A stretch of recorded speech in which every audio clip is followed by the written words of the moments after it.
Good morning, everyone. Welcome to the second day of the inquiry into an appeal relating to Eastgate Shopping Centre. Welcome to those in the room and those observing via YouTube.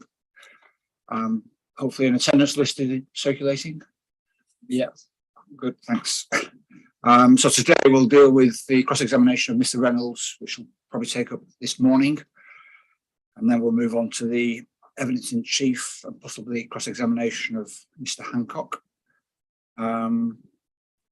Just one point of information. I noticed that the listing descriptions for Brook House and the surrounding structures are in the environmental assessment, but I don't think there's a plan of the extent of the listing, but it may be somewhere else in the evidence. But could somebody perhaps check that? And so I think from memory, they're points rather than polygons. Right. Do it. It's not the inquiry. Do a plan that demonstrates what this is identified. For some reason, listing will got polygons. Right, I see. Okay. These are older listings. Right, so it's just a spot. Right. That's all. To actually sort of show the extent of what will be listed. Well, there would be a degree of assessment rather than right. Okay. Well, perhaps you could discuss it with the council and come up with a sort of agreed best approach plan, if that's possible. Yeah. Yeah. I prefer my understanding is it's not the old school, it's just the textual description. No, but obviously there's the three elements. There's the Brook House, there's the fountains and the other area, I think. Yeah. I think they choose. Yes, yeah. Right, okay. Right. Well, if you can help in any way, then just yeah.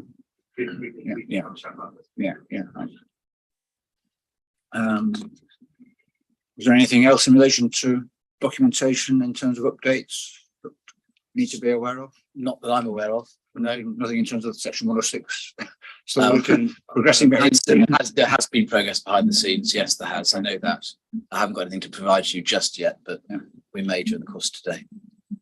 Anything from your Quite side? correct. There has been progress. I understand that one or two of the matters depend upon a response from Essex County Council. Right. Which sometimes can delay things. I don't mean disrespect to Essex. I just mean generally it's a third party. Yes. Can add to delay. So there were two questions you raised yesterday, so points of information. Can I seek to help you on that? Yes, sure. The first was whether the food court is open after 6. My understanding is no. Right. Or 6:30, I'm not sure, but Right. Okay. I'm not sure much turns on that. Right. That's correct. It's closed after. Right. And the I won't try and eat that then. the second question, I was hoping for more detail this morning, but was in relation to the East Square development continuing and a further phase you asked about. In terms of the cinema and the Yes, yeah, exactly so. Yeah. And there is further work there, Right. but I'd rather if you'd accept a short note on it, I'm happy to show it to the appellant. As points of fact that if it would help you, we'd put that in. yeah, that's helpful. Yeah. I think as long as we can see it first and try and agree it, then yes.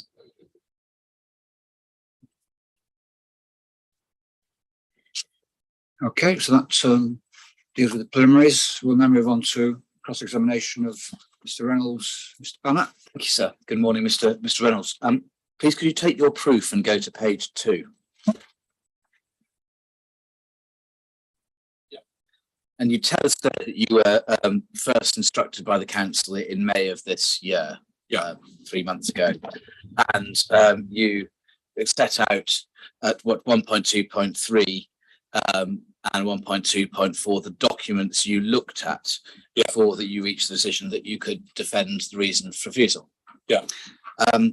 And you refer to one of the officer reports, the first one, April 2021.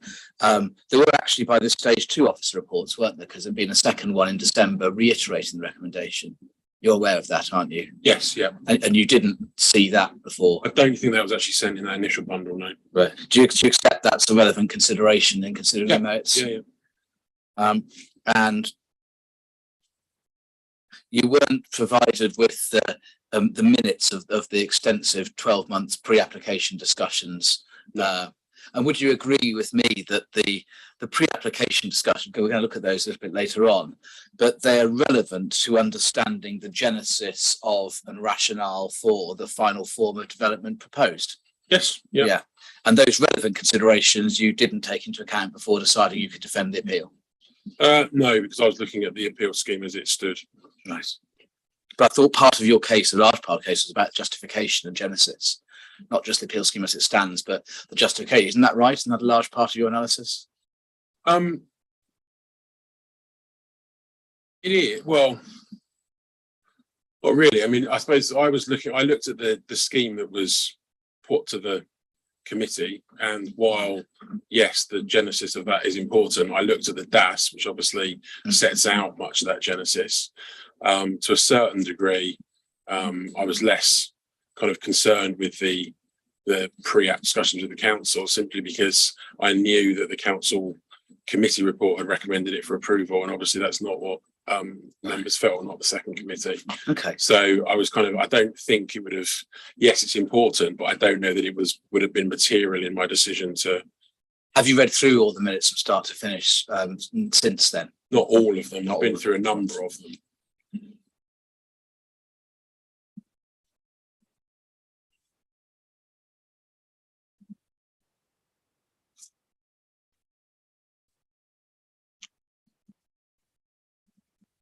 And the officer's report, they weren't just written by anybody, they were written by the council's head of planning, weren't they, Christine Lyons? Or signed off They were by signed her? off by her, yeah. And she had considerable input into them, as I understand. Is that right? I don't know. Well, you've not asked her. Sorry? You've not asked her about her. Not her whether role. she inputted it, no. Right. Have you actually sat down with Ms. Lyons at any stage and sought to kind of understand, engage with her rationale, which you disagree with, for recommending the approval and seek to brainstorm had discussions with her and with right. How many with times and for how long? I wouldn't know, to be honest with you. Several times. Well, I thought you would know if you were there. Well, I didn't keep a record. Right. Okay. And then 1.2.6 over the pay. So 1.2.8, you then say you accepted the instruction. Then 1.2.8, you visited the appeal site and surrounded the 6th of May. Yeah. Now, the way I read that, but please do correct me, is you decided that you were able to defend the reasons for refusal, and then you did a site visit as opposed to just seeing the site first. No, that's not. That I visited the site before I. Right. Okay. Just a Confirmed. drafting point. That Okay. was and then I came back again on the 26th, having Right. decided that I could do it, to have the formal meeting with officers. Understood. Now, could you go to the third most recent officer report, which is, I think, CD 24.10. I think that's the right reference. But at any stage I get it, because I'm working from the hard copy bundle. So Yeah, actually it's CD 510, it's volume 24 for those who are in the hard copies. the June one, yes. It's the June 2022 report. Yep. And this was written after you were instructed, and presumably after your sort of work on the proofs was well underway. Yep.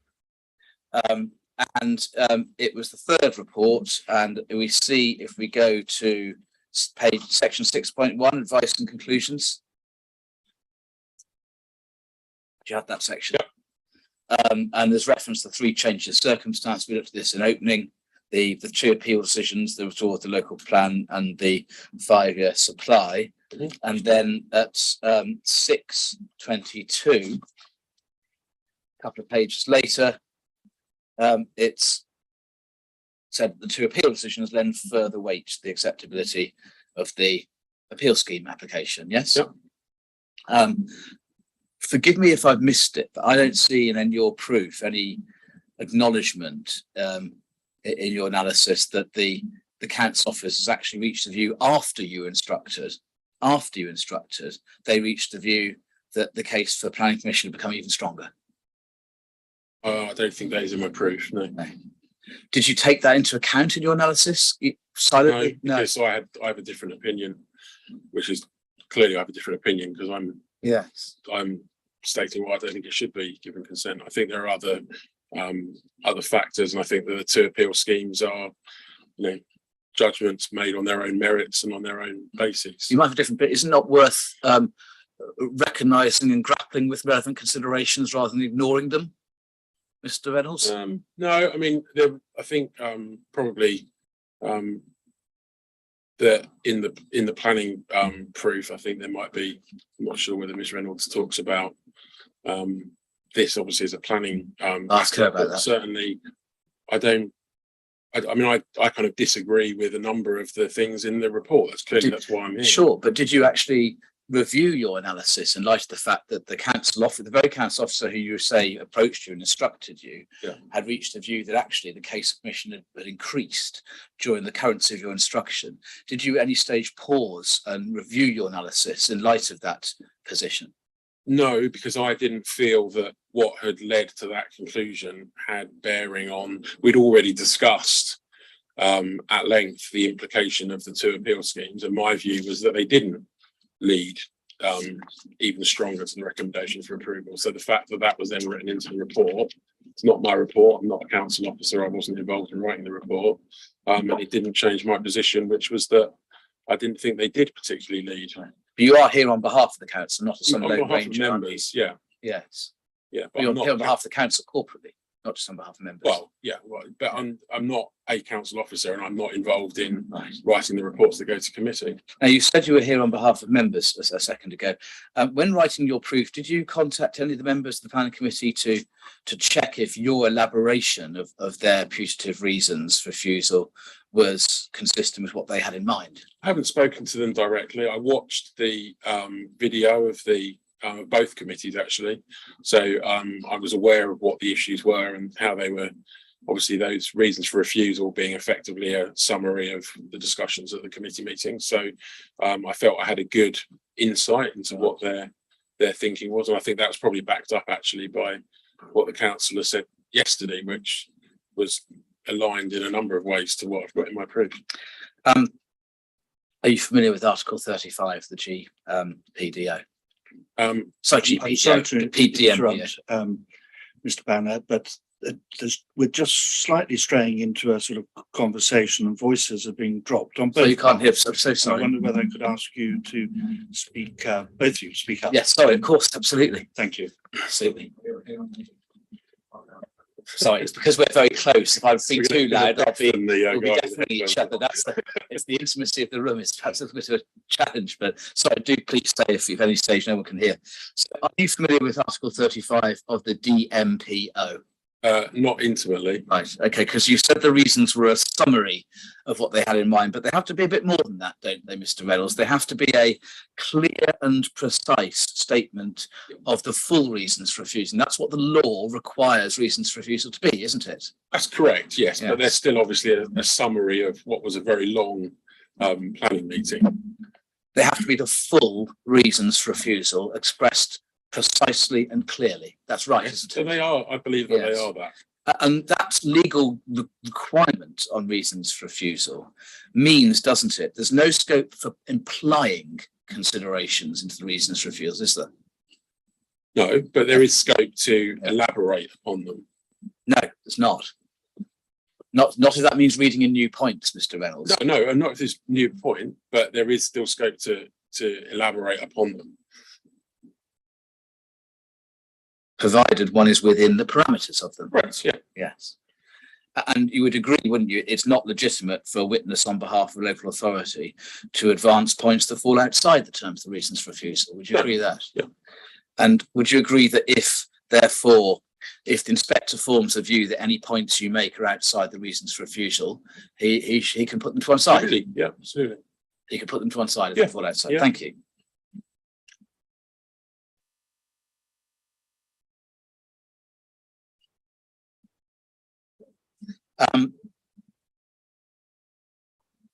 We had then Mr. Hancock's table in his rebuttal. you talked about in chief. Could you please take that up? Yeah.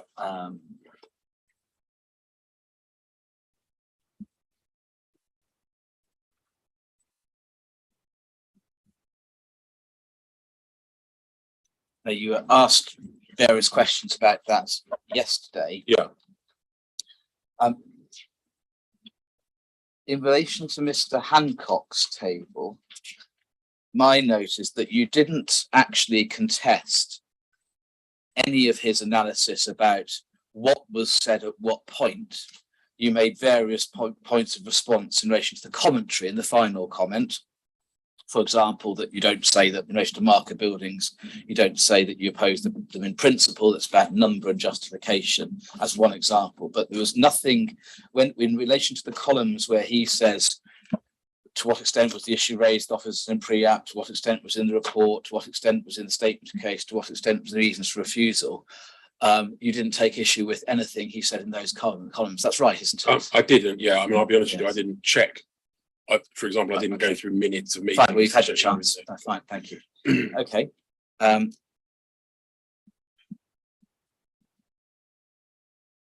So we can proceed, can't we, on the basis you personally don't challenge his analysis of what was said at what stage?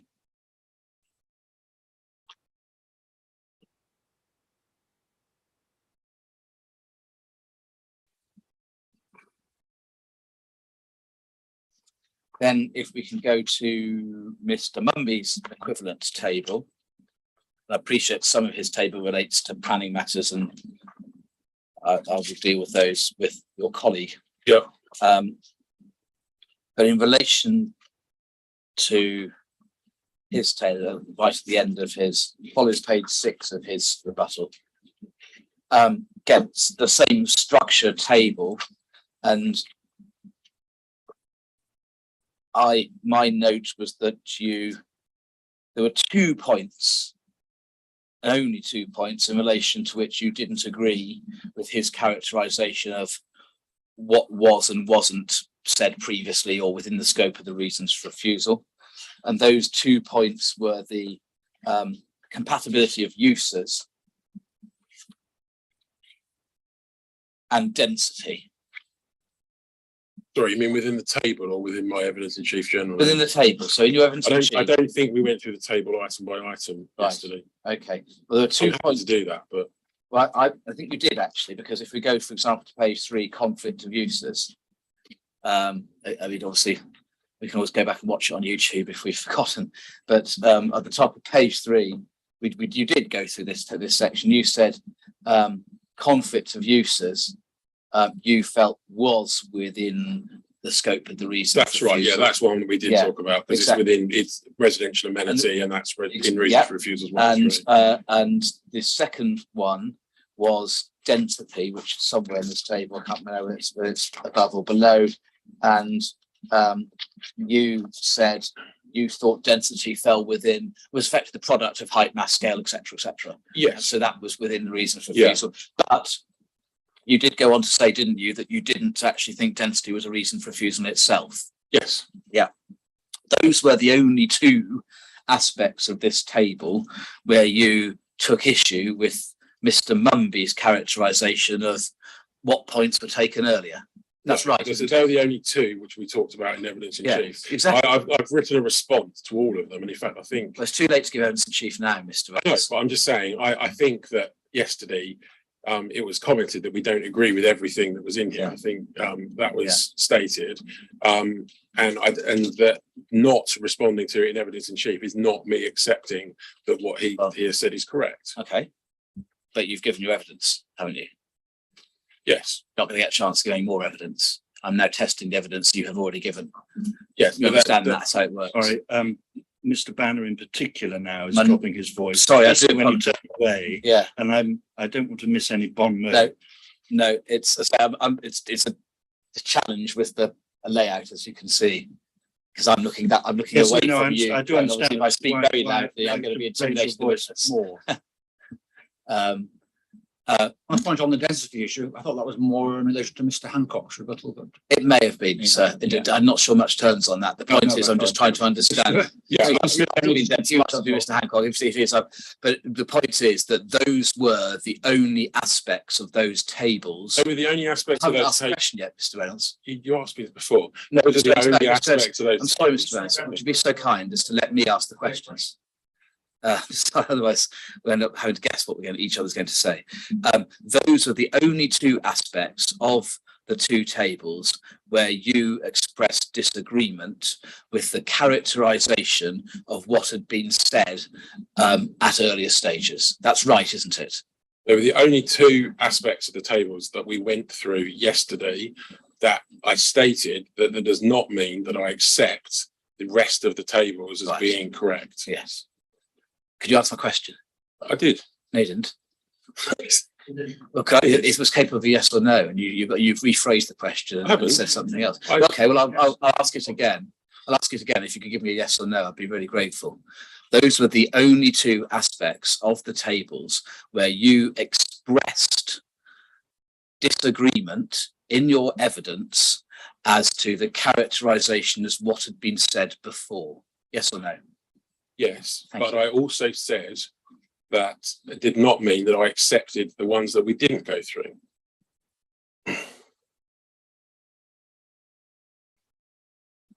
I'll look at your area Yes, as a whole, exactly. so Yes, exactly. clearly there's points which are being made Yes. in relation to many of those issues, so. Of course, Yeah. sir. And you'll also bear in mind evidence yet to come.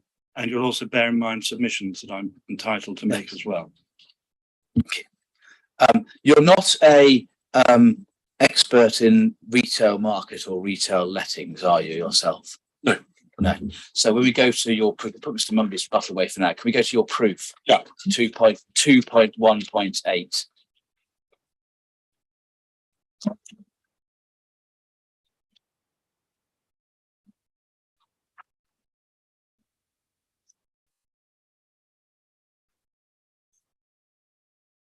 Sorry, which 2.1.8 of your main proof, page 8. okay, And you say there, in my experience, that for smaller spaces, they're right at the right price point. Yeah. That's not said from the perspective of someone with expertise in that area, is it? no, but I'm working on a number of schemes that involve retail as set out. I'm involved in the High Street Task Force, so as a nature of that, I'm working on quite a lot of retail schemes and therefore sit in a lot of meetings with a lot of agents who Presumably your role in those meetings is in the context of you being an urban designer. correct, yeah, Yes. but you obviously pick up what's being said around you and what people are saying. Good. I want to turn now to the two previous appeal decisions, Market Square and Town Square North. They're at core document 6.1, 6.2.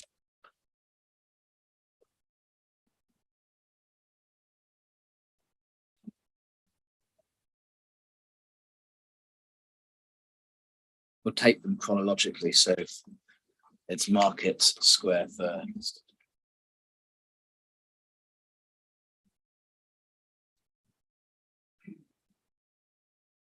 Yeah. Now, let's just see if we can agree a couple of points about these decisions collectively before we go to the detail. Neither of these decisions have been challenged by the council. No. And the time for challenge has now passed. I believe so. You don't suggest there's been any change of circumstances, either relevant change of policy or relevant change on the ground since either of these decisions have taken place. No, whatsoever. Do you agree that, therefore, irrespective of whether you agree or disagree with any observation, the inspector must proceed on the basis these decisions were correctly decided? Yeah. Thank you. Okay, let's go to the Market Square then, the first of the decisions. Yeah. There are aspects of these I'll come back to on specific points, so I'm going to take you to some general points first. And we see, don't we, at 15, the observation I referred to in opening, the physical fabric of parts of the early town centre appear outworn on a well-advanced downward spiral decline. Yep. Consensus that these areas are in need of regeneration and benefits that would accrue from an appropriate mixed-use scheme. And to say, with respect to some misgivings you might have about some of those observations, the appeal was decided on that basis, and we've agreed we have to assume that was correct. Yep. Thank you. Then 37.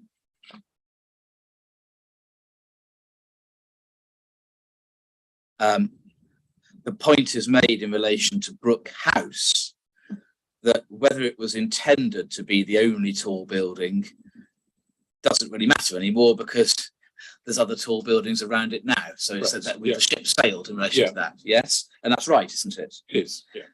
And then the inspector goes on to say, nonetheless, it remains preeminent in the way you've described in paragraph 38. 39, the scheme that was approved in that appeal would introduce new built forms significantly taller and bulkier than that which exists, 6 metres higher than Brook House. And that is what was allowed in that case. Correct. Yeah. And allowed on the basis that it was compliant with relevant development plan policy. Yes. Yes. And then if we can go to 45,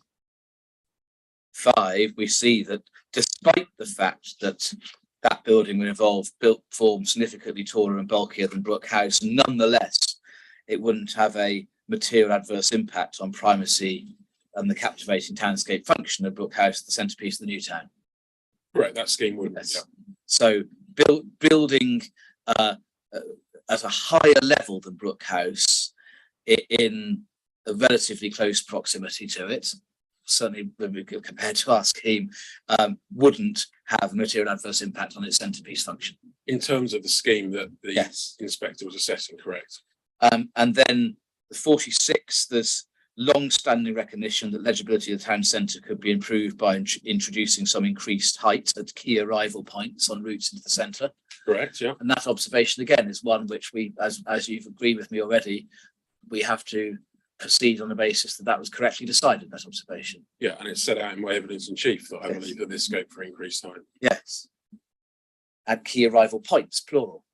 Yes. Yeah. Yes. And on routes, plural, to the town centre. Yes. Multiple high buildings, not just one. Well, increased height. Yes. Obviously, that's doesn't specify how tall, and I think as I set out in my evidence in chief, the height needs to be justified as to the height that's proposed.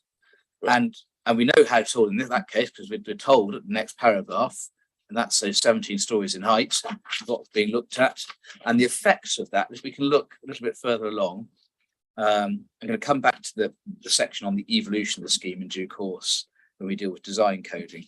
But if we come back to 67,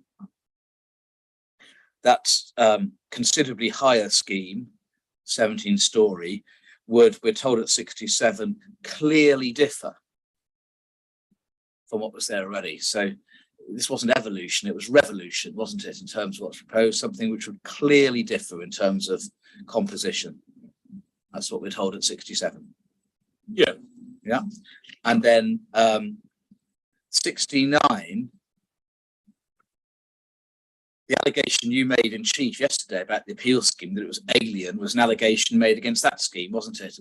69, there's the quote of made by Mr. Lowndes, who gave evidence to the council in that case that the Market Square scheme would be alien, and that was rejected by the inspector, wasn't it?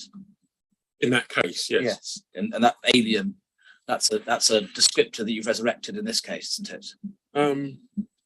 Well, it's the term I use, yeah, but it's not. Each case obviously has to be judged on its own merits, and that was a particular scheme at a particular location, and this is a different scheme in a different location within the town centre. Then 74. Again, there's recognition the scheme would involve considerable change. You see that considerable change, new landmarks. However, that scheme was found to involve appropriate innovation. We see that 3 lines at the bottom, and the criticism level of the scheme as any place design was unfounded. And again, that sort of approach of any place design, irrespective of its context, it's the same kind of allegation made against us, isn't it? Yeah, I know the inspector says there, finally, the design is founded in an understanding of place. Yeah. Now, just because I'm saying that your scheme isn't, it doesn't mean that that scheme wasn't. There's different schemes. You can't say that it's the same allegation. But they're the same. What I'm saying is, I am saying the sorry, same can I allegation. finish?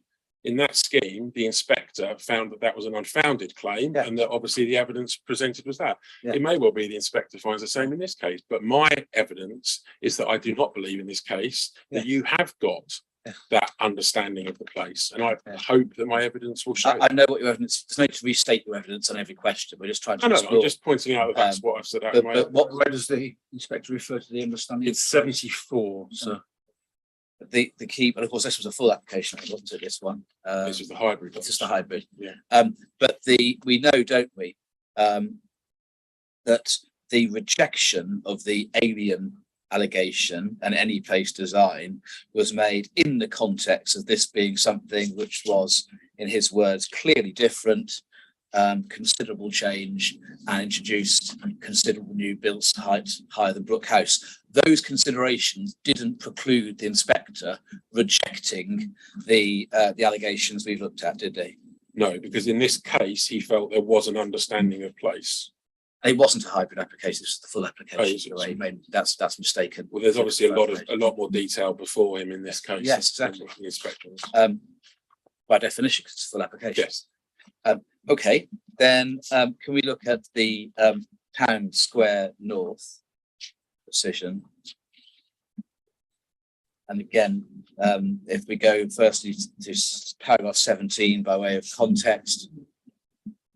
CD 6.2. 6.2, so sorry, yes, 6.2.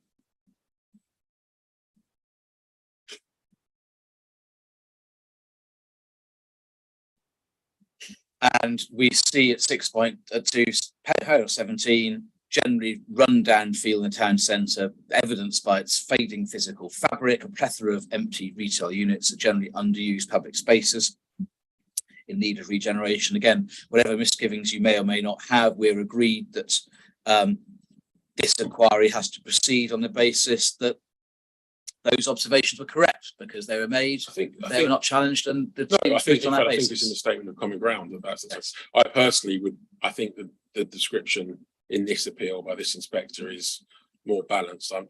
As I've said again and again in my evidence, I disagree with the downward spiral of decline because that suggests that it's an unstoppable sort of getting worse. I would say that it is down a hill, but it can be brought round. So I think actually this is a better description. Well, I mean, just put on that point, Mr. Mills, if nothing is done, it will get worse, won't it?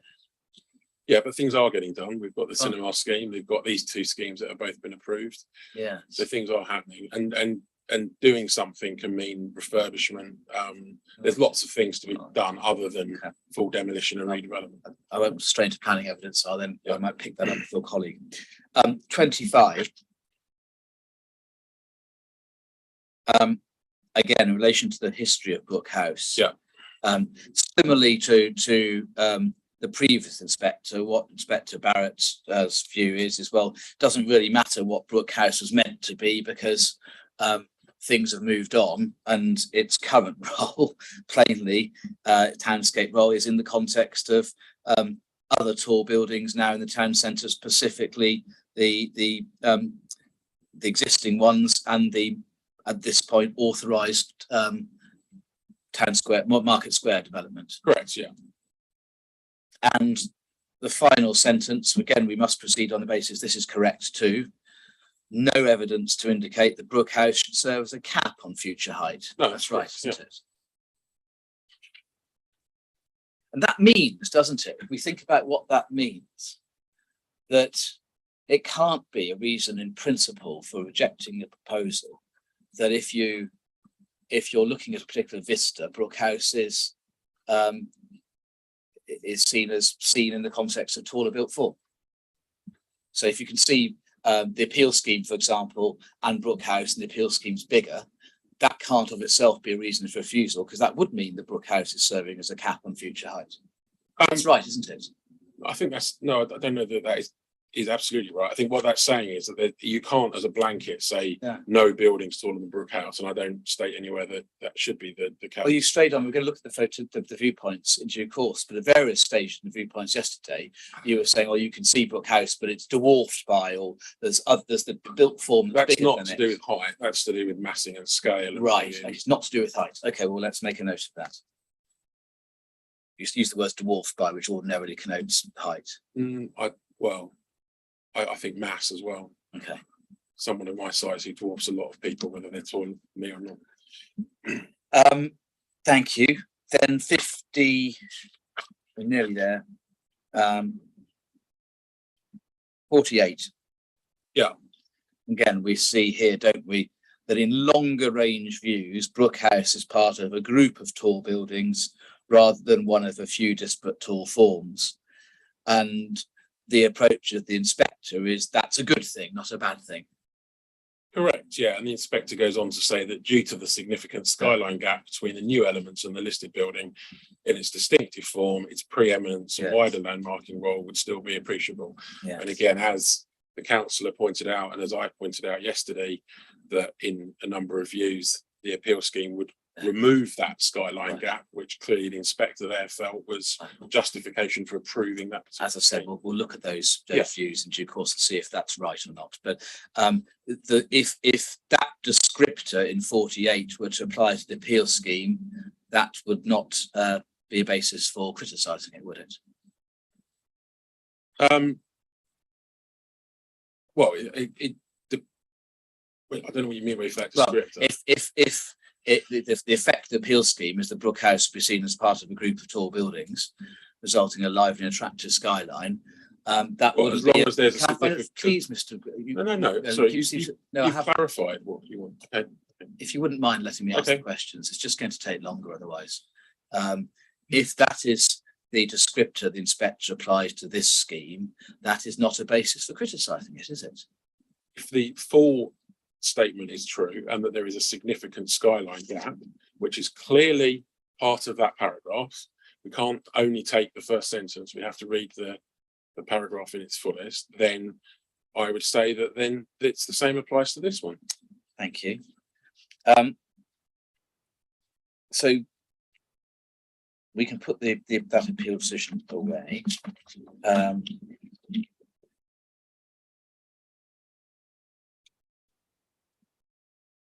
And can we now take back up the June 22 officer report? That's I think if I remember correctly, CD 5.10.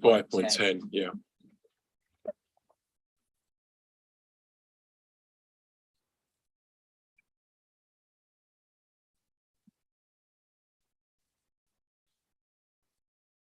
And could you take up paragraph 6.2 first?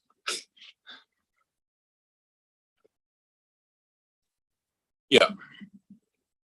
And the advice of Miss Lyons in her third report in the second part of 6.2 is these schemes now form part of the new baseline for the town centre, against which the appeal scheme has to be appraised. And that is correct, isn't it? It is, yeah.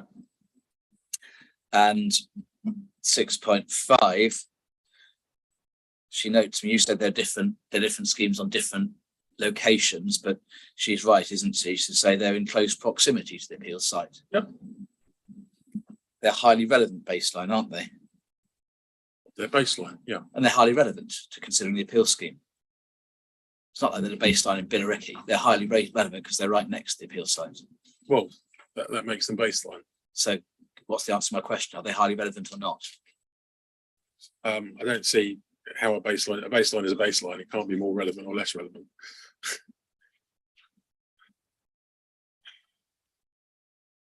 Six points. 11. Factually, that's now correct, isn't it? Prior to the two appeal decisions, the tallest building in the town centre was Brook House. As a result, the 70 of the Market Square, the 17-storey building there became the tallest approved building as a result of TSN. The tallest approved building now 23 stories. That's all factually correct, isn't it? As far as I'm aware, yeah.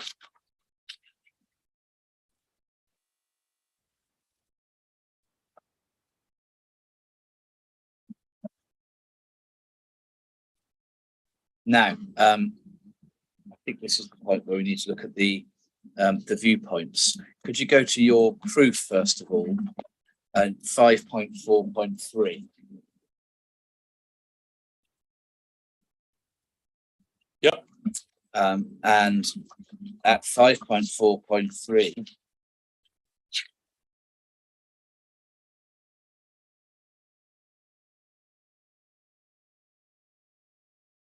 I think that I'm right in saying that's the only part of your proof where you specifically comment on any of the views in relation to it set out in the HTVIA.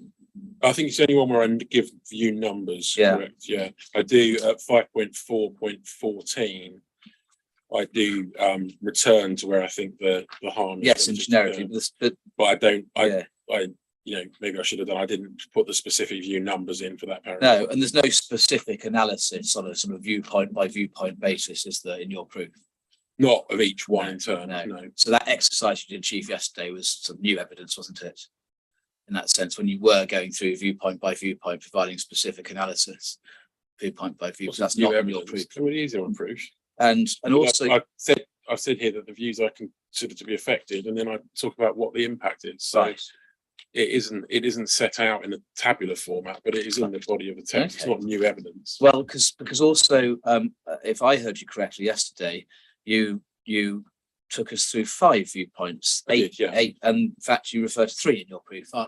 A number 3, I refer to it. So where I in 5.4.14, Yes. I've said it's clear from looking at the submitted HOA that the height and location of the building scheme movement will compete with the customer reviews in a number of views. So that includes the other views.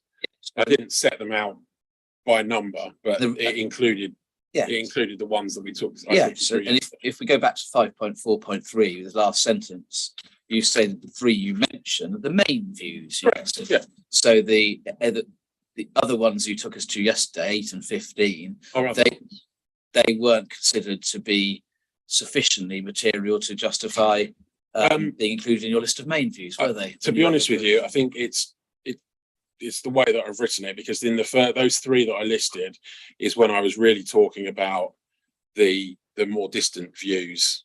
Right. So that's why those 3 were listed there. What I should have done was listed the closer range views in 5.4.14, and I didn't do that. Okay.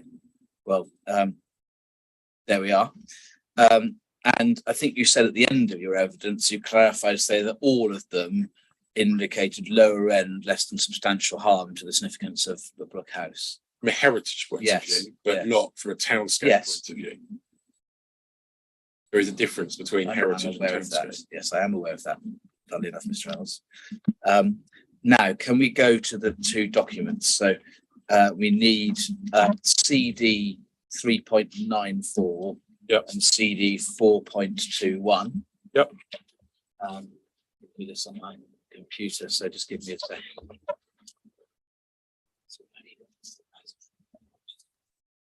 The original landscape heritage assessment plus the additional One of the cube, yes, that's yeah, right. There's the 2. There's yes, that's right. The first one, 3.94, and the additional one, we sort of skipped round yesterday between the 2, depending on the viewpoints. Just bear with me one moment. Just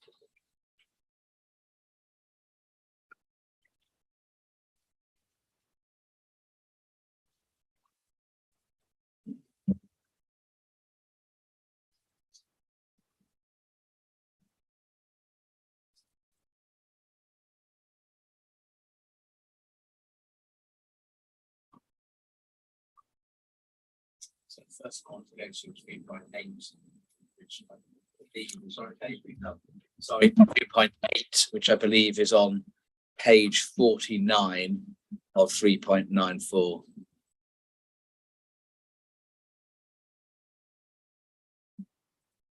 Just bear with me a moment while I find it myself.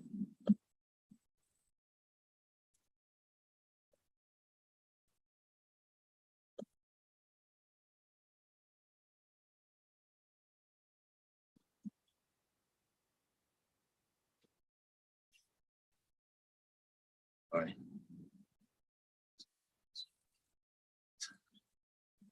Yes, is that the view? Just first and foremost, that's the viewpoint. The first viewpoint you took us to, wasn't it? It was, I think, yeah. Yes. Check my notes. And this is one of the ones referred to as your main points. It's not one that I No. put numerically, no. And your point is that from this location, Yeah, when you're standing still here, Brook House would be obscured by the appeal scheme. That's your point. yeah. And not just while you're stood still here, as you walk towards the town centre up the road. Obviously, the buildings will be between you and Brook House. Now, firstly, this isn't a designed view of Brook House as such, is it? No. And But it's an approach to the town.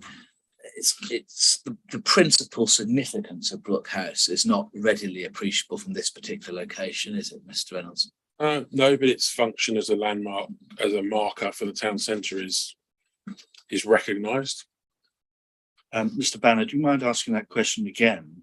Because the majority of on this side of the room didn't hear the question. Right. Because your voice is I'm awfully sorry, but it is dropping sometimes. Yes. Yes. I don't think, I mean, to be fair, yes, I don't think it's so much the voice is dropping, it's just pointing the other direction. Yes. So the principal significance of Brook House is not tangible here. And the answer was no, as in no, it isn't. That was the question. That was the answer. Depends on what the answer was its function as a landmark for the town centre is appreciable here. It depends when you say principal significance, you talk about its heritage. No, significance overall. Your point, you said no, and then you said, however, its landmark function is appreciable here. That's what's the question. This is why I'm not particularly welcome second chances to put the question, because then you get the second answers. It's no good asking a question that half the inquiry can't hear. Well, I'm afraid I'm not responsible for the physical arrangement. It was the response was about it's not being part of the designed. Yes, I'm not sure you said approach, but it affects the landmark function. Yes, you can't see the stilts from here, can you? No. And you can't really see how it relates with its immediate the low-rise surrounding its immediate context, can you? No, you can't. No. And indeed, it's half obscured already, isn't it, by other built form and vegetation? Well, yeah.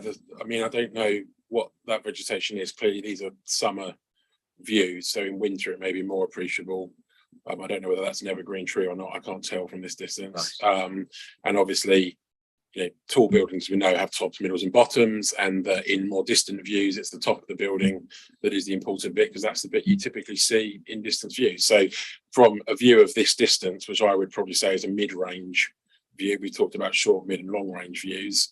The top part of the building is probably the most important part of it. And if the principle of tall buildings, including buildings taller than Brook House, is accepted in the town centre, and we know it is from the two decisions, that is inevitably going to mean that from some vantage points, you won't see Brook House in future, even though you can now. Inevitably, that will follow, won't it? From some vantage points, but this has obviously been identified as one of a number of important viewpoints, because as I set out, it's a key approach to the town centre. From the south, the railway line is a significant barrier. There are only 2 or 3 locations where you can approach the town from the south, and this is a key one. So yes, inevitably there will be some views where it's obscured by a taller building, but in this particular view, which is an important view, it will be completely obscured by the buildings. If it's an important view, it's relevant also to have regard to what extent the current foreground presents a high quality face. That's right, isn't it? Well, it depends on what the reason the view is important. I mean, it's a particular point in time. Clearly, there's a load of road works, all the rest of it. So it looks very different. I mean, it didn't look like this when I went out there to look at the view. Right. I would say it's an important view because it's one of the key approaches. Yeah. There's a lot of evidence has been set out. And in fact, in the other appeal decisions you took me to, the approaches and the gateways and the entry points to the town have been identified as being important. And this is one of them. And as I said, in a mid-range view, which is what this is, it's a reasonable distance from the town centre. The top of the building is the important part of it. The 7.52 on that page says the this area around Basildon Station is of a very poor quality in terms of townscape, both in terms of architectural quality and public realm, and is considered to be of low quality. When we look at the dominant features in this view, that's a fair comment, isn't it, Mr. Reynolds? On the day it was taken, but there's clearly roadworks it's not. I don't. Well, the inspector can go and We take. can, his Mr. own But I'm actually asking you some questions, so I would appreciate some answers rather than just saying it's a matter for the inspector. Well, no, I'm not saying that. I'm just saying that in that photo, visual assessment has to be done on site. This is just a photographic record of it. We don't assess it by the photograph. And what I see is I wouldn't describe it as of low quality. When I went there, which was clearly a long time after this was taken, the roadworks are not there. And I would have said it was actually, it's not brilliant, but it's not low quality. And that's only the foreground view. And the point of this is that the appeal scheme isn't altering that foreground, it's altering the background and the appreciation of Brook House, which is a wider townscape point. We now go to viewpoint 13. I think that's in 4.21. I'll be corrected so if I get the wrong. Yeah, it's the wrong 13 and document. 18 that are in the other two. Where are we on, sorry? CD 4.21, page, I believe 87 Yeah. is what my note has. I'm just going to get up. It's quite a large file, so it takes a few seconds to load up.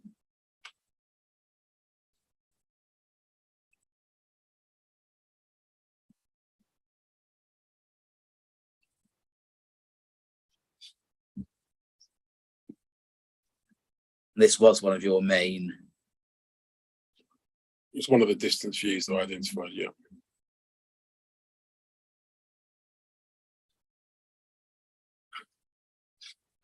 And again, in terms of the role of Brook House, first of all, this also isn't a designed view as such, is it? Not that I'm aware of, no.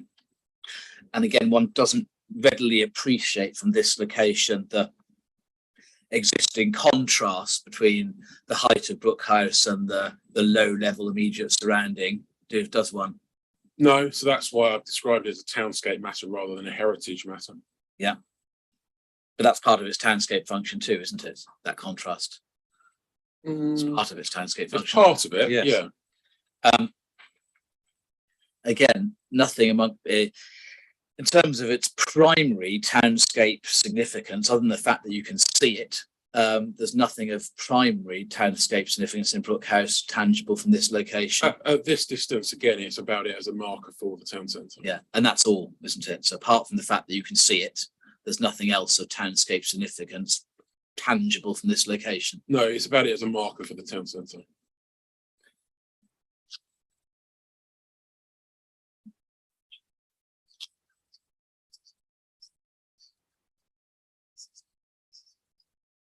And so when we look at that,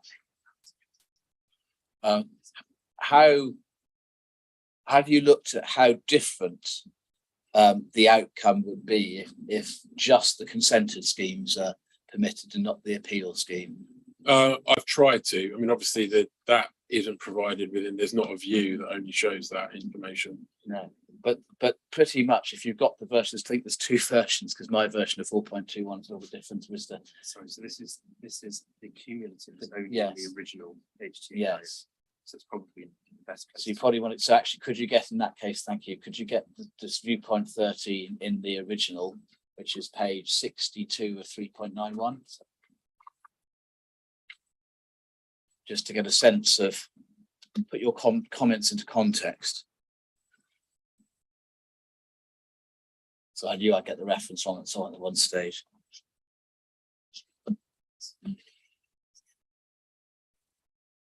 PDF. Yes, it is. That's right, sir. Beat me to it. Thank you. So pretty much all of that height is actually it's Market Square. Isn't it? Town Square. This is Town Square. Yeah. That's Market. Yes, on the left is Market. It is. I got the wrong way around. It's Town not Square Town Square North, and on the right is after the gap is Market Square. So your concerns about the effect on Brook House from this one, which is among your main views, about the Brook House being either obscured or that marker function being undermined, that would happen anyway with the consented schemes, wouldn't it? It would, yeah, and I Yes. think I noted that in my evidence. Yes, In my so it's proof. not really a point that can be held against us, because that was found to be acceptable. Indeed, we saw the comments the inspectors made about this being this must be one of the views from where one has an attractive skyline cluster of buildings. I don't think that's, well, now you're just making assumptions that that's the view that they're talking about. Because what the inspector actually says is that Yes. they acknowledge that in some views, Yeah. Brook House will be obscured or you'll lose it. However, in the majority of views, I don't know whether they say majority, but in other views, there will be a sky gap, and that therefore they feel that on balance it's acceptable. So I've got nowhere. No, I don't even know actually whether there were different viewpoints in those appeal schemes as there were for this one.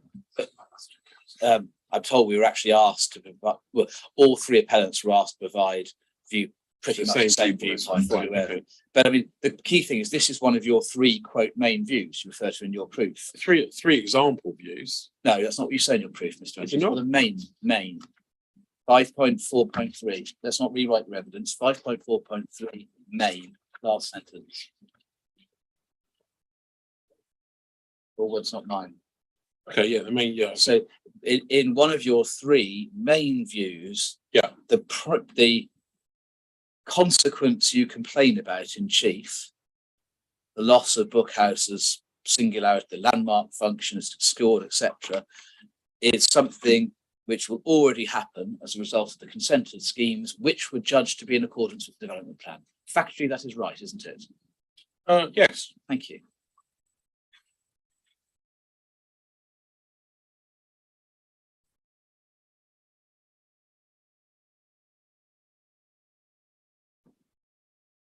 I think the next one is viewpoint 15. Should we get them up in both just in case we have the same 15 is issue? only in So the old. is that only in the old one? Yeah, Yes, you're right. it's 18. It's in the other one. So this is the view. This is one of the ones that isn't in your list of your list of three mains. This is from the station. Yes. Yeah. And again, Brook House is already at least, if not more than half, obscured by the 1980s shopping mall building from the car park. Well, the bottom half, Yes. the top half is pretty clear. Yes. Yeah. And again, not a design view. No, but again, an important view. It's from the station, one of the main gateways to the town centre. One doesn't see again the contrast between Brook House and the existing low-level skyline in its immediate the vicinity there, do we? No, but you see the No. top of the tower against the skyline, and its landmark is clear. So again, it's the same point, isn't it?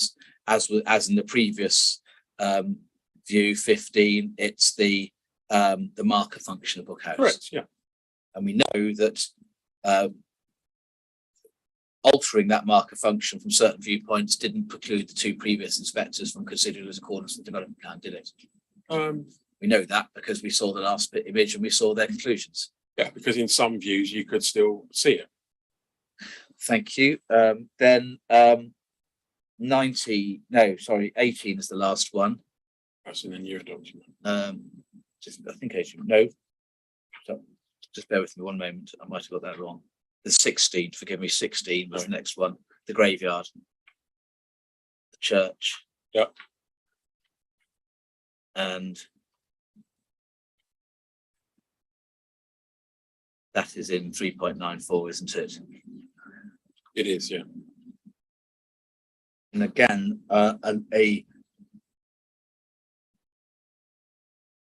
substantial part of the area of new built forms shown on the second proposed element is the consented schemes, isn't it?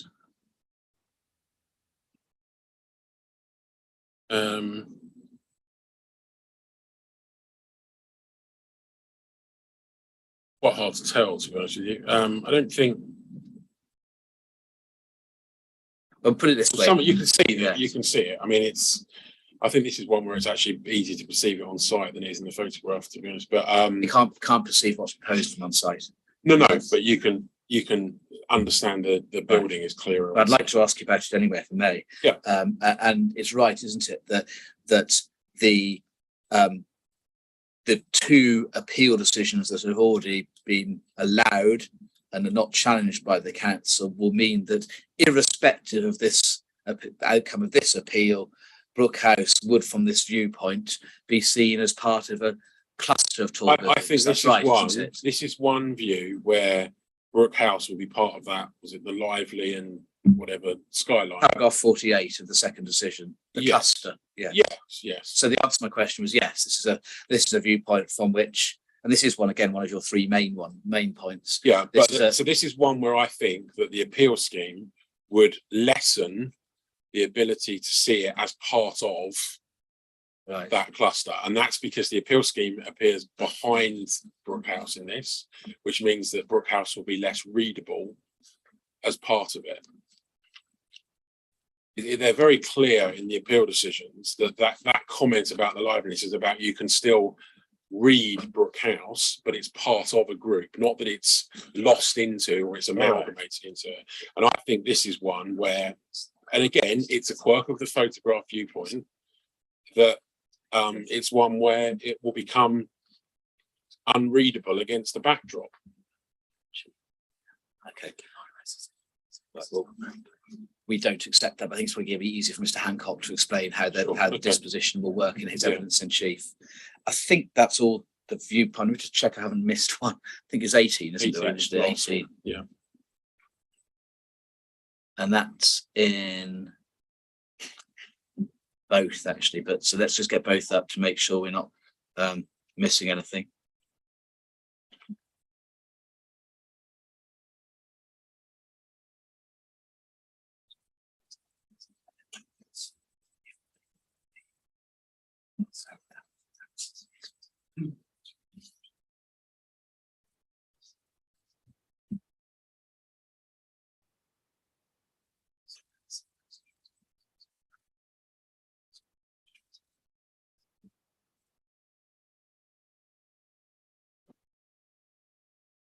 So if we go to that's the first one, 67. So yes, if we go to page 67.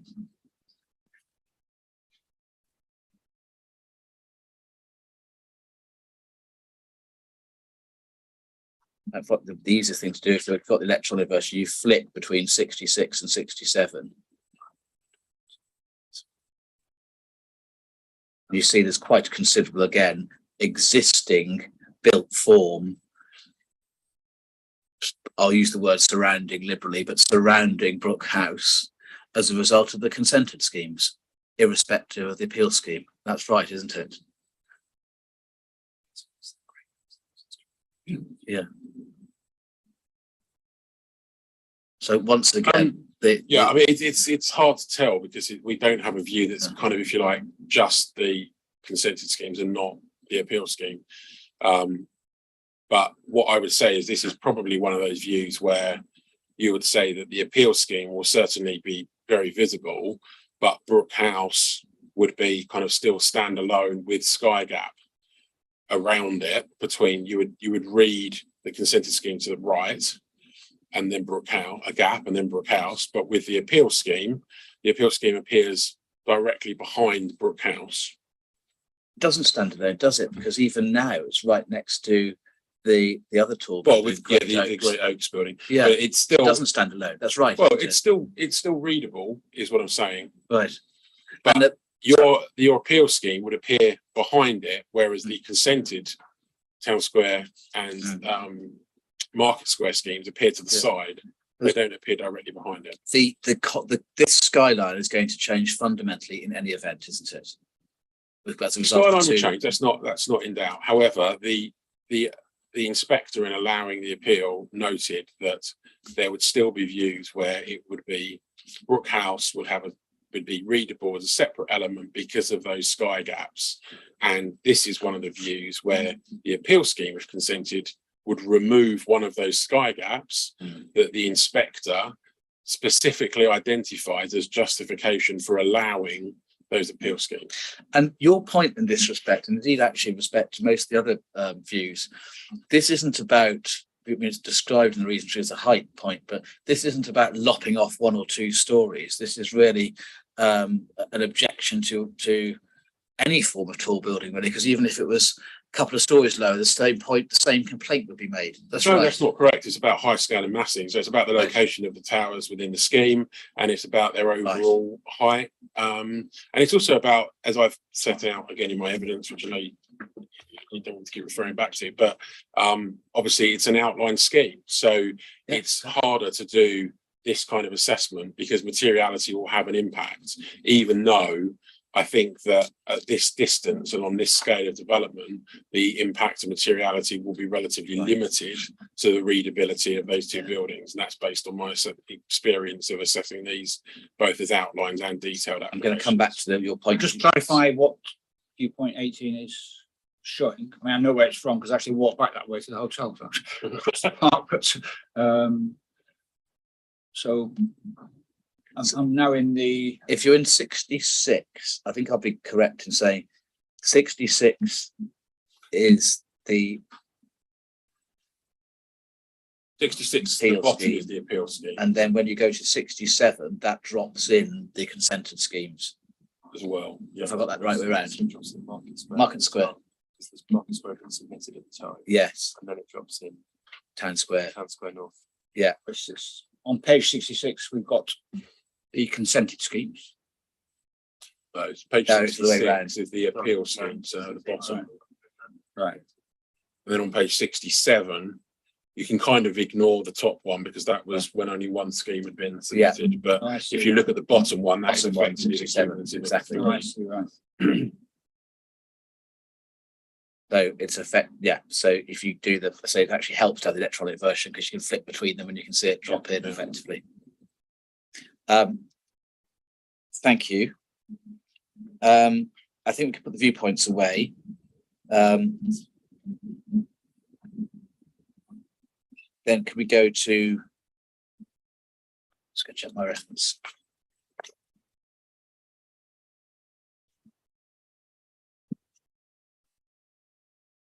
The 2020 master plan I want to go to now, which is core document 10.28.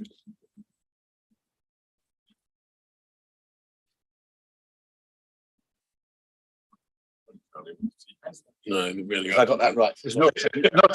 Sorry, there's 2.28. Sorry, I've got a slightly different numbering system. So yes, it's 2.28. You're right. It's tab 10 if you got the hard copies, but 2.28. I do apologise.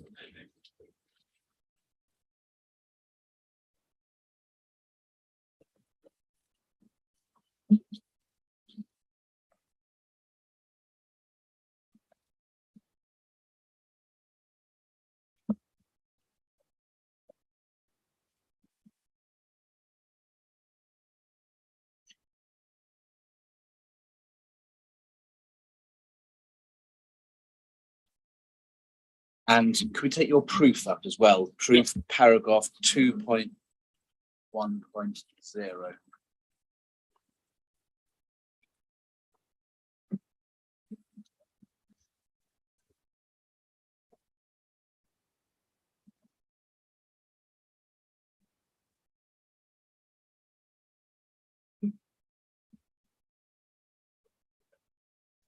Yes. In the Yeah, proof, I think it's 2.1.10. 2.1.10. Yes, 2.1.10. Page 8. And you tell us here that your view of the draft master plan was that much of its content is relevant. Correct, yeah. And so can we look at that? Bear with me. One moment.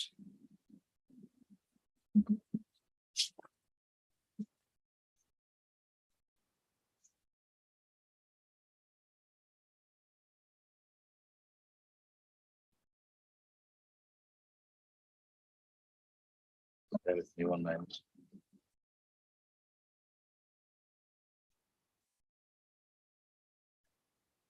Could we look firstly at page 7?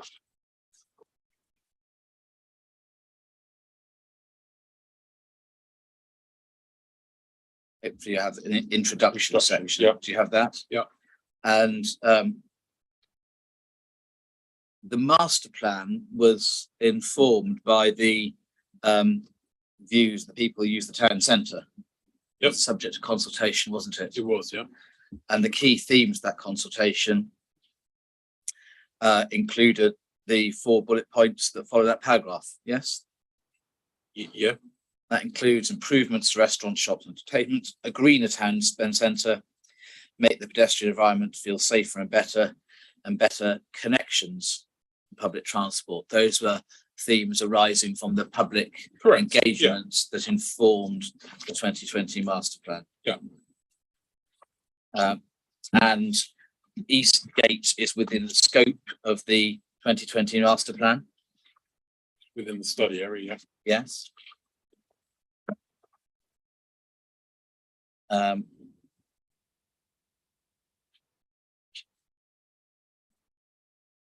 And if we look at the 5.3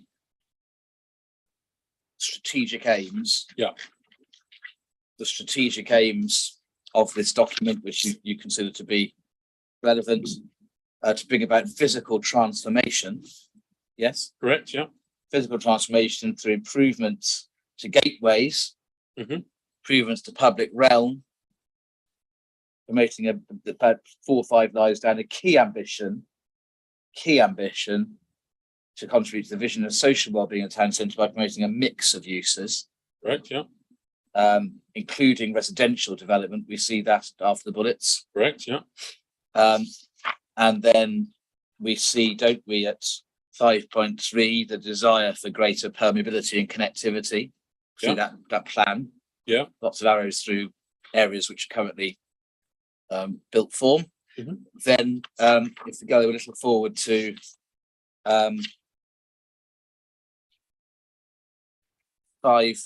forgive me, I think it's, I've got my notes as page 51.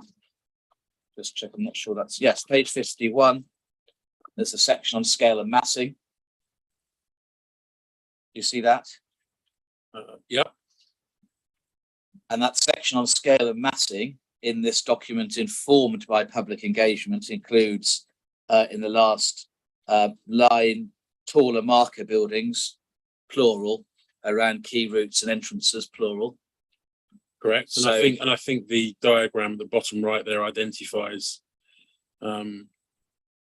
Does it not on your site there? With a dashed red line around it as a marker building, I think 4 to 8 stories. Yes, it does, and it Yeah. also identifies other areas where buildings taller than 8 stories are. That's correct, So but it the- identifies a 4 to 8 story Yeah. building as being a marker. So as I set out in my proof, Yes, it does not have to be 21 stories to be a marker building. Lower buildings can. yeah. I'm fulfill just that. asking about this document, if you don't mind. I'm just pointing out that in Um, this document, there's a diagram on. Yeah, And so this document, informed by engagement, Yeah. shows the need for permeability, shows the need for green space, shows the need for taller marker buildings. correct.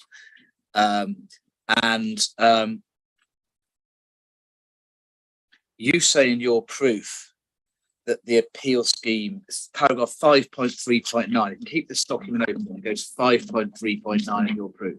Yeah. You say there that the DAS assumes that there would be a gateway tall building. A gateway tall building, and the master plan, with its antecedent consultation prior to the application of this scheme being submitted, the master plan specifically suggests taller marker buildings around key routes and entrances, doesn't it? So that a gateway tall building is consistent with that aspiration in principle, isn't it? Yeah, that's not what I actually say though in my proof. I say that there will be a gateway tall building with heights building up to this. So what I don't find justified is that you say there's a marker building and then all the other buildings go from a low point, if you like, 5 stories on the eastern edge, and that they Right. should step up to it. There's no, that's what I'm saying. I don't find to be Right. justified in design. Oh, right, terms. okay, so that's when you So say for this. example, you could have a Brook House type relationship where you have a single tall building that's a marker and then a lower horizontality Right, that would, in my view, reflect the existing design of the town centre. So what I'm actually saying is it's the I see. tall building with other building heights stepping up to it that I don't think is justified. But actually, when we look at the plan on page 51, the marker buildings are right next to other buildings taller than 8 stories. So that's actually what the master plan's envisaging, isn't it? It's a no, marker building next to other tall buildings. No, it isn't actually. It's Right. if both the diagram at the top and the diagram at the bottom on that page All right. 51 show the marker buildings being slightly taller blocks with a kind of consistent height datum of blocks next to it. It's visible actually on page 21 of the if you go to page 21 of the master plan document, there's a CGI of what they're proposing. Could be a scheme or the and that shows that where you've got a kind of 7 or 8 story, I think it is, height datum, and then a taller, I think you can just make out there that sort of taller building that's 3 or 4 stories higher popping up. I think you might be reading a bit more into that image than I do. But Well, that image reflects that Yeah. plan on the page. That well, we're the just looking at. difficulty you've got, Mr. Reynolds, is that the Miss Lyons officer report in December 2021 reached the conclusion that the application was consistent with the master plan, didn't it? We can go there if you want. But are you aware of that? I'm not. I can't remember the full wording of it, but But are you aware that she found there was accordance with the aspiration of the master plan or not? We can go and have a yeah, let's go and have a look at that. Well, but I'm very happy to. But can you just tell me what your understanding is first, please? I don't recall that specific paragraph in the officer report. Right. Okay. So it's the December report, which is. Just bear with me. 5.10 is. Oh no, that's the June. no. Sorry. Just bear with me, I've got a note somewhere. Thank you. I think that's probably right. Yeah, thank you. Yes, CD 5.9.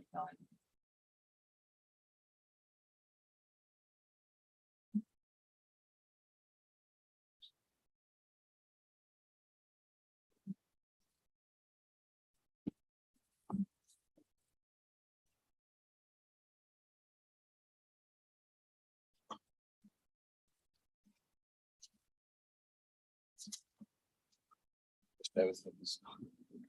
I've lost the relevant folder. Here we are. And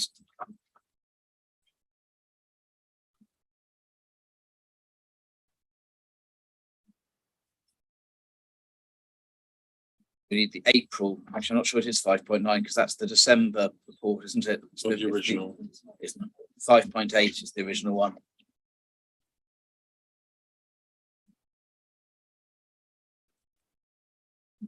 Albeit the December one reiterates the conclusion. So it's 5.8, 22nd of April 2021.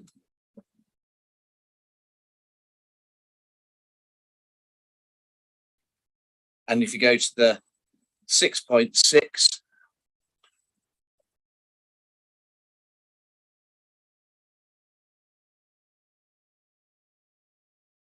by this stage, the master plan had been rebranded, the regeneration strategy hadn't it, because it wasn't able to be adopted as a master plan.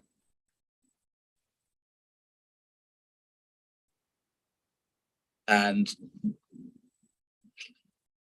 we see the overall conclusion there. There's a section that deals with the regeneration strategy in detail, but the overall conclusion 6.6, Right. the application is sustainable and in accordance with the aspirations of the regeneration study.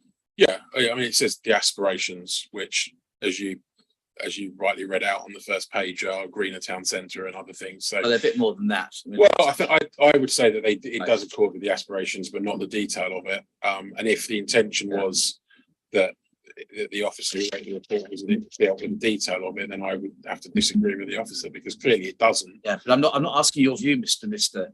I'm asking you were you aware that there was an analysis in the officer report that the appeal scheme was consistent with the master plan? I'm not asking you to restate your case. Let's go to paragraph 4.9. There's a whole section entitled Basildon Town Centre Regeneration Strategy. Have you read this? I'm sure I have read this one. Yeah. Don't seem very familiar with it, if you don't mind me saying.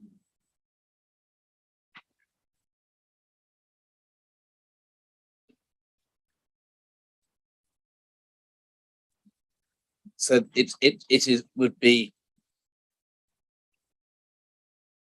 fair to say, wouldn't it, that this officer report looks in some detail at the master plan, now called regeneration strategy, and identifies accordance with it. That's right, isn't it? It's a matter of record. It sets out a number of aspirations of the strategy, and I don't think that the scheme is contrary to any of those. Clearly, it doesn't fully accord with it. That's a matter of fact. Because Mr. Reynolds, would you please answer my question? I'm not asking you to restate your view. I'm looking at exploring what officers did and didn't find. Okay, so could you please? The officer found that it accorded with the strategy. I disagree. Yes, thank you. And there's quite, I mean, for example, if you're not familiar with this, 5.1.19 in line with the strategy, 5.1.22 in accordance with the aspirations. I disagree. I just disagree. I know you disagree, but there was findings by Miss Lyons, head of planning, who'd been involved for 12 months prior in the pre-application process, contrast to 3 months you've been involved in this case, findings of accordance with the document we just looked at. And that document was itself informed by public engagement, wasn't it? It was, yeah. But as I pointed out to you, it's clear that there is areas where it doesn't accord, because there's a diagram in there that suggests an 8-story market building. That's your reading. It's got my reading of it. It's a matter of fact. That is what's in the diagram. So I don't agree with the officer. However, the officer is entitled to their view. Have you discussed the issue of the regeneration strategy with the head of planning? He's instructed you to see whether we did discuss it at length, because I was given the full background to it, and the fact that it's been withdrawn or not withdrawn because it was never adopted, but that it was not being taken forward after the consultation. I didn't discuss specifically their report from the first committee and what that said about it. Can we now go, please, to the urban capacity study, which is tab 29. Just bear with me again, because I've got slightly different numbering. I'm just going to check before I give you a reference number.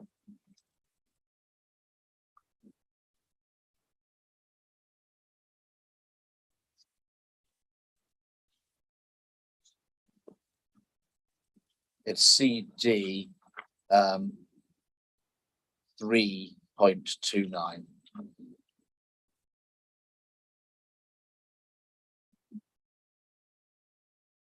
No, I don't think it is. That's the construction program and methodology. Okay, so my numbering is completely out. Okay, try 10.2. Quite late on, so It was added quite late on. Capacity study. I think it's 2. Okay. My time, complete mistake. You're absolutely right. Thank you. It's 2.29. So just to be clear, the added document referred to was amendment wasn't Yeah. first. I think that's now CD 2.31.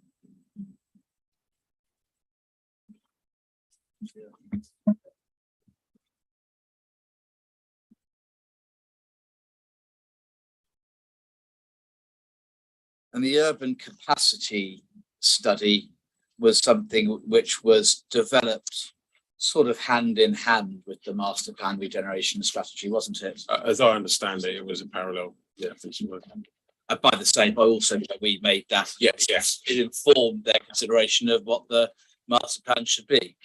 I'm not sure of that because I think it was slightly behind Okay, the master plan, so I don't know. well, I'll ask Mr. Mumby about that. Could we go please to page 30?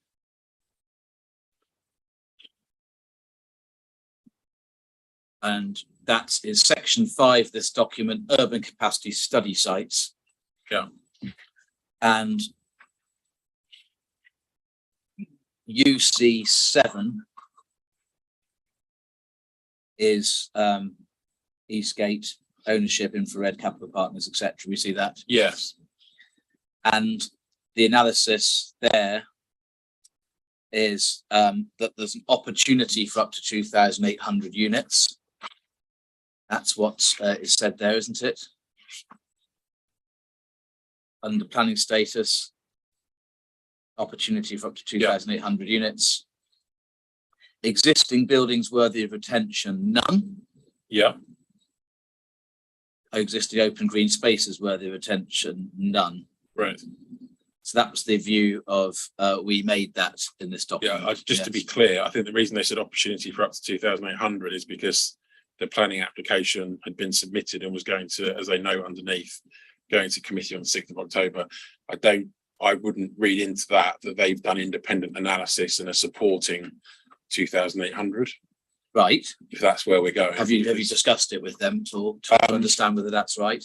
I haven't, but I've looked through the document in detail and there's nothing in there that suggests that that's anything other than restating what's on the planning application.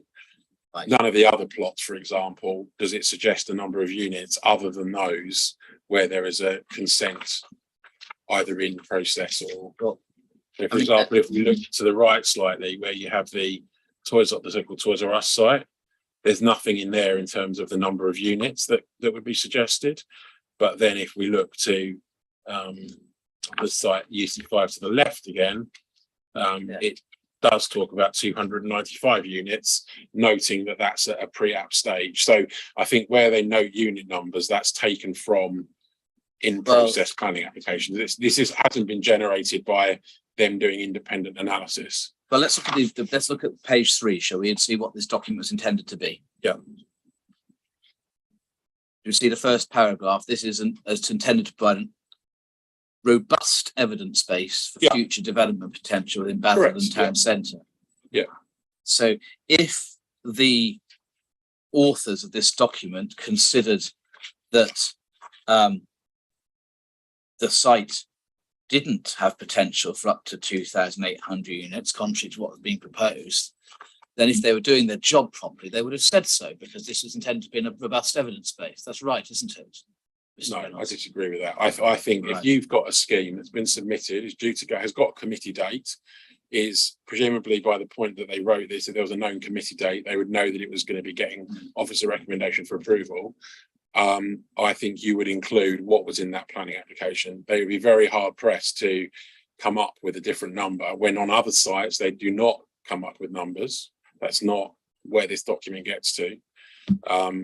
I think you would just state if there's a known figure on that site, you put that figure in. And I've produced a number of these documents, and I can assure you that is what happens. And you think that would be sufficient to produce a robust evidence base? This is a draft. This is a draft document. This isn't a final document. That's my question, please. The purpose of this document is stated to provide a robust evidence base of future development potential to support modifications for the then local plan process. You think simply cutting and pasting what's said in an application without turning their mind to it would have provided a robust evidence base? Is that your analysis? Yes, I'm not. No. So therefore, surely if that wasn't sufficient by robust evidence, we must conclude, mustn't we, that when they say opportunity up to 2,800 residential units, they're not simply cutting and pasting what the appellant said, but they're endorsing it. No. Right. When you make that inference without having bothered to actually check with the authors of this document whether they did endorse it. I understand the difference between the sites. And what about the reference to existing buildings worthy of attention? None. That's their I don't view. disagree with that. But is that their view? Do you accept that? I would accept that's their view. Yeah. Thank you.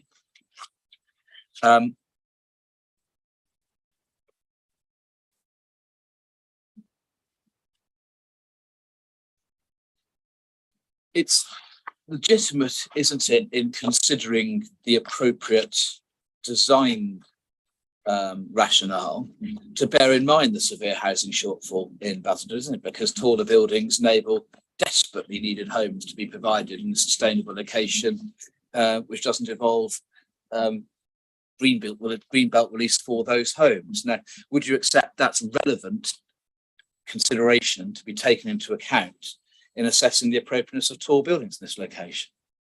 Yes or no? Sorry, can you just Yes. rephrase? So, do you agree that in considering the appropriateness of tall buildings and the extent of the tall buildings in this location, it's relevant to have regard to the severe housing crisis in Basildon and the fact that there's a desperate need for new homes to be provided in a sustainable location, ideally Oh, involving. yes, I do. Yeah. Thank you. It's 11 o'clock. Yes, Was that a sort of end to I've got 3 or 4 on questions. housing shortfall? I've got no, so that was just the context of this document, the capacity Yes. document. I've got very near to a point where we'll have a natural break. That's okay. Yeah. I just want to clear up a Or few. sure if you're moving on to. No, I'm almost down, sir, but almost down.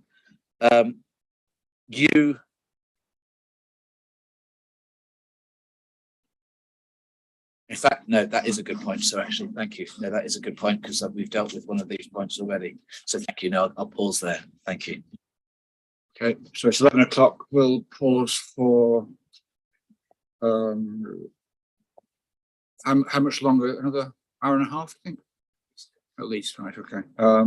But break for 20 minutes then. I should give a chance to get a coffee. So resume at 20 past.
Okay,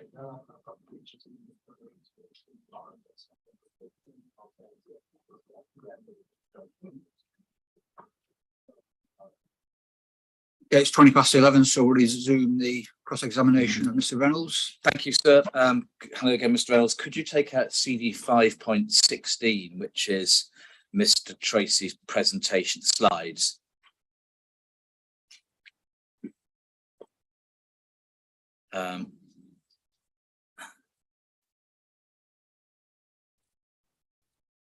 And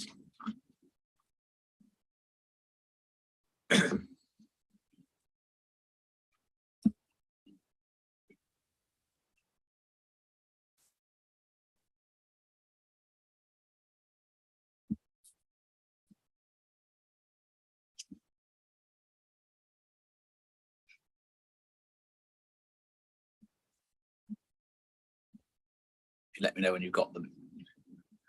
They're downloading, are they? It's very slow. Yeah.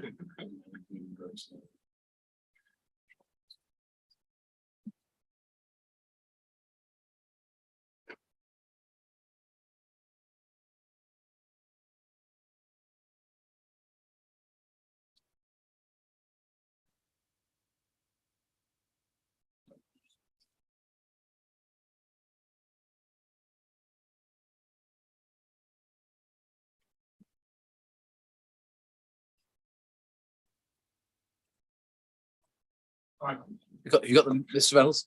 Or, no, It's very slow. it's so you got it's the slide on public realm connectivity first of all. I just want to explore some of the considerations for the urban design rationale of a redevelopment of the site. The one that says public realm connectivity analysis. That one doesn't have page numbers in the hard copy. It's about 8 or so pages in.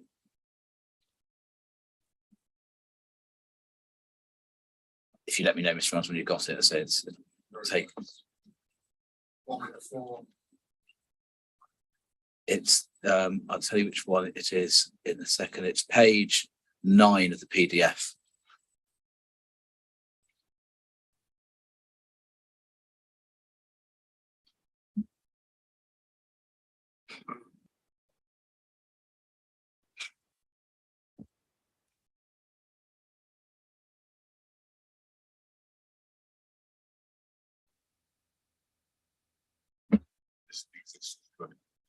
Yes, yeah.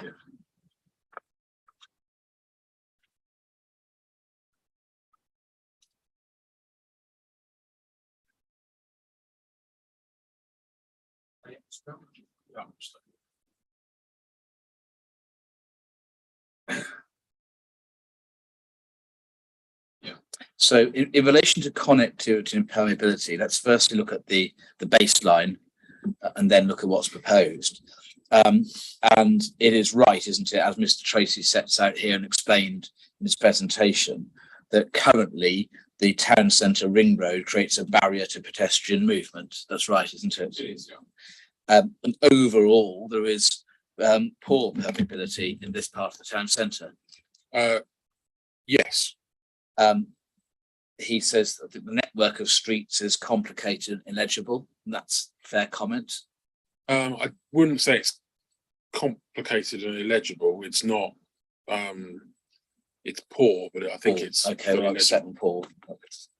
And the town centre turns its back currently on the station, doesn't it? I don't know that I really agree with that necessarily. Would you accept that when one arrives at the station, one is currently presented with a unattractive, unwelcoming face to the town centre of Basildon?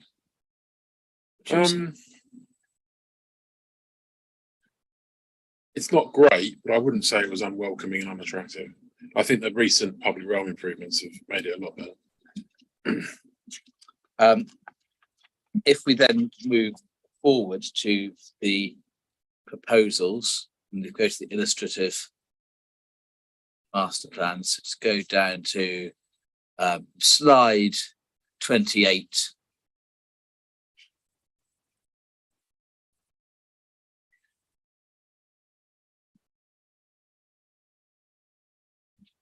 In terms of permeability and connectivity, the appeal scheme is a considerable enhancement on existing, or is capable of being, subject to what the council secures at reserve matter stage. That's right, isn't it? It is, Considerable yeah. enhancement. Yeah. And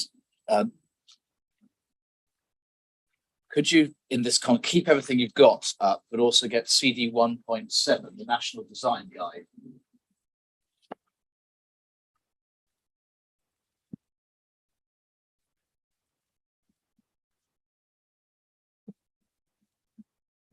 And when you have it, could you go to paragraph 77?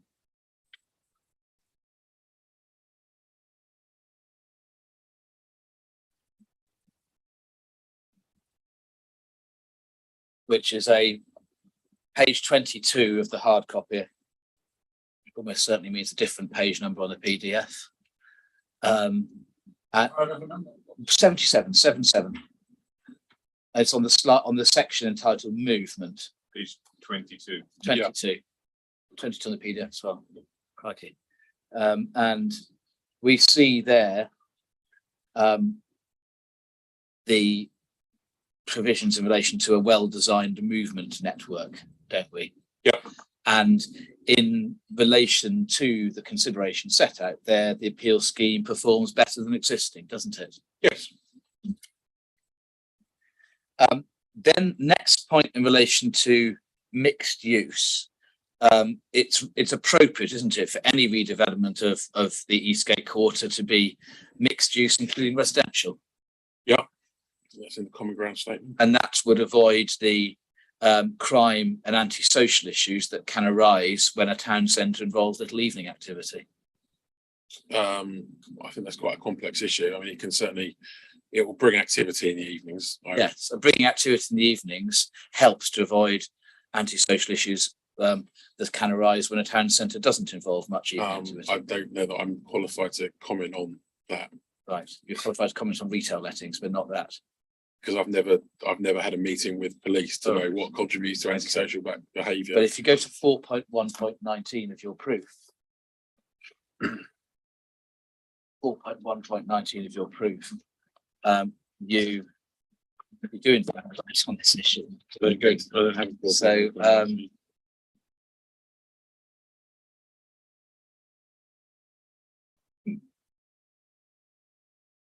in the sense you say that Sorry, which paragraph? 4.1.19 on page 38.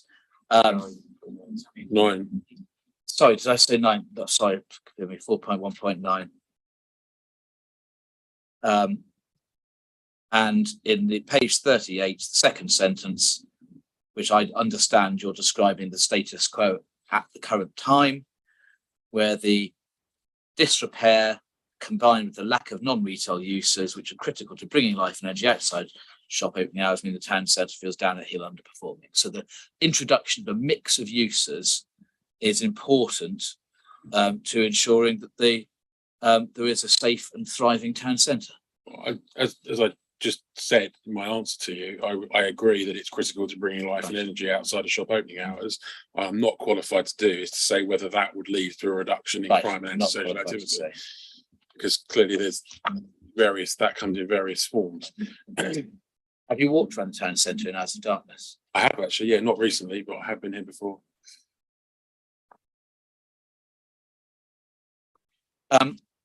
Green space. Could you please go to your proof 3.2.4?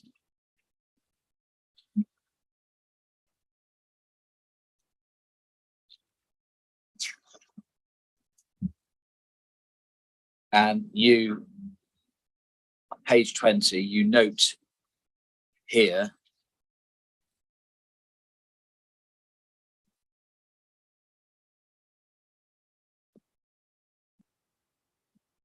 that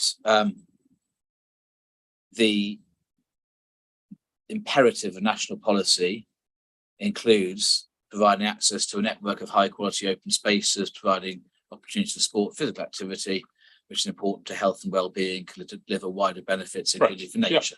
Yeah. And if we go to paragraph 91 of the National Design Guide,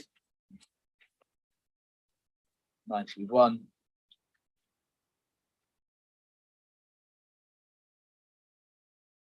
Page 26, we see a section entitled Nature Enhanced and Optimized.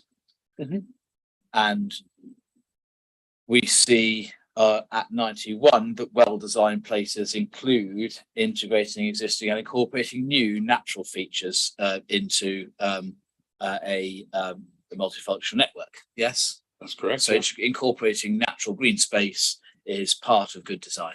Correct. Yeah.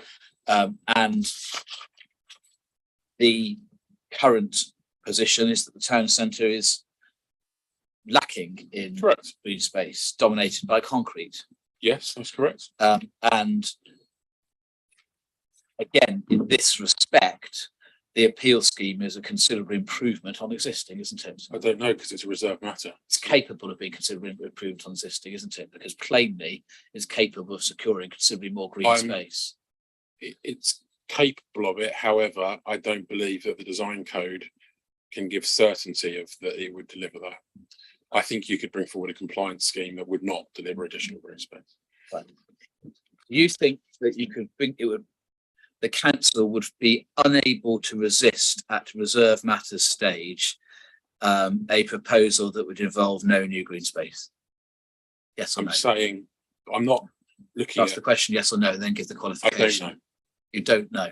Yeah. Well, I think you ought. I've suggested you ought to. Your view is that the council. My view is, Let me ask a question first of all. Would it be impossible for the council applying the development plan, section 38.6, to resist a reserve matters approval that had not a single tree, not a single item of green space at all? They would be powerless to resist that at the reserve matters stage. Is that your view? I don't know. Don't know. That's not a judgment I can make sitting here in the section.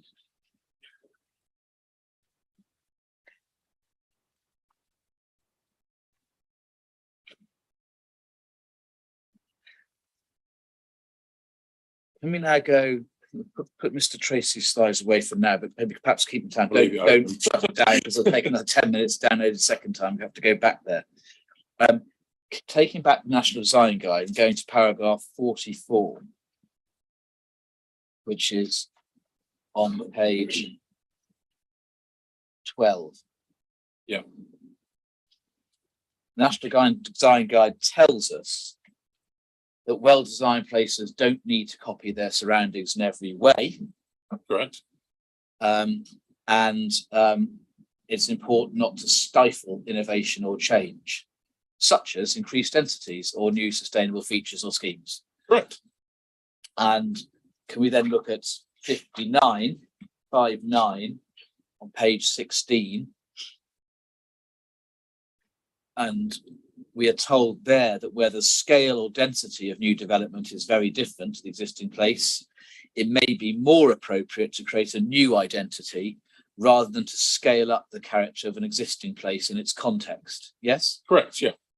And paragraph 60, riffing off the same theme, where the character of an existing place has limited or few positive qualities, then a new and positive character will enhance its identity. Yes? Where the character of an existing place has limited or few positive Yes. qualities. So I don't believe that that is an accurate. I know reflection. that is your view, but So what are those two references you gave? If- Paragraph 44. 59 and 60, sir. It's probably just worth getting those up if you're able to, just to it's on page 16. So where one is upscaling density, it may be more appropriate to create a new identity rather than scaling up the existing character. And where the character in existing place has limited or few positive qualities, and therein lies some disagreement between the parties, a new and positive character will enhance identity. And all of that represents good design, doesn't it? What's said there? Yeah. I don't think you refer to these considerations in your proof or your notes, do you? I refer to the National Design Guide in its entirety. I've got a Yes, section you on don't. I mean, it's a, it. I don't pull out individual paragraphs. No, no. Because I believe that the National Design Guide is a guide and it needs to be read in its entirety. Yeah. So it's inappropriate to just pick and choose which paragraphs you can. I'm not picking and choosing. And these are important design principles, aren't they? Yeah, but they are some of the design principles. There's 10 Yes. things on the wheel as I set out. So we are only looking at a few individual ones. So you clearly have to take different parts of document in stages. Yes. I mean, if I was to ask you a question based, if I was to ask you a question based upon all 61 pages of the design code, it'd be a very long question, Mr. Reynolds, wouldn't it? It would, yeah. Thank you. Now, if you keep that open, could you take your proof, paragraph 5.3.4?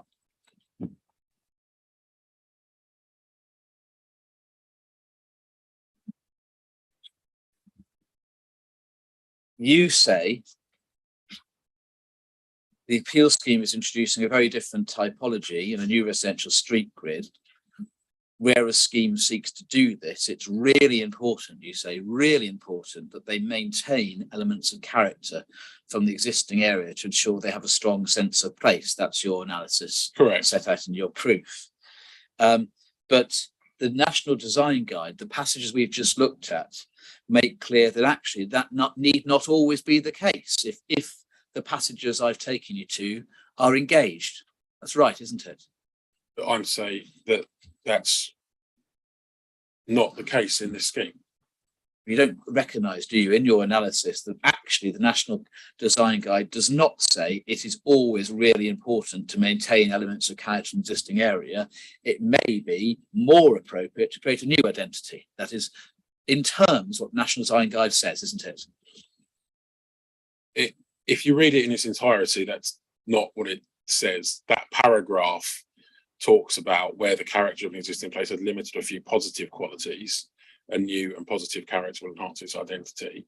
I've said that I believe in the case of the appeal scheme, the existing place does have positive qualities, and therefore they should be reflected in the scheme to create a sense of place. What I'm saying is not in conflict with the design guide in its entirety. Let's read 59. 59, where the scale or density of new development is very different to the existing place. That is what's happening in the present situation, isn't it? It may be more Yes. appropriate, not it Yeah. is more Yeah. appropriate. It may be more appropriate. You don't, in your evidence, intend at any stage grapple with that advice, recognise it, and seek to test whether it's applicable, do you? I don't. I address the National Design Guide in my evidence, not paragraph by paragraph. Otherwise, my evidence would be a lot longer. As you just pointed out, there's a lot of it, and I think that as I've set out quite clearly, there needs to be an element of place. It comes across very clearly if you watch the planning meeting back. That's one of the concerns of members. One of the reasons it's set out in the reason for refusal is that lack of identity and character. And I agree with that. Your rebuttal, please, to page 4, paragraph 2.4. Hang on. Keeping the National Design Guide open.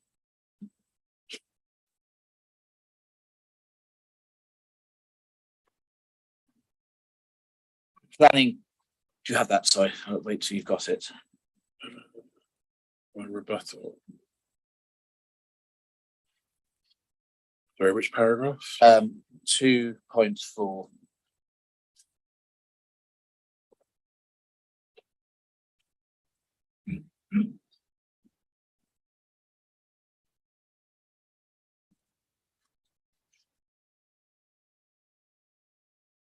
On page 4 of the rebuttal. Yeah. And in the last sentence, you say planning policy at all levels supports the fact that development should reflect local character. It does, yeah. But it's not quite as simple as that, is it? Because the design guide says there may be some circumstances where it's more appropriate to create a new identity and a new and positive character. New Yes. character may also arise from response to how today's lifestyles could evolve in the future and so on. So it's an oversimplification, what you say in the last sentence, 2.4, isn't it? It's not. It's what I've said there is that policy at all levels supports that, which is true. Policy at all levels does support that. What you're pointing out is that in some circumstances it supports not doing that. That's fine. I don't believe that this appeal scheme is such circumstance, because as you rightly said, I don't agree that there's nothing worthy of, I can't remember the exact wording now, but there's nothing worthy of keeping for character. So therefore, I'm not conflicting, or I'm not wrong. I'm just setting out my position.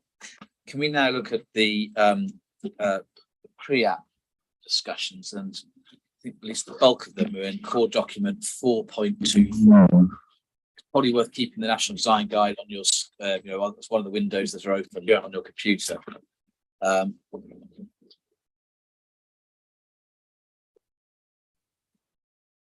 Yeah.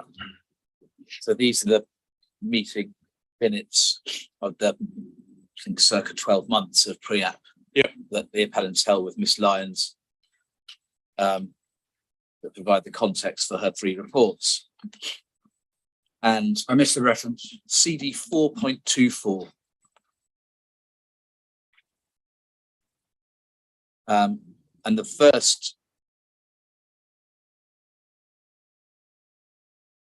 of these is 8th of April 2020. Do you have that? Yeah. And I'm going to come back to this in the context of consultation later, but simply on the context of sense of place, could we look at page 1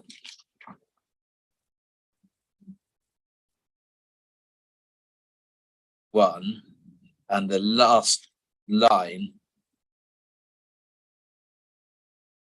We see that the Master Christine Lyons first view of the scheme is very good, follows the lines of the emerging master plan, which we looked at before, creates new streets, different dimensions to the town centre, which they are looking for. Yep. That third bullet. And then if we go to the 26th of May, which I think is on page 10 of the PDF.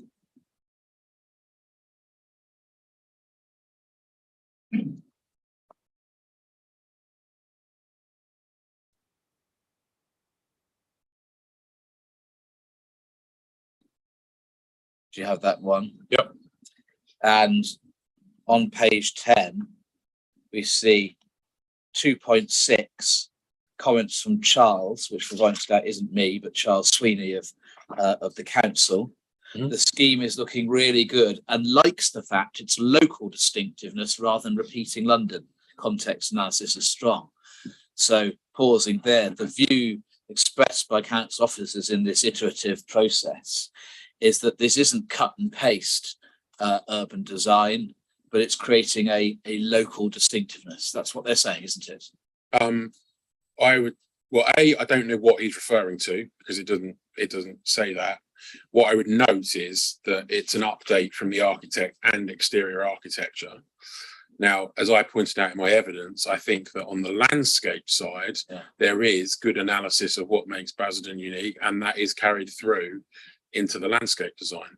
I'm not asking about your views. No. I'm just saying I can't say whether what they're referring to. So if you'd actually read this beforehand, you might have asked them what they were referring to, given you criticised the genesis of the scheme. I've read it. You haven't spoken to them about what they were discussing. I've spoken to Charles Sweeney about what he meant by that. Christine Lyons was there. What I'm saying it refers to the scheme, so one assumes it's the scheme. Well, that's, I guess.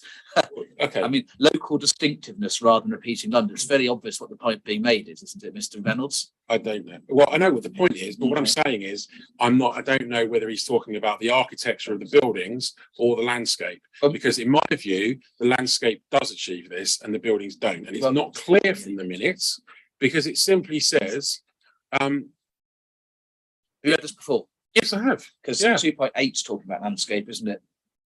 This is, I mean, 2.6 and 7 are clearly talking about the buildings.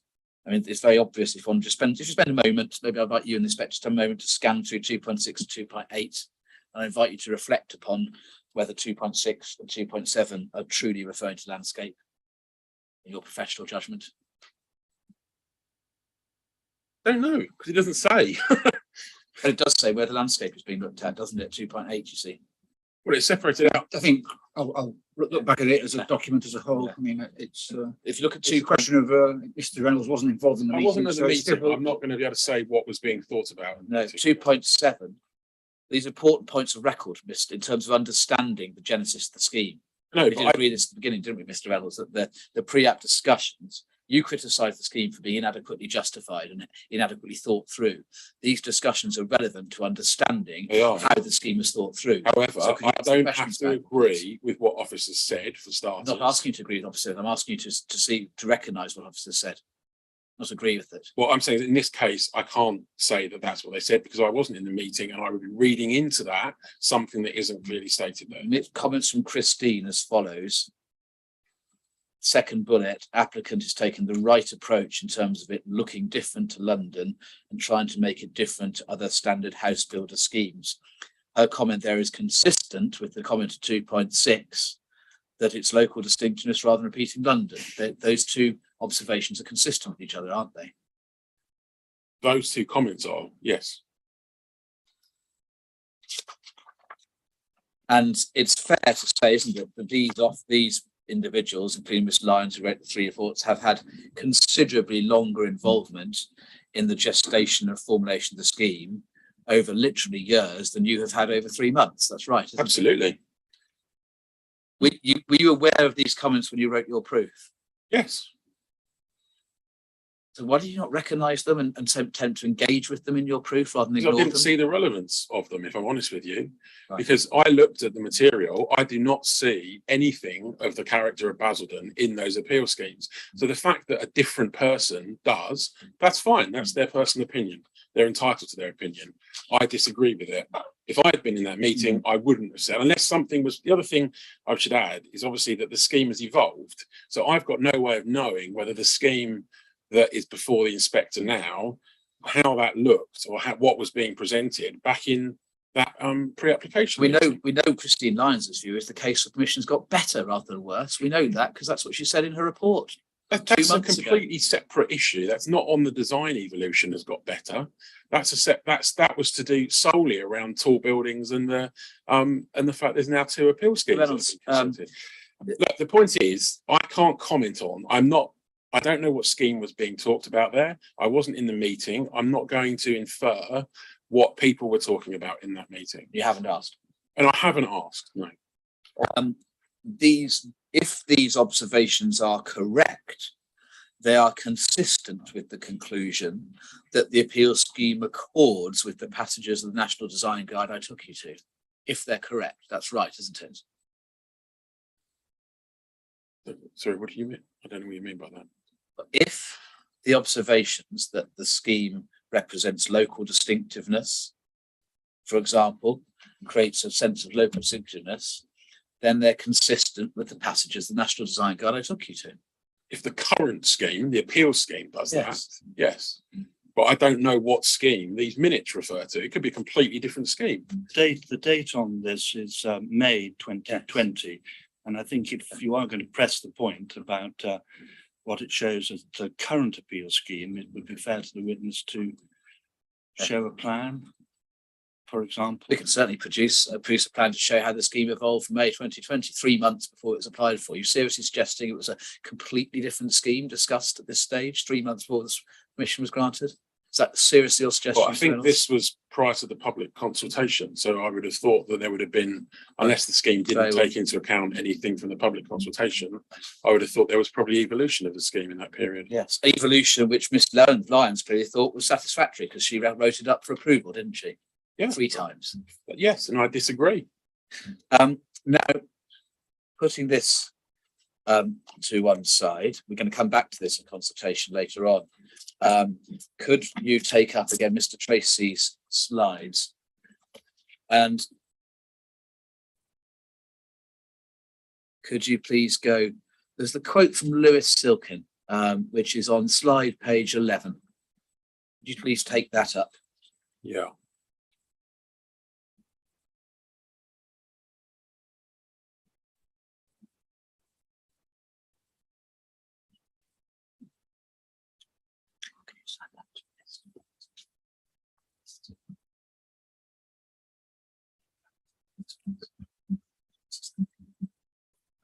Let me know when you've got it. Yep, I've got it. Yep. So Basildon will become a town which people from all over the world will want to visit. It will be a place where all class community can meet freely together on equal terms, enjoy common cultural and recreational facilities. Now, you heard Mr. Tracy yesterday explain how part of the rationale for the appeal scheme was to re-engage the pioneering spirit of the new time. Do you recall him I discussing do that? recall him saying that yesterday. Yeah. Now, do you agree that when considering how best to take into account local context, one is not confined to considering built form, but it's also relevant to considering the new town principles?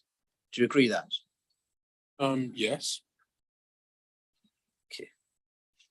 And it's clear, isn't it, that the appellant has done that. They have plainly, you've heard it yesterday, they have had regard to new town principles and how they might be best deployed in the modern era. That's what they said they've done. I don't know that that comes through in the scheme.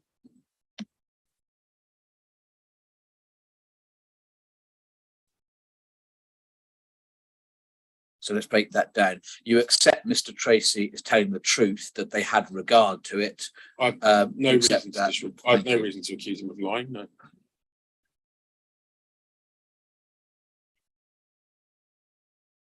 Thank you.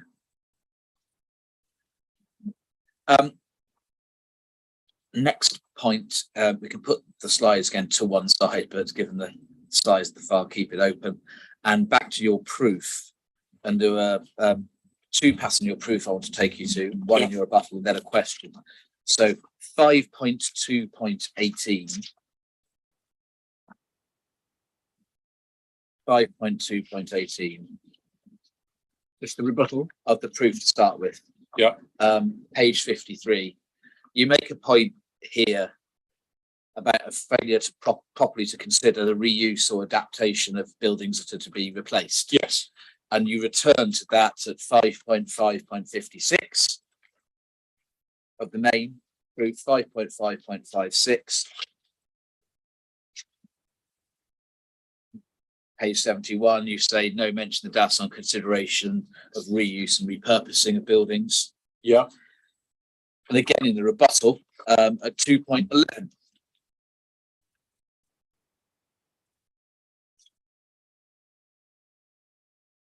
Page 6. There's sadly been some decay of the original building fabric, but I see no justification for its demolition when a sensitive restoration would be preferable. Sorry, So- which paragraph? is that? 2.11 of your rebuttal.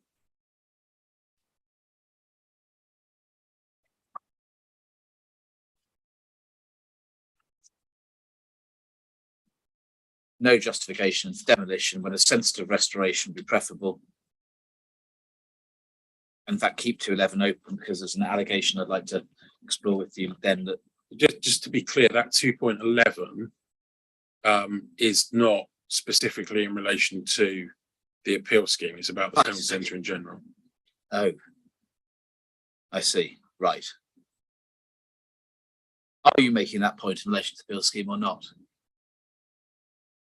Hang on, I need to. I don't believe I am, because I wasn't aware that I'd ever written that it didn't need demolition and that sensitive restoration could be the case. That's what I you think say. what I was talking about was it was a response to Mr. Tracy's assertion that he believes there's very little of the original form remaining.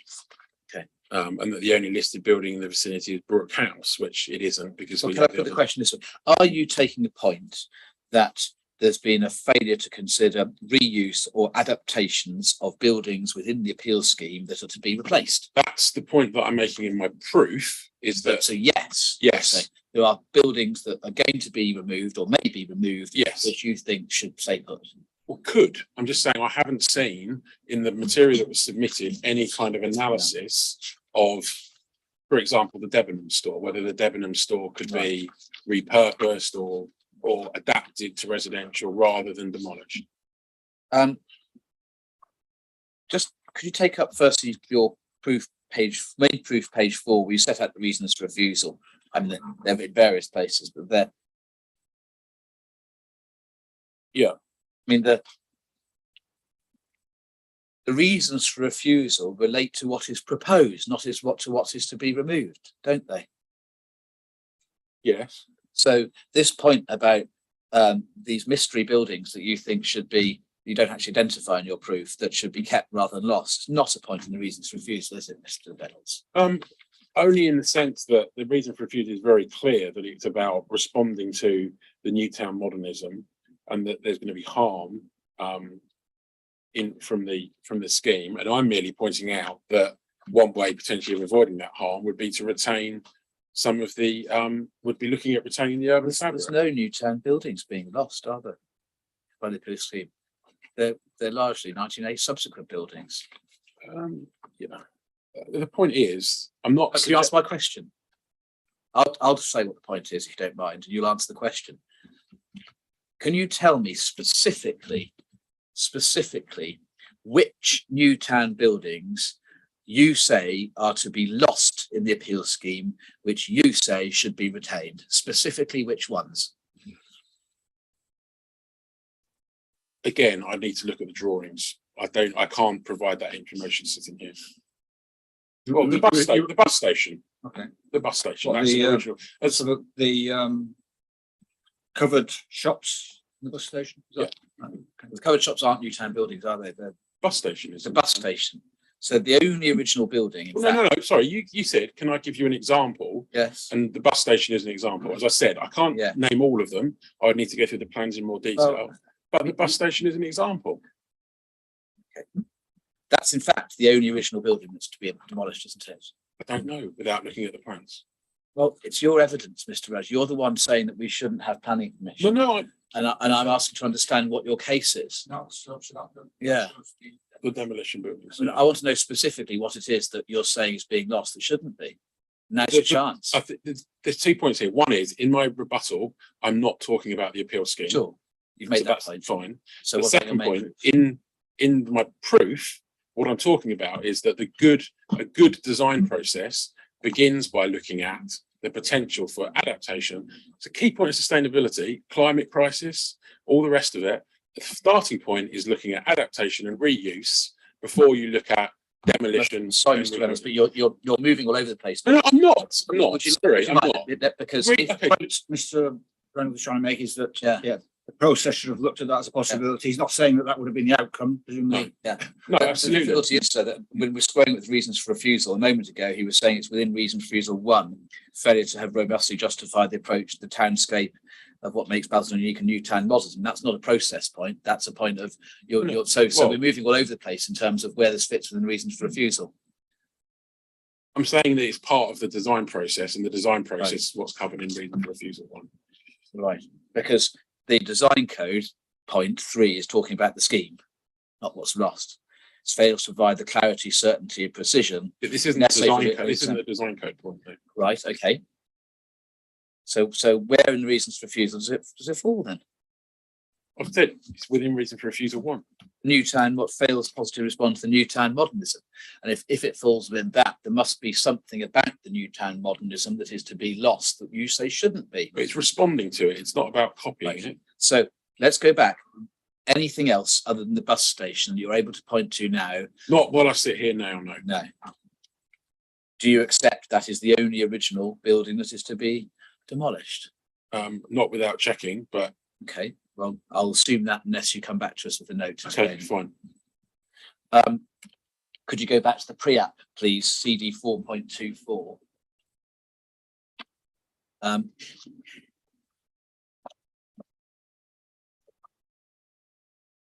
The 8th of April meeting.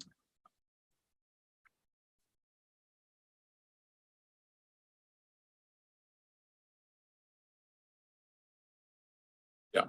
If you have that.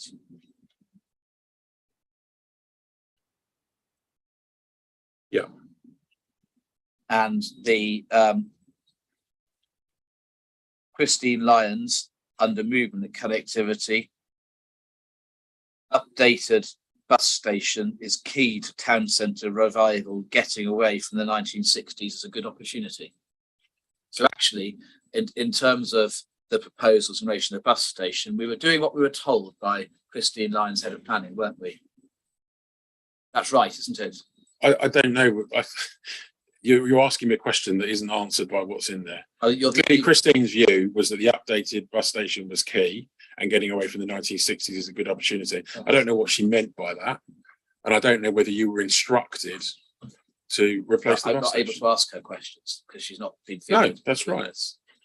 But it's clear, isn't it, that the view of Chris, of the head of planning, was that the bus station was identified as a major area of potential improvement. I think you're reading more into that than can be read into it. Have you read it at all before? I've read it. You keep asking me this question. I've read through these minutes. I can't say that that's a major area. You said Right. it's clear that it's a major area, and I say I don't read that from reading those minutes.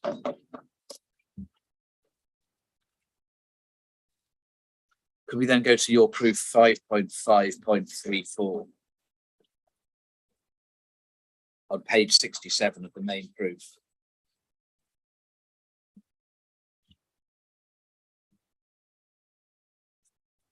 And you set out here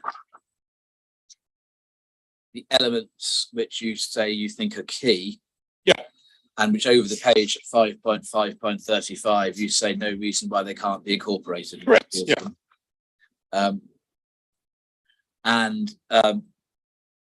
I want to come back just to put this into the context of what you say in your rebuttal. Can you try and either keep a finger in that or keep that open and go Yeah. to your rebuttal 3.1818, page 11. Yeah. You say,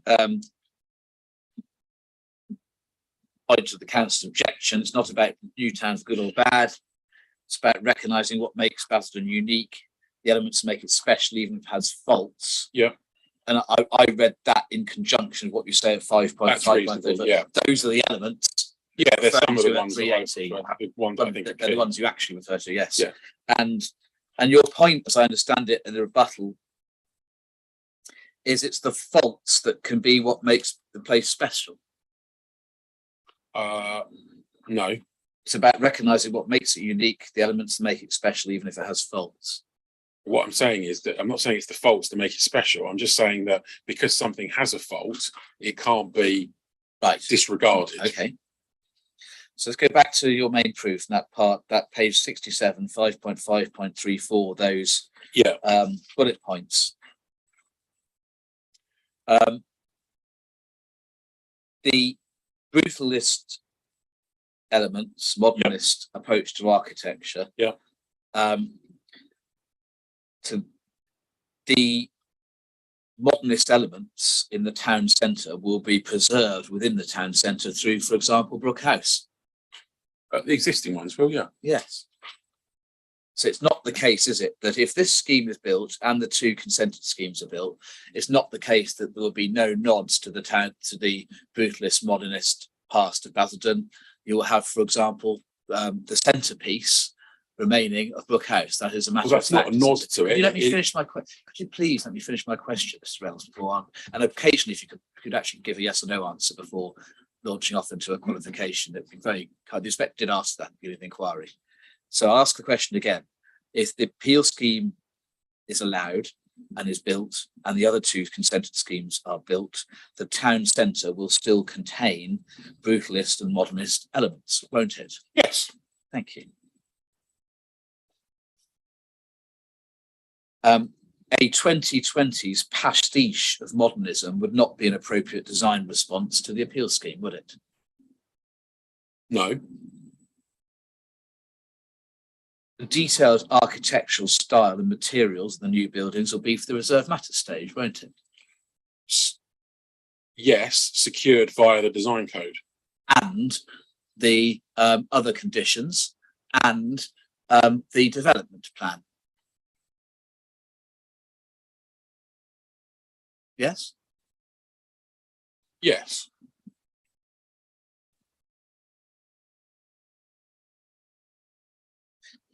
Horizontality of architecture. Yeah. I mean, that in the town centre is inevitably going to change given the two recent appeal decisions and the acceptance that we saw of the appropriateness of tall buildings.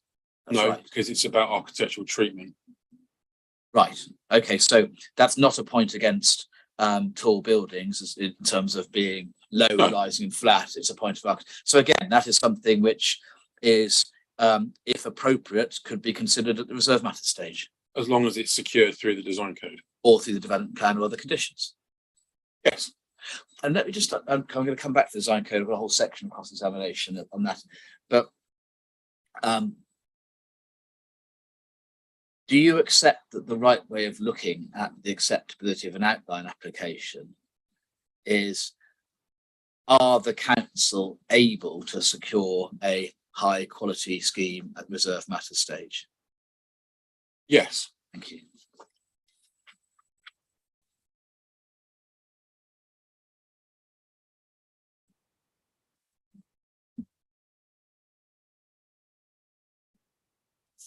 Sorry, just to qualify. However, you're consenting something, so you also have to be certain that what you're consenting is achievable. Not going to engage with that because then that raises points of law, which I'm going to make submissions on, Okay. and all points of planning, which are outside your remit. I think what I'm trying to say is I don't accept that with an outline application, you can just say that will be dealt with through reserve matters, that will be dealt with through reserve matters, that's a condition. Because what you're then effectively doing is approving a principle of development, and we know that it's an accepted principle here that a mixed use scheme is acceptable and desirable. You're not a planner yourself, are you? I'm not. No, I'm not. No. I'm an urban designer. However, obviously, I produce a lot of master plans and I've done design codes, and I'm very aware of the relationship between an outline application, a master parameter plan, and design code. I'm going to save the planning questions to planning witness, actually. Prominent public art. Yes. Now, the lack of prominent public art isn't part of the reasons for refusal, is it?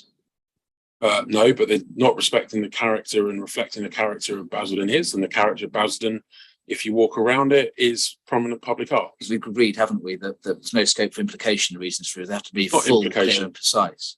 Yeah. So where's the character of reference to Basildon? public Well, art? because the character, I have to be able to define the Mr. Reynolds, the scope presumably to provide public art within the So scheme. that's my next question. Yeah. No, but so I think my point was that one of the characters of Basildon, characteristic of Basildon, is public art. He was of the Newtown movement, actually. The design code, which I know what's coming on to later on, I don't think has any requirement for public art. It has some woolly word like public art could be included.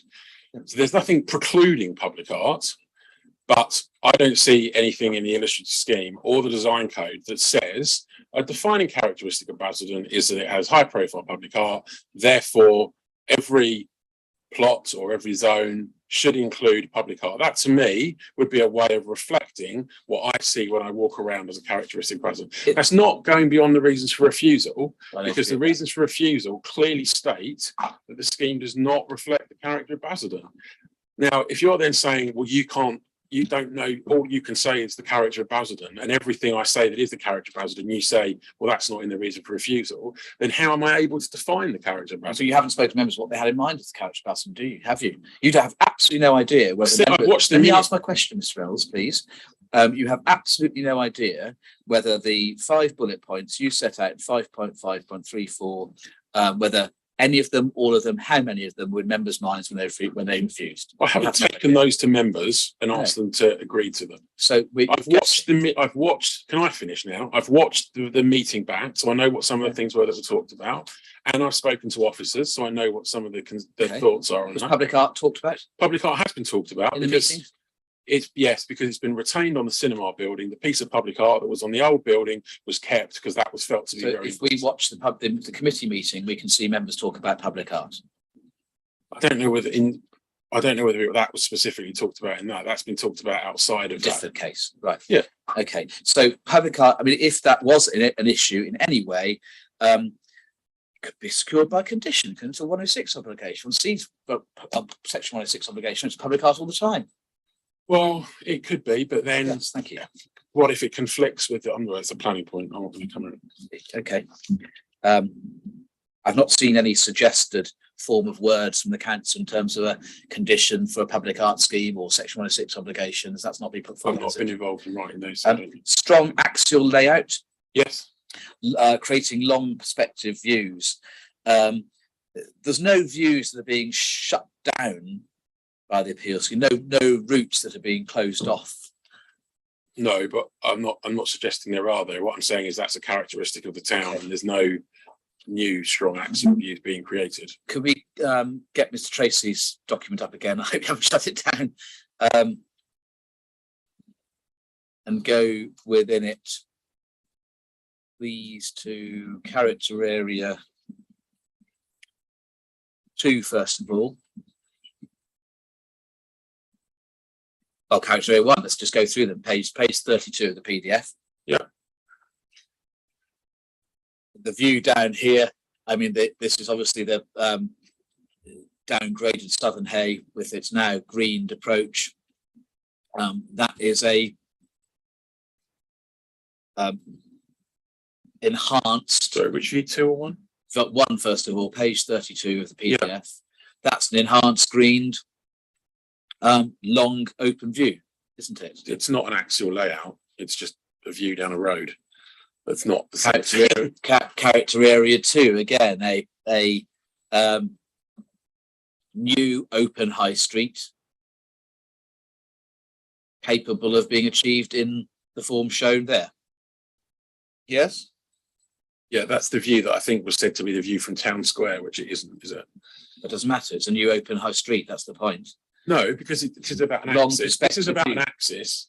And what I'm saying is that isn't the view along that axis. Because if you looked down that from Town Square, you wouldn't get that view because the parameter plan suggests that the building steps out to put what I call maybe a kink in that route. So actually, no, hang on, so I finish. So actually, that isn't an axial view, no. Well, it's not the axial. The thing is, you don't see axial views again. Let's speak. The words are important. Yeah, they are. Let's look at Although let's not be pedantic because I don't want to get pedantic on words.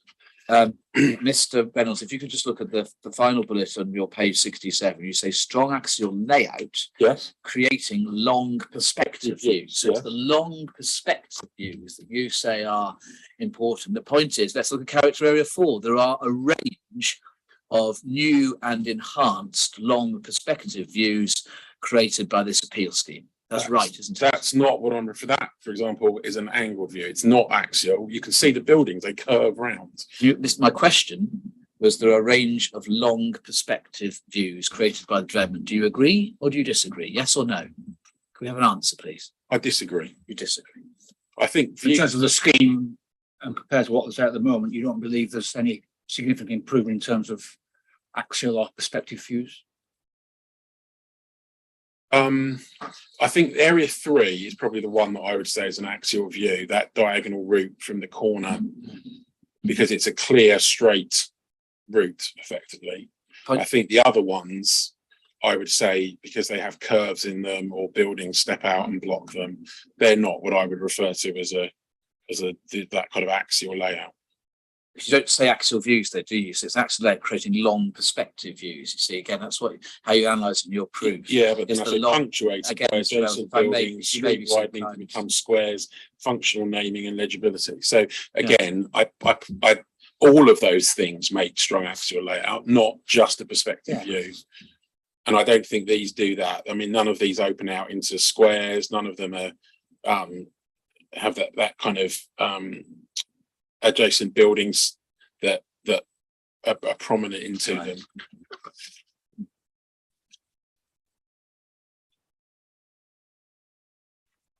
Plus, I mean, this is also, I assume this is the illustrative scheme. So again, you know, I have to be very mindful that this is an illustrative scheme. So actually, this isn't what's being consent is being requested for. So it's whether or not it's capable of being delivered. Could we go to your proof 3-point Definition of axial layout, axial views? I think what I talk about in my document is the east-west view, sort of past Brook House, if you like, as you're either way, when you walk from the east or the west. You sort of have that long pedestrian route, and then it widens into Town Square and East Square. Are any of those created by the consented schemes? Market Square North or Town Square?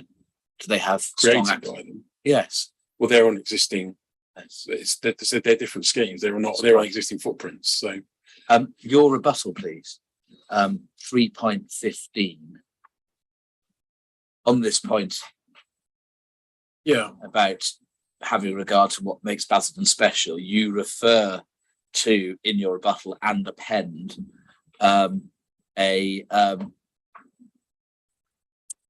design access statement for the East Walk plinth scheme, and you include that in your appendix A. that's right. Yeah, yeah. And if we take that out or take that up,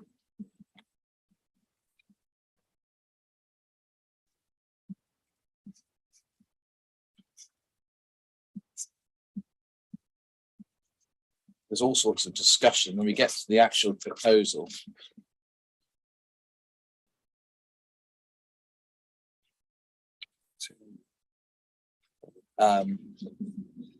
There's nothing in that proposed, see on the front page, actually, don't we? The proposed development there. Yeah. That's vertical, not horizontal.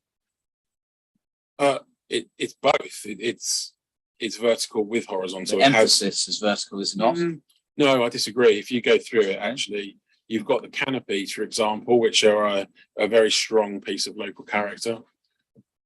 That's exactly the kind of treatment and element which is important. Okay, and that's a matter of detail, isn't it?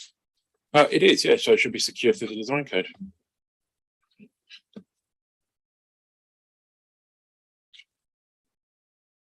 Or something which the council is able to, if it considers appropriate, able to require through the application of section 38(6), the development plan and material considerations. Yes, but the purpose of the design code has to have a purpose. So design matter. The design code, as I said out in my evidence in chief, is there to provide a certainty around the design. So you say that's the primary emphasis of that development is horizontal and not vertical. I didn't say that. I said it balances horizontal and The vertical. primary emphasis is clearly horizontal. So clearly Of the end block, it has vertical, but as I said, you have the wings, for want of a better term, are horizontal buildings. It's got the canopies, which are a characteristic of the town centre and which are retained. Okay. Canopies. Yeah. No public arts, as far as we can see. I think it does have public art on it, actually. Okay. Do we see that on the referenced and showcased in the design access statement that you exhibit? Let me just search for it because there was reference made. I'm sure there was.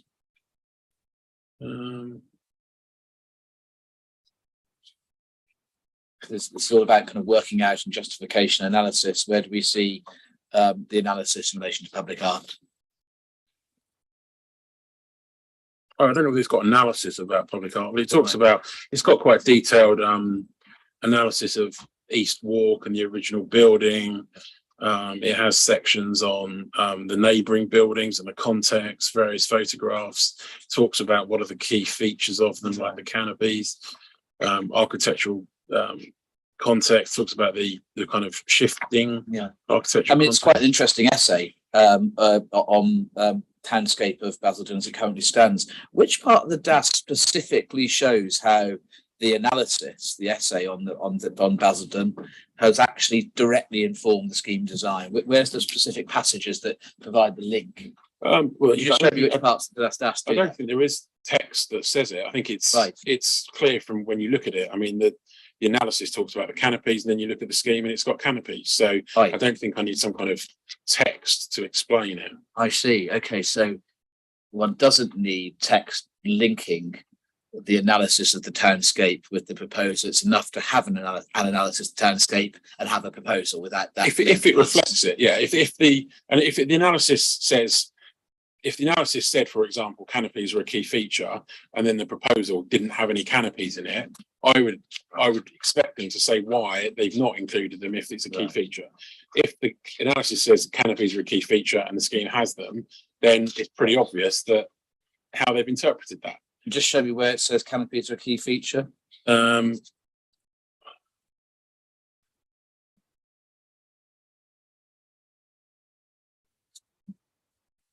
on, I can search the PDF. Find the reference to it.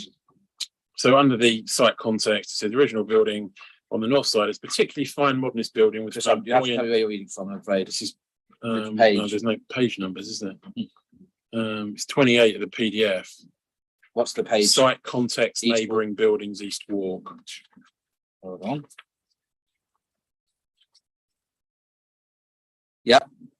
So the third paragraph down is the original building at Southern A, end of East Walk. On the north side, Flamboyant particularly building fine modernist building with flamboyant billowing canopy from concrete and diagonally receding glazed bays above. The walls and columns clad in green marble. Doesn't say it's a key feature, does it? Well, It's your gloss. no, I mean, I would have thought that it's talking about those elements so that it assumes that they're the key features. I don't know It why. talks about lots of evidence, doesn't it? But it talks about the elements that are the key ones because they're the ones that I agree with it. I mean, I don't, if they'd not talked about something, then I would question it. Yeah. Okay, so actually, your view is the role of the DAS isn't to on your analysis. It doesn't matter if there's is text linking the assessment of the townscape as existing, the proposed. What matters is whether the proof of the pudding, effectively, whether what is proposed does reflect. I think it's both. I think if the final scheme reflects the analysis, then I don't think you need to write that it does it because it's apparent that it does it. I think if something doesn't reflect the analysis or it jumps to a conclusion, then I think the DAS should explain why that conclusion has been reached. Okay. We can put that to one side. Then before we get on to the section on design coding, there's some other points you made that I just want to understand your case on first, because it may inform our discussion on the design code. In your proof at 3.2.13, you make first mention to a point that's a bit of a theme in your evidence. Page 22, you say, though the requires decision taking, it's important also to consider what the framework says in terms of plan making, as the regeneration of the town centre is something which can't be achieved on a piecemeal basis. Correct. Yeah. And you go on to say for the regeneration to be successful, it must be coordinated. Next slide. Then at 4.2.13 on the same matter, page 40. Yeah. Actually, that's not quite the right. Sorry, forgive me. That's not the right. Somewhere you talk. Sorry, I got the wrong reference there. But somewhere you talk about the need for an overarching plan. I'll get the reference in a moment. You talk about a need for the overarching plan rather than piecemeal development. Now, tell me this, Mr. Reynolds, are you saying that the development of Eastgate has to be plan-led as opposed to something coming forward through an individual application? Because that's the impression one gets from reading these passages. Oh, I'm not saying it has to be. I'm just saying that I think my view is that on a scheme of this scale and magnitude, it's better when it's coordinated and it's not brought forward. It's no part of the reasons for refusal, is it? No. No. And indeed, we know from the Market Square and Town Square North decisions that those inspectors tend for ad hoc planning applications to be brought forward for elements of the overall town centre regeneration. Yes? Yes. I'm not sure of the timing of those, whether there were overall town centre documents at that time. It's just me stating an opinion. It's backed up by the quality review panel, as I put there. They made exactly the same comment that there needs to be coordination. And as I said, the first QRP was a kind of joint one, is my understanding, between the three schemes. And I mean, the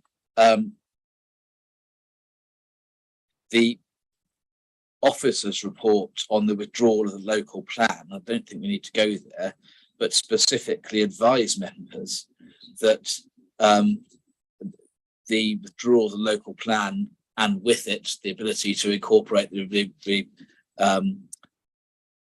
regeneration strategy will prevent the council from taking a comprehensive view of how developments relate to each other. Yeah. So the fact that the redevelopment of the town centre is not plan-led is a direct consequence of council members' own decisions to abort their plan-led process, isn't it? Yeah. Thank you. Now, next, outline versus full and hybrid. And you make various observations in your proof. criticising the outline approach, don't you? Said a moment ago, this is outline. I do, yeah, absolutely. And again, it's no part of the reasons for refusal that the application should have been full or hybrid, is it? It's not, no. So that's the point outside the scope of the reasons for refusal, isn't it? Yeah, it's just me providing context. Right. Well, it's context, but it's really context that's irrelevant to the council's case, isn't it? Because it's not part of the council's case. No. No, as in. No, it's not you part of agree the with council that, case.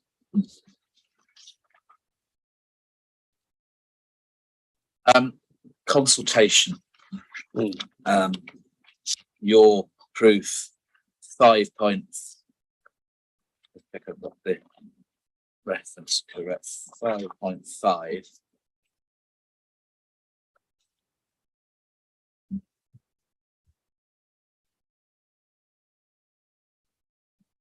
Um, 5.5.50, I think it was.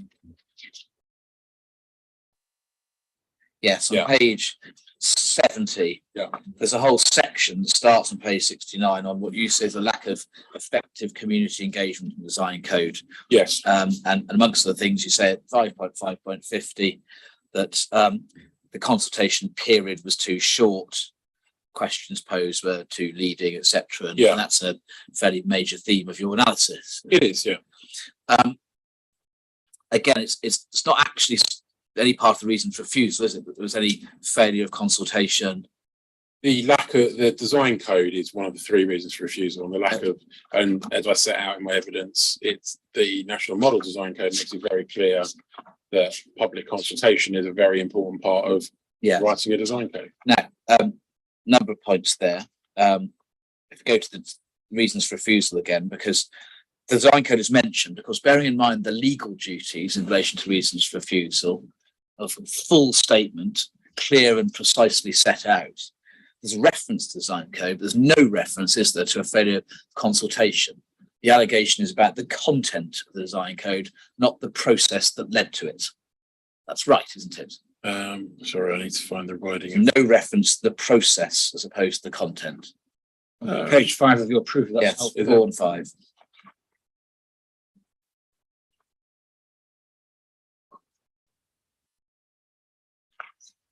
So bearing in mind the legal duty for full reasons to be clearly and precisely stated, the process that led to the design code falls outside the allegations in the reasons for refusal, doesn't it? So can I have an answer to that, please? Yes or no?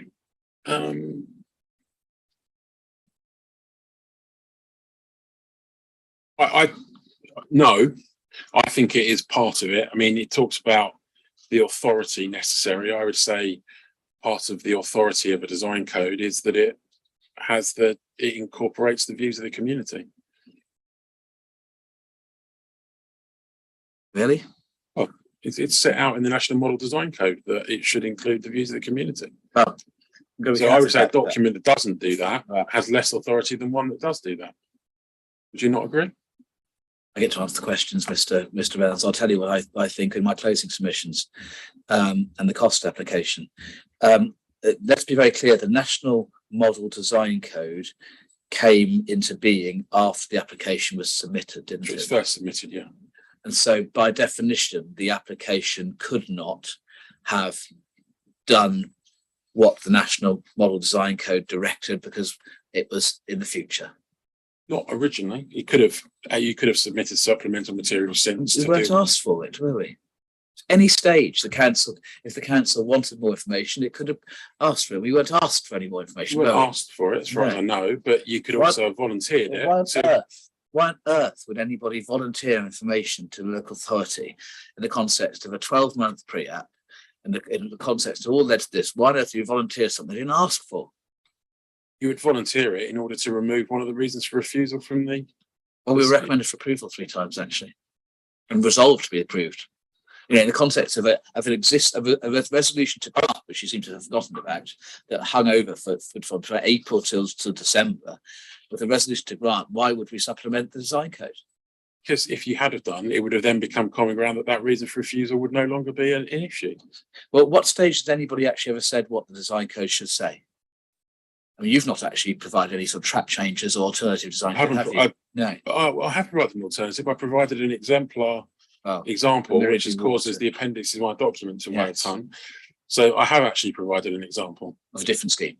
Rather of than a very actually similar the same. scheme, which, and I've clearly highlighted Right. why Okay, that we're is a gonna come good back- design code. Sorry, And I've That's not highlighted the why question, that's though. a good design code in a number of areas. it's not an expanse because it is for a different scheme. It can't be a design code for this scheme. You've not at any stage said, well, here's some track changes on your design code, or That's here not is what that's not No. my role. Now, you also rely on your proof, don't you, at 3.2.18, 3.2.18 and 5.5.47. Just refresh your memory of those. Yeah. On paragraph 129, the framework. Yeah. 5.5.47. All guides and codes for probation and effective community. And once again, that is something which at the time the application was submitted, and indeed the time that it was resolved to be granted approval, was not in existence. No, but it is in existence now, and it's the basis on which I think the inspector has to make his decision. But bearing in mind that the application, when submitted, was incapable of complying with future policy. Plainly, Yes, we're not but as wasting I'm men. saying, between then and now, there was scope for additional information to have been Haven't provided been asked for it. to allow the inspector today, who has to make his decision on the current policy, to do that. Do you agree that in considering whether engagement it has been and will be effective, considering the policy in relation to community engagement, it's appropriate to have regard to the following things? Firstly, what had come before the application, including the master plan regeneration strategy and the community engagement in that. That's relevant context, isn't It is, yeah. And what will come later, the reserve matters stage and the public engagement in the worked up details will come forward at that stage. That's relevant to have regard to as well. Yes, but not in the context of the design code. That you can't say there'll be consultation on a reserve matters application, therefore we don't need to do consultation on design code, when the policy clearly says you do have to. We didn't need to do a design code at all. Well, that's, I mean, I'll come on to that. We didn't need to design code at all, did we? I don't know what was discussed. We'll come on to that in a moment. Now, let's just think about those first two things. So what had come before? The context for, we've agreed that the context for community engagement and the adequacy of it in the application includes the master plan regeneration strategy and the community engagement in that. We saw, didn't we, earlier, that the master plan regeneration strategy itself expressed to have been guided by the views of people who use the town centre. That's the wording used. Do you remember? I do remember that, yeah, and that's where they had the buildings up to 8-storey as a marker building. And you're misreading the plans, but I'm not going to go there. The inspector will reach his own view on that. And we know, don't we, that the officer's report judges to comply with the output of that Yes, and I consultation disagree with process. that. Can we go back up to the CD 4.24, the pre-app?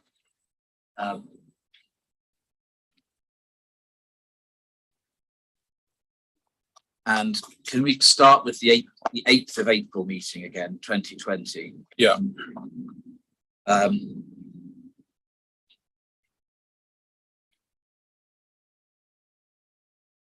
And in section 2, applicant update, do you have that section?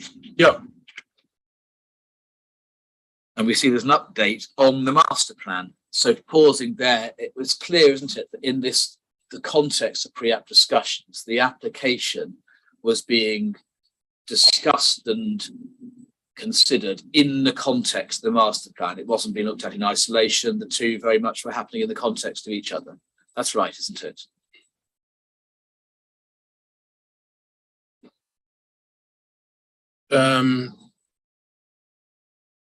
I don't know who Matt Carroll is, I'm afraid. So I don't know whether that's, But is that a council officer or is that, because there's no attendee list on the minutes. So I'm not sure who Matt Carroll was. council officer? Okay, so they were providing an update to the appellants on the master plan. And the reason why they weren't doing that out of academic interest alone was because the application was being, or the putative application at that stage, the scheme was being worked up, not in isolation, but in the context of the master plan, wasn't it? Yes, well, in Yes. parallel with it, Yeah. yes.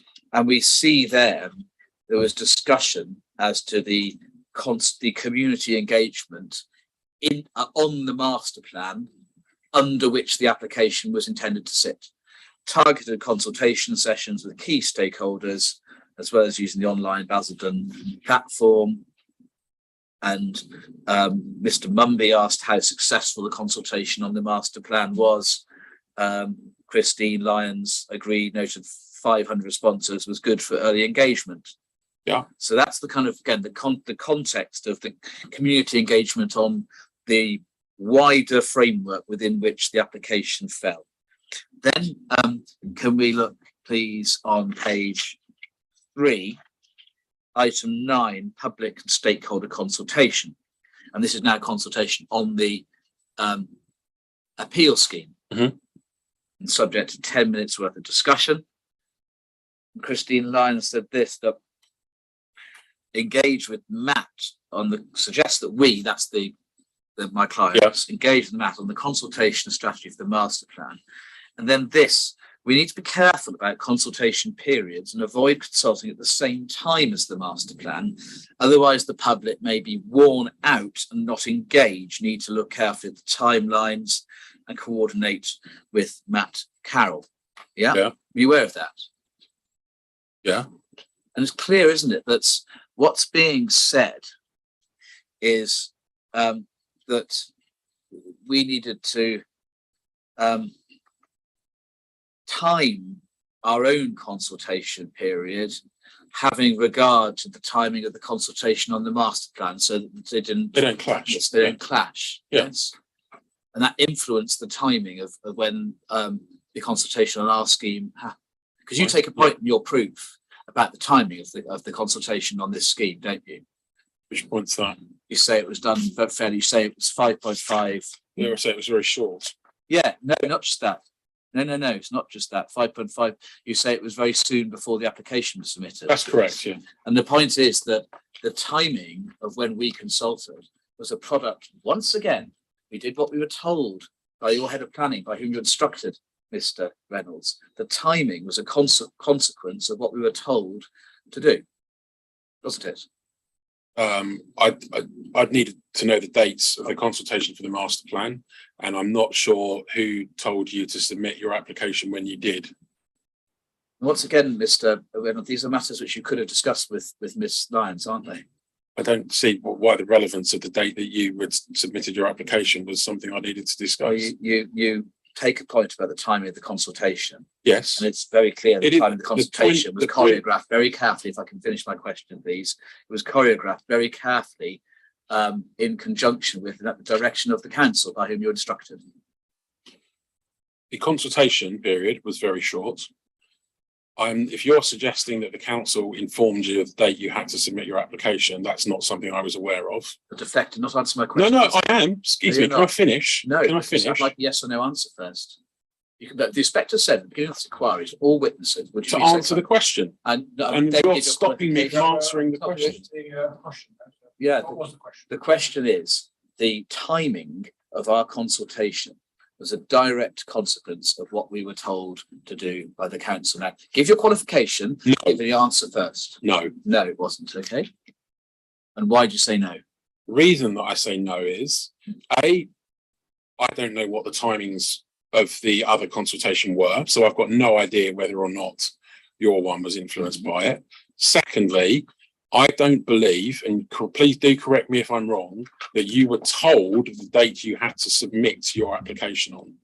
So therefore, even if you weren't able to start your consultation earlier, because it would have overlapped with the master plan, and that may well be the case, there was nothing stopping you having a longer consultation period, and B, having a longer time to reflect upon the consultation period prior to the submission of the application, unless you're telling me that you were directed by the council to only have a 2-week consultation and then to submit your scheme straight afterwards. Let's see what happened during the rest of the pre-app. You read all of this section of it, 4.24, all the pre-app. I think I've been through all the Right. meeting minutes. Yeah. So let's just see what else is said here. So there's then a reference, Christine Lyons said, suggests to run a formal session to the pre-app process. Don't So engage, which one are we looking at the now? third bullet, don't engage with members directly, need to be carefully managed, and so on. Happy that we fit with the master plan again, the fourth bullet. And indeed over the page, noting in passing, Miss Lyon says once the scheme is built out, it will be a stunning change to the town centre. Then we go to the 5th of May minutes, 11 a.m. on the 5th of May. And on page 3, applicant consult. So firstly, master plan timescales. Master plan still going to committee on the 13th of May. And then applicant consultation, Christine Lyons concerned, some is fine straight after 13th of May. But anything substantial showing the scheme in detail should be after the 1st of June. So again, on the timing of when the consultation starts, a very clear direction from the council's head of planning on holding fire until after the master plan consultation is finished. Yes. Yeah. I think my query is with when the consultation ends, not with when it starts. Let's see how we get on in the next one. So we then have the 26th of May.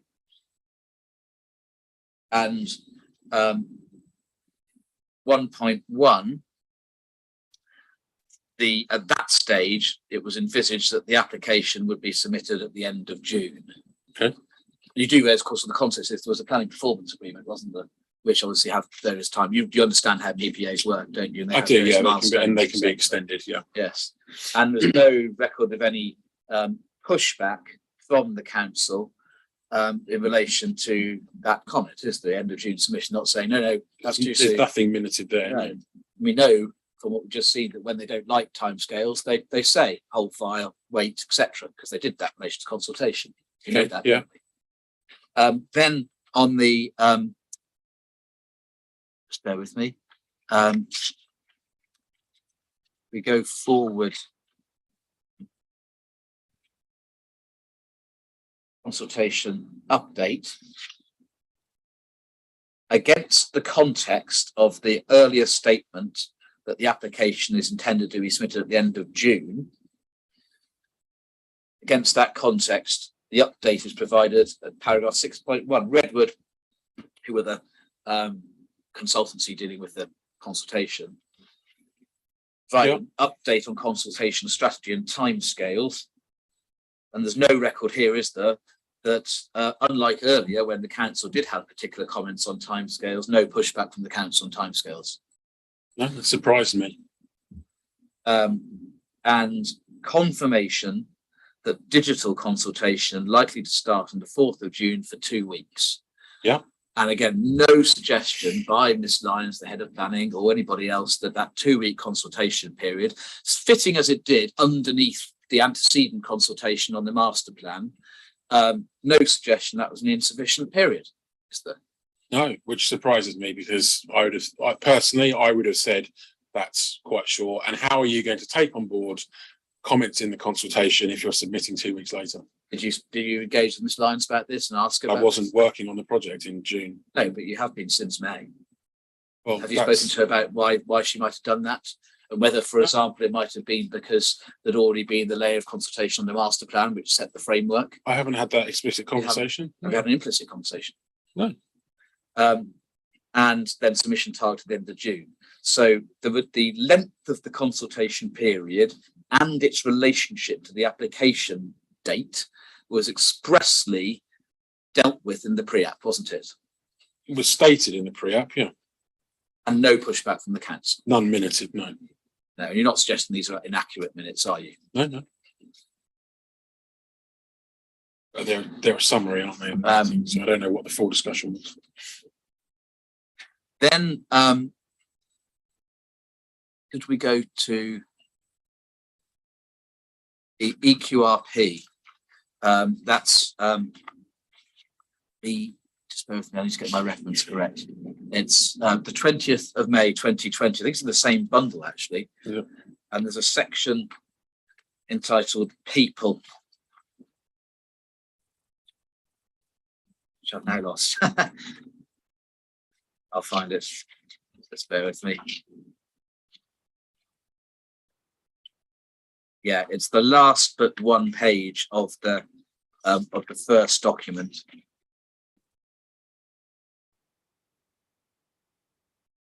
If you get to, thank you, 22 in the PDF. Thank you. Do you see as Oh, yeah. people at the first words of the overriding theme? Yeah.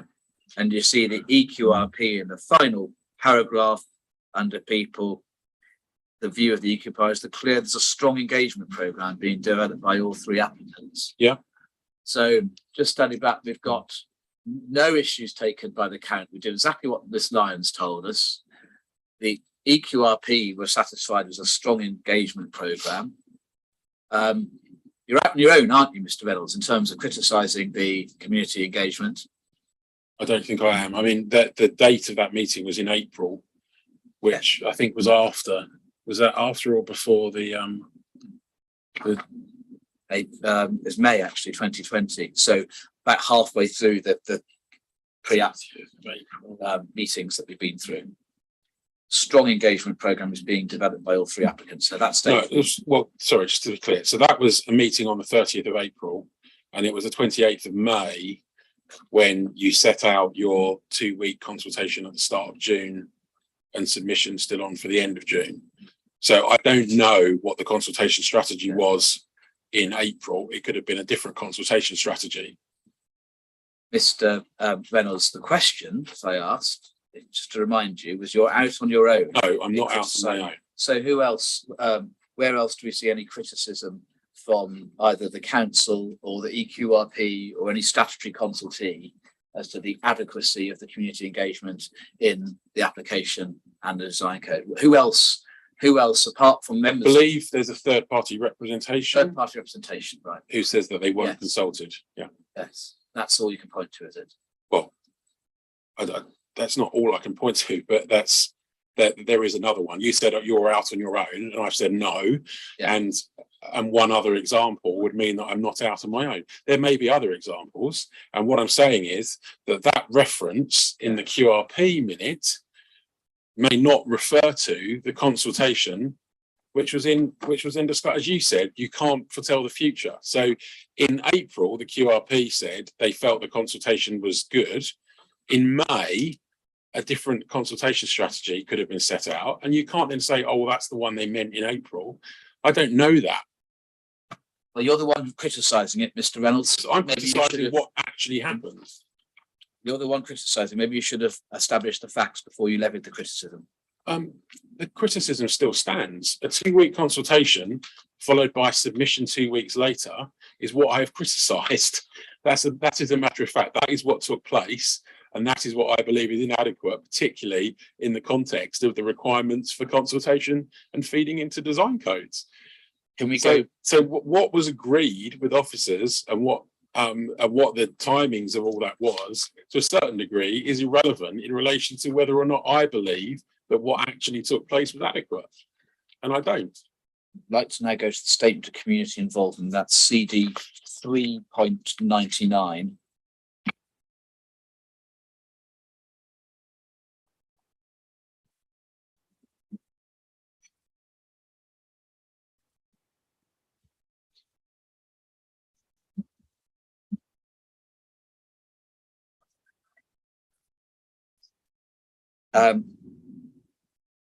And when you have that, Yep. let me know. Yep. Plainly, this must be viewed in the context of the local, the master plan consultation, as we've seen. Mhm. And could you please go firstly to page 7? Yeah. See by context, before there's various correspondence and meetings with Yeah. officers before Yeah. the consultation. Yeah. Then on page 8, we see actually that in the first bullet, the consultation period was in fact extended. That's right. It was due to run for less than 2 weeks. It was extended in the way set out here. And well, actually 2 working weeks, actually, that's not fair. And there was a further webinar organised. Second bullet, there were 4 webinars. And then on publicity, and this is something you don't deal with in your proof, there was a hand-delivered flyer advertising the consultation website and advertising webinars delivered to 35,270 addresses. Right. Yeah, but you don't refer that. But in terms of understanding the extent to which people had an opportunity, a football stadium full of people were given a hand-delivered flyer telling them about that, and you just don't mention that at all in your appraisal of effectiveness. I don't see that that's relevant to my point. My point was that at the end of that consultation, 2 weeks later, you submitted an application. I know how long it takes to prepare the materials to submit a planning application. That takes best part of a week just to get all the documents together and printed. So I don't see how, in the period available, it's a good job you didn't get 35,270 responses, because I would have been impressed to see how they've been dealt with in 2 weeks. To read those responses, take on board people's comments, review the scheme. Consultation has to be meaningful. It's very clear that it needs to be meaningful. And my point is that I do not believe that a 2-week consultation extended by 2 days, so that it was an extra weekend, followed by 2 weeks prior to submission of the application, can be described as a meaningful consultation. There was then also, we see on page 9, in the first full paragraph, the publicity was supported by Basildon Council.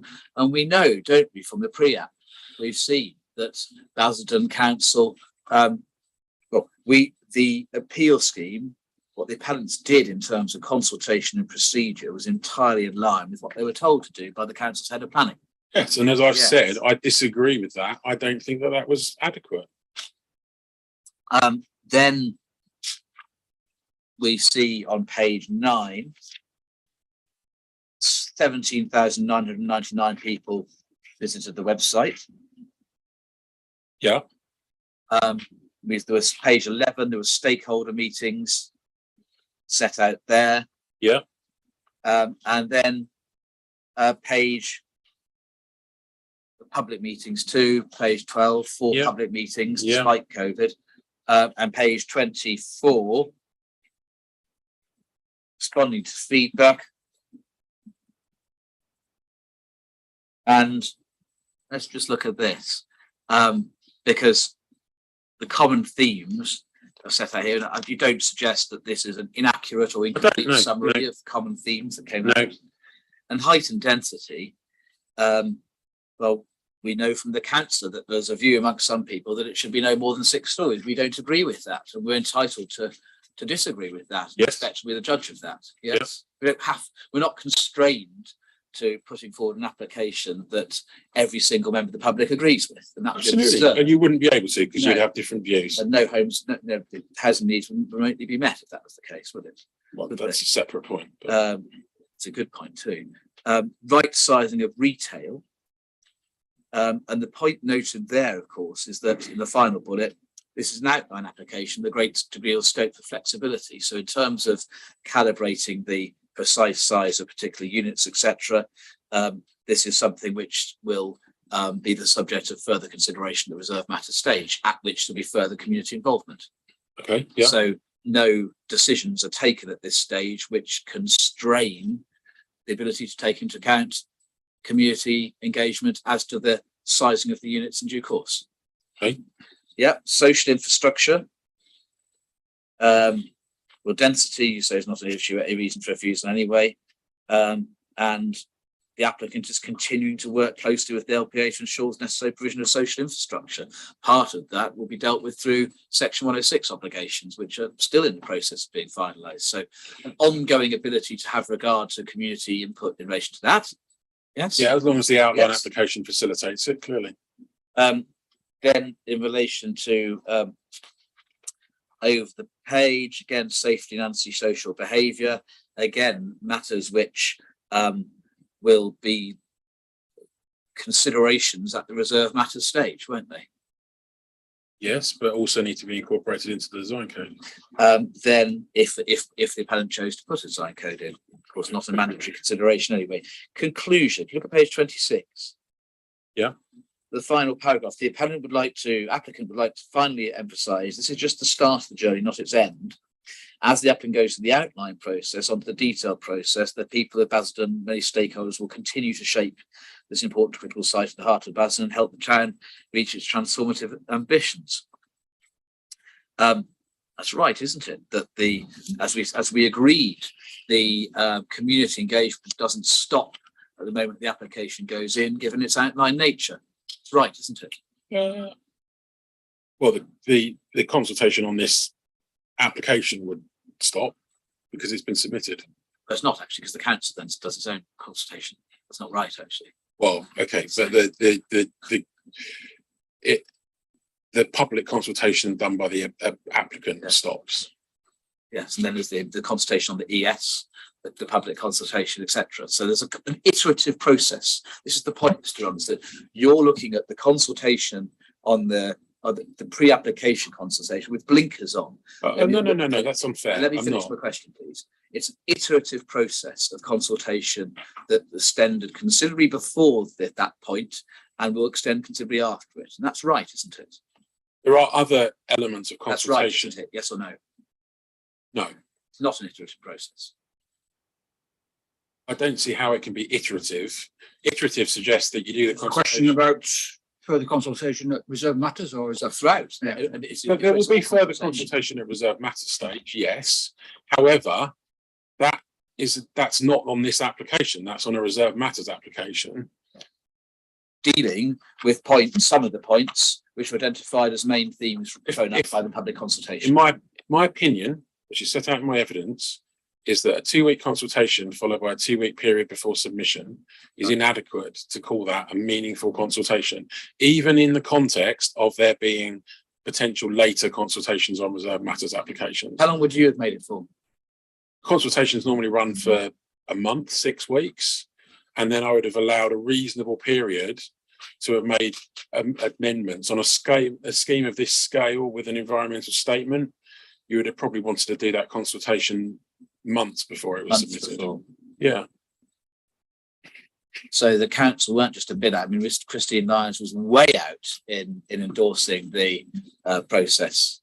That's what I'm saying. I think, I mean, what I don't know is how many elements of this scheme were known at different stages of the master plan consultation and how much of it was included in the master plan So consultation. again, it's your criticism. So I'm assuming you armed yourself with the facts necessary to levy the criticism. My criticism is on that consultation on this scheme, because this scheme isn't in the master plan. The master plan sets out heights which are way lower than this scheme.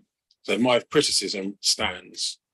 Then you said in chief that the quality review panel strongly disagree. That's your words. Strongly disagree that the design code raises the standard of architectural design in Basildon. That's exactly what you said. Yeah. I'd just like to know, could you just point me to where they strongly disagree? Just show where they use those words. They strongly disagree that we raise the standard of architectural design. Just give us the core document reference. You're going to have to give me time to read. No, what we do, because we've reached a kind of natural point, so maybe you can look at that over lunchtime and let us know what the reference is. Okay. We're not so sure that they did say that, so we'd like to know where you take that from. Okay. So that's probably a good moment to stop. There is a bit more to come. But you start engagement, are you? yes, we are actually. Yes, and Yeah. now I've got Townscape, the design code, and that's it basically. So Right, so probably good. I hope now. I mean, it'll take what it takes. I did have quite a long chief as well, so I'll do my best. Right. It's about 1 o'clock, so grateful to give Mr. Reynolds a chance to look at that point, and Thank you. obviously subject to not conferring with anybody. No, save that. If you did find it, if you did have to see me before, if you let me know, it might save a bit of time because I can get up my screen before we start. But only if you. Is an hour, I think, too much or sufficient? I mean, I can crack on in half an hour, but it depends on you and Mr. Reynolds and others, and there's only limited places to get food. So I'm in everybody else's hands. We'll stick with an hour. Okay. Yeah. Thank you. So resume at 2:00. See you then. Thanks.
Right, 2 o'clock, so we'll resume the cross-examination, Mr. Banner. Thank you, sir. Good afternoon again, Mr. Reynolds. Did you find that reference? Could you tell me what it is? Paragraph in my one was about the claim that the Paragraph was 2.25, which 2.25. was a claim that the design code raises the standard of architectural design in Basildon above that of schemes now being given permission. So what I was referring to was if you look at the summary of the second QRP, which is on page 27, I think, of the very last page of that 4.24. Okay, just give me one moment. Last page 4.24.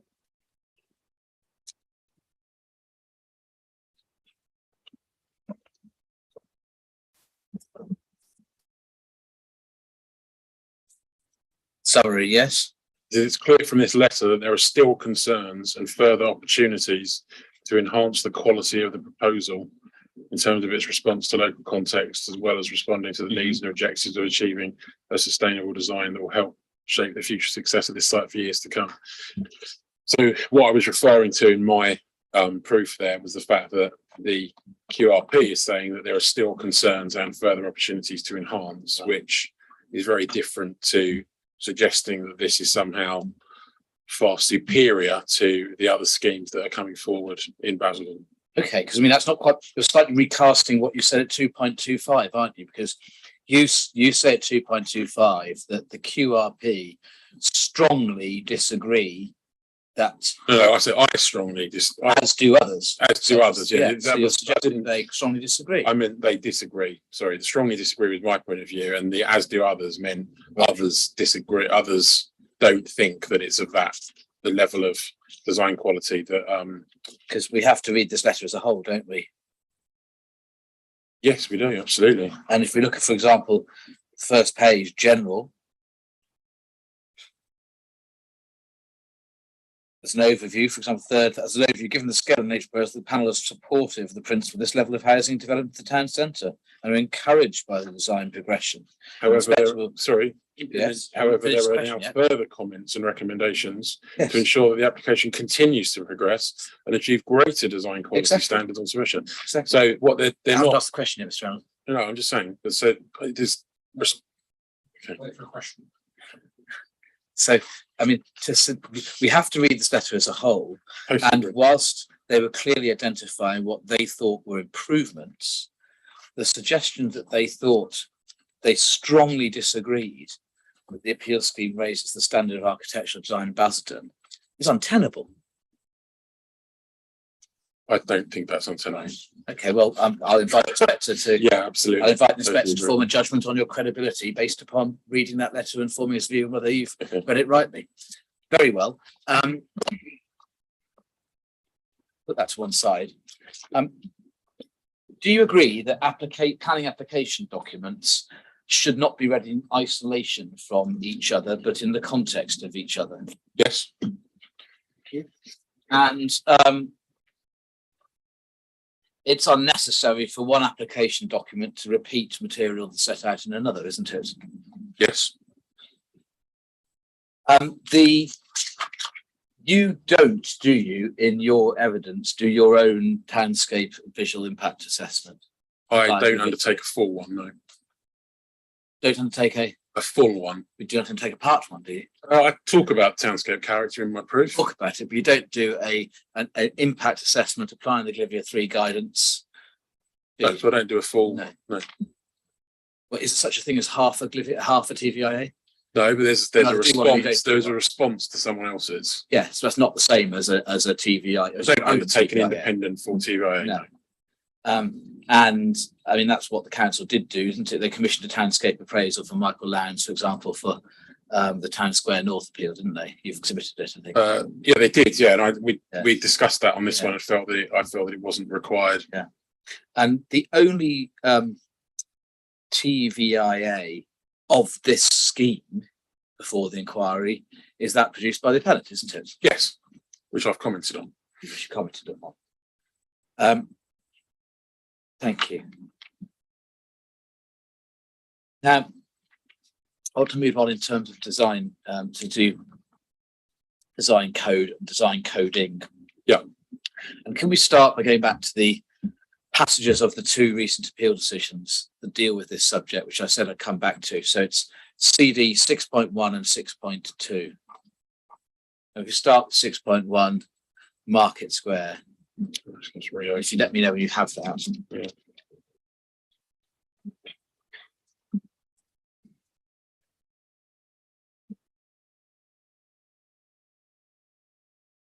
Yeah.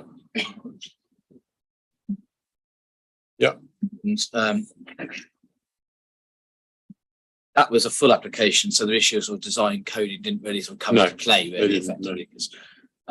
But at 57, the inspector notes that though the design and access statement was overall competent, it only chronicles the evolution of the scheme in a summary form. There's no record of the brief and whether or not the design team was charged with maximising, optimising development. So the inspector clearly thought at 57 that the design and access statement had some limitations, a document that told the story as to how the final design had been reached. Yeah.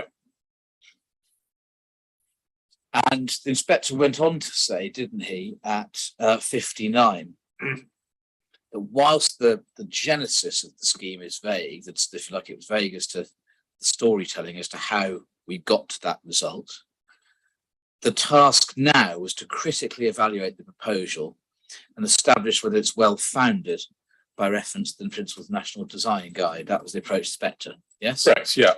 And that observation that despite the shortcomings in the DAS, the task was to evaluate the proposal and establish whether it's well-founded and whether it results in a well-designed place. That illustrates, doesn't it, that the task isn't to mark a design and access statement like an examination paper or university essay, is to judge whether the proposal will be a high-quality scheme. Correct. Ditto the design codes. The task of the inspector isn't to mark the design code like an examination paper or a university essay. The task is to consider whether overall, having regard to the DAS and the design code and other relevant considerations, this scheme will be high quality. Correct. That turns upon this scheme's own merits and the strength of the evidence base relating to its own merits, doesn't it?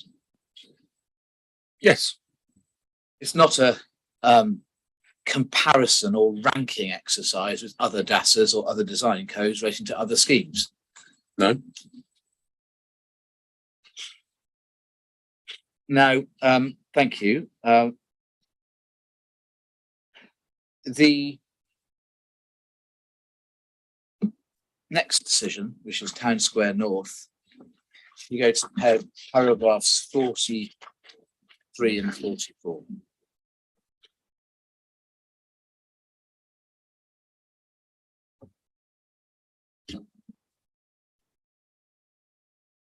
And in that appeal, there wasn't a design code submitted, was there? No. And there were sort of some high-level things that had some features of a design code in the DAS, but there wasn't a formal freestanding design code. No. And the inspector concluded at paragraph 44 that whilst it may have been preferable to produce a design code, the parameter plans, the principle of the DAS provide the appropriate basis to inform the development of a design code, and that could be conditioned. Therefore, the absence of a design code was not a basis for refusing planning permission. That's right, isn't it? In the context of that scheme, yes. The high-level design principles, as they were called in the last sentence of 44, the high-level design principles in the DAS were sufficient for the purposes of considering whether to grant permission, subject to conditions. on that particular scheme. That's not, it wasn't a general comment, it was in relation to that scheme. And the answer to my I- question is, Yes, I said that in relation to that scheme. My personal opinion is that that obviously wasn't a scheme of the magnitude. It wasn't for 2,800 units in outline. It was a much lower number. So you have to take that context into account when reading the inspector's decision. there's no requirement in the development plan for the application to produce, to be accompanied with a design code, is there? No, there isn't. No. There's no requirement in the MPPF for the application to be accompanied with a design code, is there? No, but there is a requirement in the MPPF for it only to be approved if it's good design. So you have to demonstrate that it's good design. You don't say, well, it can be good design at a later stage when a reserve matters. It's capable of achieving good design at the reserve matter stage. No, the wording of the policy is that it is only good design should be permitted, I believe, is the word. Yes, but one has to read that in the context of whether it's an outline or full application, don't we? Well, that's probably a planning point, but my How do personal, you read it? I read it as saying you have to be certain on an outline application, you would have to be certain that what was going to be delivered would be good design, not that you somehow push that good design down the line for a later stage. But The design code, sorry, is one way of doing it, that. but Yes. it's not the only way, is it, as far as the framework is concerned? No requirement in the framework for No, there isn't. No. There isn't, although clearly it's moving that way because the National Model Design Code has been prepared and the MPPF refers to design coding as a way of ensuring good design. When I look at the framework, the text doesn't move. The text is what it says on the page, and there's no requirement for design code in the framework, Mr. It doesn't say that every scheme No. has to be accompanied by a design code. However, it does say that design codes are a way of ensuring the design. And there's no requirement in the PPG, is there, either, for a design code to be submitted with a planning application? No. Of any nature.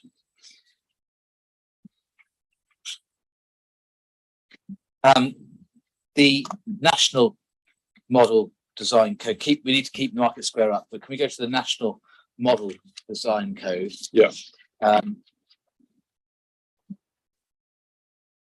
Which is 1.11, CD 1.11.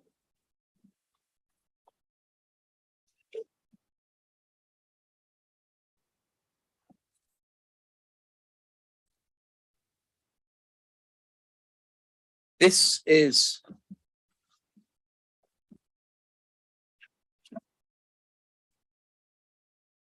we look at page 1 first of all. Sorry, just waiting for it to open. Yeah.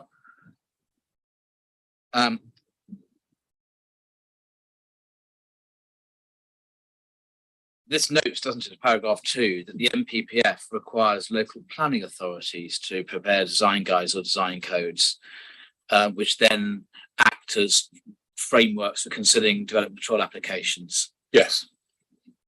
And this guidance is principally directed at local planning authority design coding, isn't it? No, it states in there that it's also intended, it's also to be used on large projects. It can be used at a development level. Did you listen to my question? I said it's principally directed at. I said my answer was no. It's You not don't think it's even principally directed? No, at I don't think the it thing is. referred to, No. because when we look at, for example, at paragraph 19. So if let's look for again at 2. Let's just test that. Page 2, paragraph 8. The National Model Design Code sets out design considerations which local planning authorities will be expected to take into account when developing local design codes and guides and when determining planning applications. The first thing sets out there is when developing local design codes and guides. Yes, it does go on to say when determining planning applications, but the primary consideration is the development of design codes which authorities are required to do. I don't, that's, if you're saying because it's first in the list, then that's your reading. My view is that it isn't primarily for that. Well, It just because that's mentioned first in the list, I don't think that means it's. But I mean, there's a difference because local authorities are under a a universal duty to produce giant, that is what they're now required to do. Yeah, absolutely. And that Yeah. acts as part of a framework for planning Yeah. application in the area. Yeah. Developers are not mandated to produce design codes, are they? It's optional for developers, mandatory for authorities. That's right, isn't it? Yeah, from a legal standpoint, Yes. correct. And from policy standpoint too. There's no policy mandate to produce a design code. No, And there is a policy mandate on local authorities to produce a design code. So it is different, isn't it? Mandatory for authorities, optional for Yeah. developers. but that doesn't, I don't think that alters the primary purpose of this document, which is what you're suggesting. And again, if we look at paragraph 19. It's 16, first of all. This document should be used as a basis for the production of design codes and guides by local planning authorities. Correct.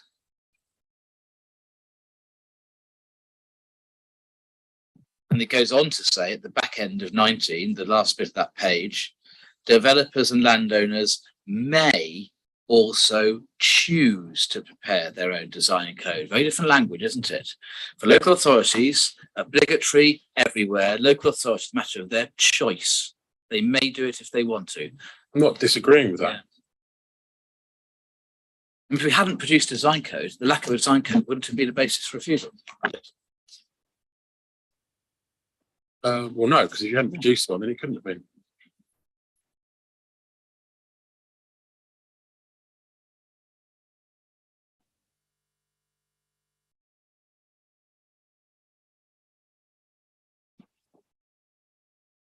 Production of a design code was one of the things the QRP, I think, suggested as a way of ensuring. Suggested we exercise the choice that we had. They raised a concern in that letter that we looked at as to how you would make sure that the scheme was of quality, and they suggested that that was one mechanism for doing so. I mean, one approach well, let me pause there. Are you able to point to a single appeal decision before this inquiry where the absence of a design code was upheld as a reason for refusal for any scheme anywhere? I'm afraid I haven't reviewed every planning decision. Are you able to point to a single appeal decision where the absence of a design code? I personally cannot point to one. That doesn't mean there isn't one. I can point you to the recently published UCL document on design in the planning system, which sets out a number of appeal schemes that have been refused on design grounds, both at outline and detailed stage. That's not an answer to my question, though, is it? No, but you just said, can I point to one of those? And I said no, but I can point you to documents which talk about the importance of design and Well, we know that design's important. We know schemes have lost on design. My point is that there would have been no basis for refusing planning permission had we not produced the code that you criticised. No, but there may well have been another reason, because then you wouldn't have been able to, that there would have been a reason to say that we can't be certain of the design.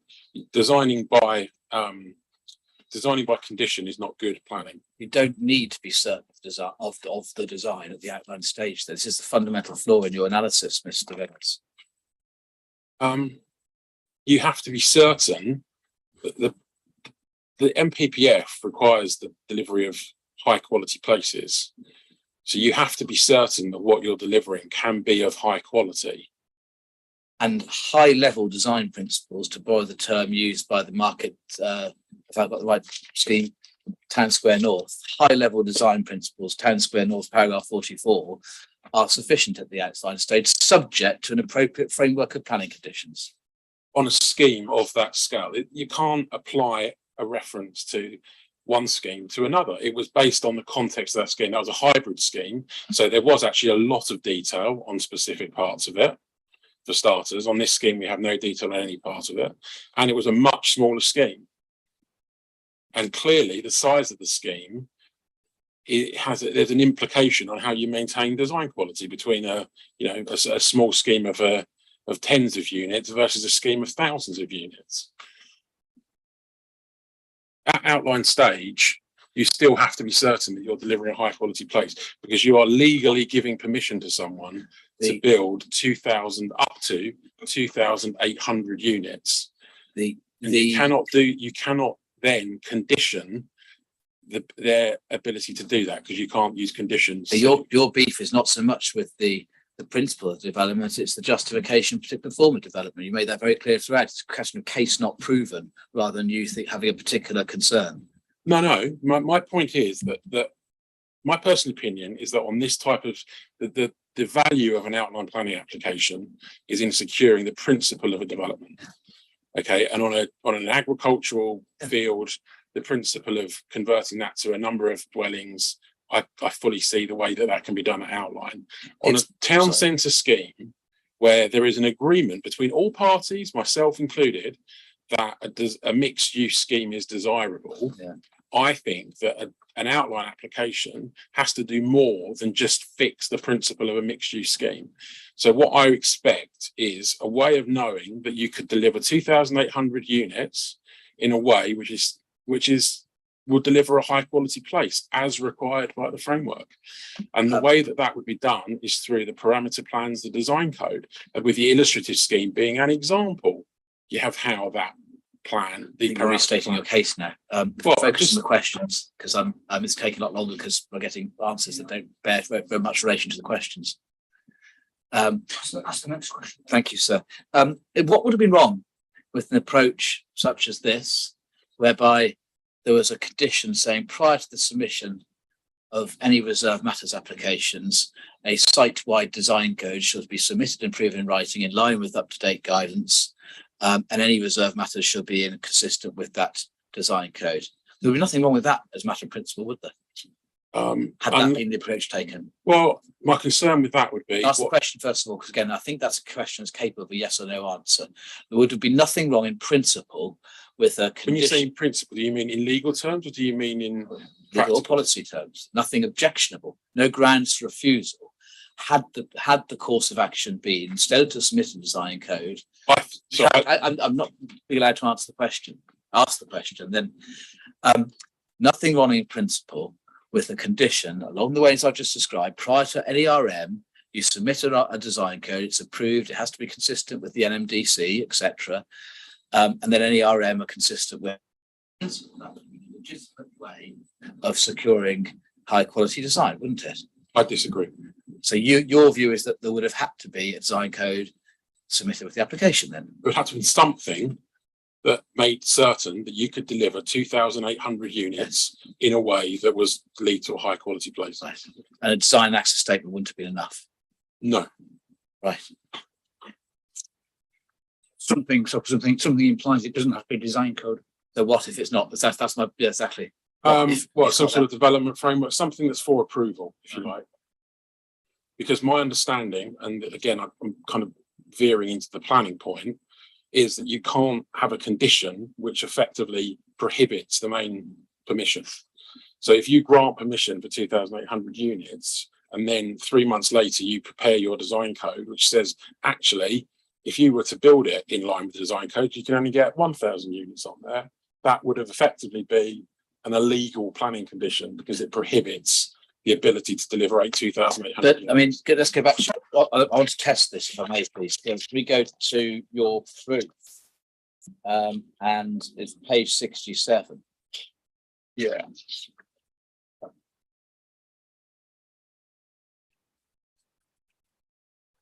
Modernist approach to architecture, brutalist elements, horizontality of architecture, public art, strong axial layout. Yep. These points don't really go to the capacity of the site to bear up to 2,800, and these go, as you accepted, to questions of form and detail, etc. These elements, it could have been one way of if it is appropriate, and I'm not saying it is, if it is appropriate to preserve and draw upon these elements, then the condition that I've described would have been one way of doing it, namely having a antecedent submission and approval of the site-wide design code, which could have had regard to those considerations, could have been consulted upon, and then RM in accordance with that. That would have been a legitimate. Can I ask the question, Mr. Reynolds? That would have been a legitimate way of doing it, wouldn't it?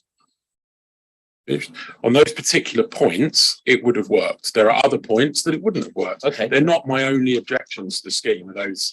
No, I just want to make a note of that. So the 5.5.34 points. Actually, sorry, no, I'm going to take that back. Strong axial layout is determined by parameter plans. I feel that what you're suggesting is if a different scheme was before you, that could have been acceptable. Because what I'm talking about is the scheme that's before me. So this is all philosophical. If there wasn't a design code and if it was a different layout, it would be acceptable. Well, possibly, but that's not what's. So aside from the last bullet, your judgment is bullets 1 to 4 could have been, if they, so which we don't accept, if this was these are elements which should be preserved, they could, their preservation could have been secured through, can I finish the question, please, through a condition requiring the pre-RM submission approval of a site-wide design code. That would have been one way of securing bullets 1 to 4. They're not, I'm not talking about those, the preservation of those. Their detail, their design matters. Yeah. I would say the first 4 of them are matters which in the outline of this application should be dealt with through the design code, because there is a design code. So it's all very well saying, well, what if there wasn't one? But there is one. There's one in the scheme before us. So what I'm saying is, in my opinion, those first 4 should be dealt with through the design code in this scheme, not in another scheme without a one, but in this scheme. The 5th point on the list, the axial layout, isn't something that would be dealt with through the design code. It must be dealt with through the parameter plans. Well, there would be nothing in principle to stop this. If the inspector agreed with you, which obviously we hope he doesn't, we will advocate him not to. If he agreed with you on bullets 1 to 4, you could impose a condition, notwithstanding the submitted design code prior to the submission of the first RM, an updated design code to the submitted and approved in writing in accordance with the National Model Design Code, and the RM should be in accordance with that, and that would deal with your bullets 1 to 4 on your own evidence just given, wouldn't it? Of that one element of the 7 elements, yes. Well, no, 9. So it's 9, isn't it? That I've talked about. 5.5.34, I think was. No, sorry. But what I'm saying is that I set out that's point. Those are 5 things under point 3, which is sense of local distinctiveness. Yeah. So that approach wouldn't deal with the attractiveness of the scheme. It wouldn't deal with the delivery of a high quality place. It wouldn't deal with the community engagement. It wouldn't deal with the other stuff. I think at 318, I think we thought we linked 5.5.34 earlier to what you say in your rebuttal 3.18, where you described this as the point of the objection raised by the council, the heart of the case. That's what we agreed earlier on. Yeah, but it's only for one of the reasons of refusal. Yeah, and that reason could largely be dealt with, safe for your axial layout point, which will make submissions on by a condition in the form that I've described, couldn't it? It could probably be, yeah. Thank you.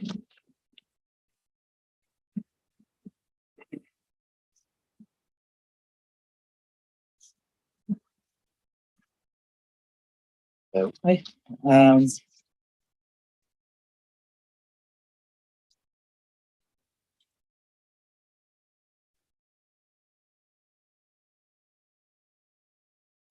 Yeah, you need to go through how the design code was considered in the officer reports. Could we go please to core document?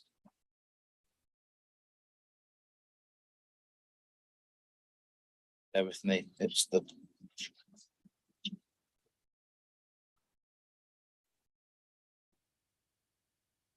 .8. We're going to need 5.8, 5.9 and 5.10, but starting with 5.8. Yeah.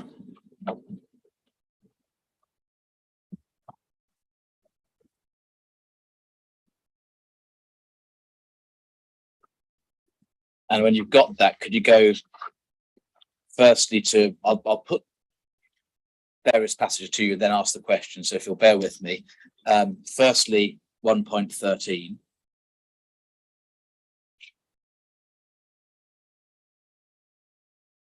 Let me know when you have it. Yeah. Design code secured by condition and process, set of outline design rules and guiding principles, which future development should be aligned to. It's a tool for guiding future proposals used to inform the detailed design process. Then go to 21, 1.21. The guidelines in the design code offer sufficient comfort that a high quality scheme is proposed. That's 1.21. 1.48. The submitted design code will ensure the detailed design is of a high quality to justify the location, heights and density of the proposal. And then the last observation, all in the voice of Miss Lyons, by whom you were appointed, 6.3. Right at the end, 6.3.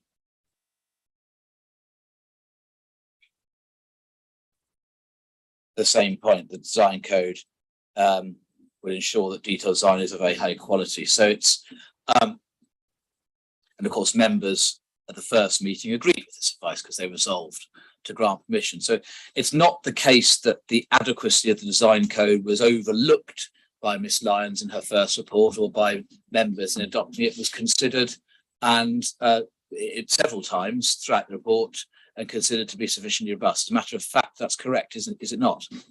By that officer, yeah.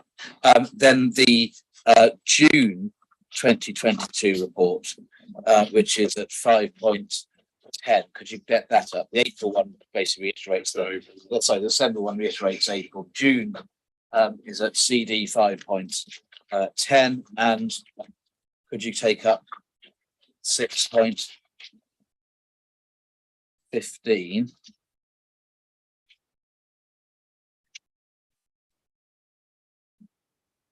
Yeah. The 6.15 notes that the inspector on the Town Square North appeal imposed a condition, much as I just described a little bit earlier, prior to submission of ARM, for the bit that was outlined, a detailed design code is submitted and approved based upon the DAS. And then if you could have regard, please, to 6.16.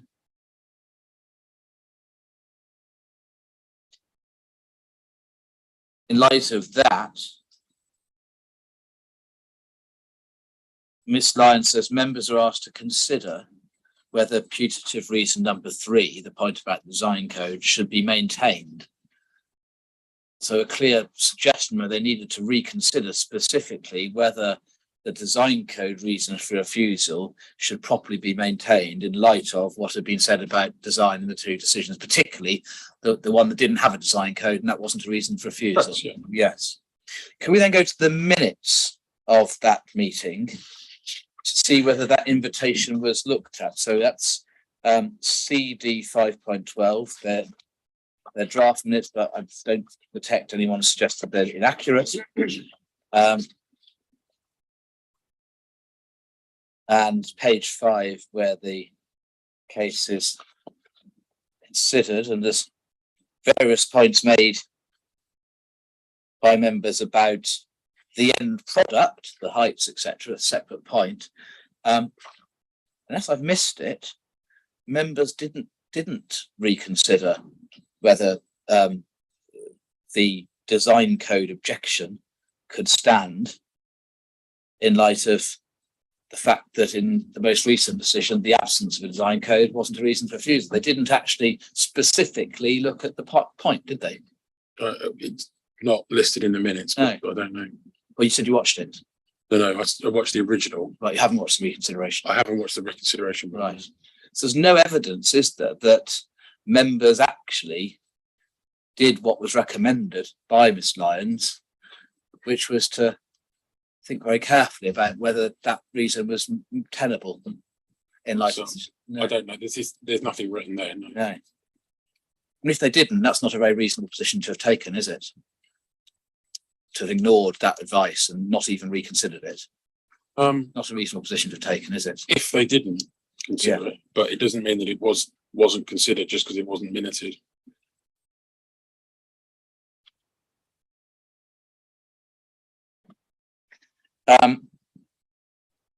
Thank you. Did you reconsider it in light of your own professional obligations? Yeah. It did. Yeah, and as I said to you, my view is that it might have been acceptable on the appeal scheme because it's for a much smaller scheme, but on a scheme of this magnitude, where you're talking about delivering 2,800 units across 25% of the town centre, I don't think that having a design code that gives you some certainty is is unreasonable. So I disagree with the officer we've established. It's more than it's not reasonable. You think a design code or some kind of framework, as you said in response to Spectre, is necessary in order for permission to be granted. That's your position. Something more than a DAS has to be granted if permission could be. No, That's what you said. You're rephrasing what I'm saying. I believe that you can only grant permission if you can be certain that you will get a high quality scheme. And I do not believe that is the case on That's this. not actually what you said, to be fair, and the Spectre, because he asked a question about Right, it. okay. You said something more than a DAS is needed, and you said it doesn't have to be a design code. But said what? And you said, well, some kind of framework. Yeah, it could be So in the something. design and access statement, but there needs to be Right. something. That is Right. what I said, to be fair. Right. So you say that there's a distinction between the town square north scheme and appeal scheme in terms of the level of detail that's required. That the absence of a design code was okay in the one, but wouldn't be okay in this case. Yes. Where's the tipping point? At what point does a scheme get so big? How many units or how many hectares does it get? Let me ask the question first. At what point does it get so big that it needs a design code or equivalent in order to be able to get to permission? I don't have a figure. I'm not going to say to you if it was 1,000, it would be okay. If it was 1,001, it wouldn't.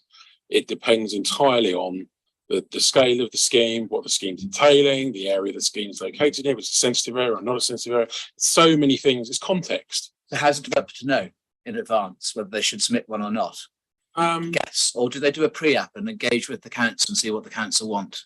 You know what? I think I would, if it was me that was on the other side of the table, I would consider what's the best way of securing a high quality place. And I would think on a scheme of this magnitude, you know what, to be certain of getting a high quality place, because particularly when it could be sold on, as we've already heard in the presentation, the intention is that this site will probably be divided up and sold to different developers. Ditto Market Square and Town Square North, that was specifically dealt with in 44. I'm just saying, in this scheme, we're talking about this scheme, that's what we're here for, that's the intention. And I think that as a designer, I would want to have some certainty that what came forward was high quality. Your proof 5.1.4. 5.1.4. You make a point which you come back to in chief, that the National Design Guide it is not name checked. So you think in the application documentation. Can we agree that what matters is substance, not form? It's not a question of name checking. It's are the principles that it sets out to be found in the application scheme or not? No. Short answer. But you think it has to be name checked, so it's all about actually name checking it. No, I don't think just saying there is a National Design Guide, let's move on. Yeah. But I think that if there is a policy document of the importance that the National Design Guide is, I would expect it to have been mentioned, or at least the wheel been included, and then set out how you comply with the wheel. Yeah. I would expect there to be reference to it. Right. Can we go to your 3.4.15? Page 33. Yeah. Because you accept that that point falls outside the reasons for refusal. The NDG is not in the reasons for refusal. You say that in terms correctly for 3.4.15, don't you? I do, yeah. And it is outside the reasons for refusal, isn't it? It is, other than the it comes into the design code point, because the NDG sits alongside the design code. We look at the reason for refusal, and there's no allegation. Once again, I can please answer the question. There's no allegation is what is legally has to be a full statement of the clear and precise reasons for refusal. No allegation of a failure to comply with the National Design Guide, is there? No. And there's no scope for implying a failure to comply with the National Design Guide, is there? Because we've agreed there's no scope for implication of reasons for refusal. I'm right, aren't I, on that point? In the reasons for refusal, yes. Thank you. We know it was never suggested by the council the design code should be revisited, having to have regard to the National Model Design Code. Never suggested by anybody that. Correct? Doesn't appear to be, no. Now we know that the National Model Design Code states that its application will depend on context, and those factors are relevant to context, aren't they? The fact that no one asks for any more is a relevant part of the context. Would you say? We did what we were told, and no one ever asked us for more from the council. That is a relevant part of the context. Do you agree? The context of what? Context for considering whether one should retrospectively apply the National Model Design Code, which wasn't enforced at the time the application was submitted. No one suggested that anything more should be provided to achieve compliance with that. That is part of the context. Do you agree? I don't really understand the question. I'm sorry. Right. Okay. Well, I think I've asked it twice.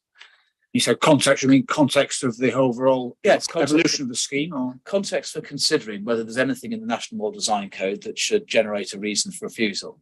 So not the context of the site. No, not the context, like the context for the application. The design code we can go back to. Well, it states terms, its application will depend on context. And say part of the context is the application was prepared and submitted before the design code came into existence. It was judged to be compliant with what we'd been asked to do in the pre-app. And no one ever asked us for more. That's part of the context. I'd suggest, I'm going to invite you, sir, to hold context for applying the design code now. Do you agree, Mr. Reynolds? Yes or no? No. No. Okay.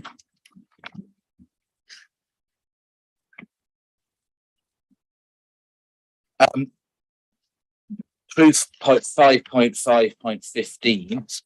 5.5.15, page 65.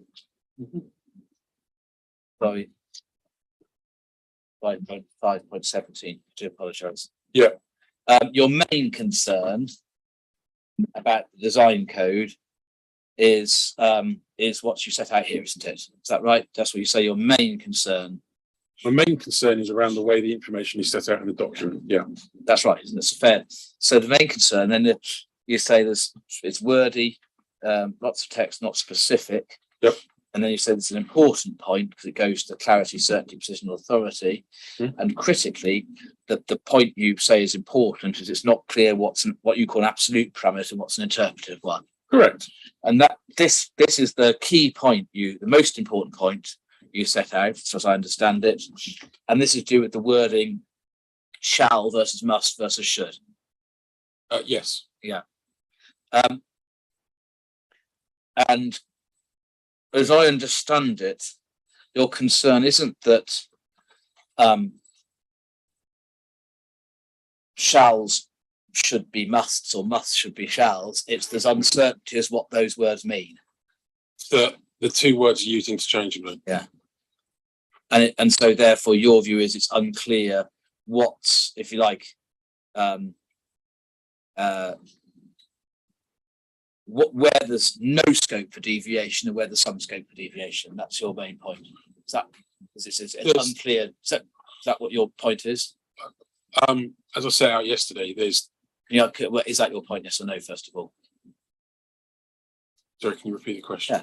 So, is your main concern in this respect that it's unclear what are principles in the design code from which there's no permissible deviation, and what are things in the design code for which there's some permissible deviation? I don't think that's my main concern, but it's certainly one of them. Okay, because I mean, so you say your main concern is that the difference in absolute parameter and interpretive one. Yes. And without being sure, I'd like to know a bit more information what you mean by those two things. Okay, well, Given that I'm trying to explain it yesterday, and I got clarity, and I was explaining yesterday when I got told to move on. But so the point was that from a legal point of view, and there's guidance on writing design codes that set this out, you shouldn't use shall and must in the same document, because the implication is that shall and must to the common man mean the same thing. You have to do something, right?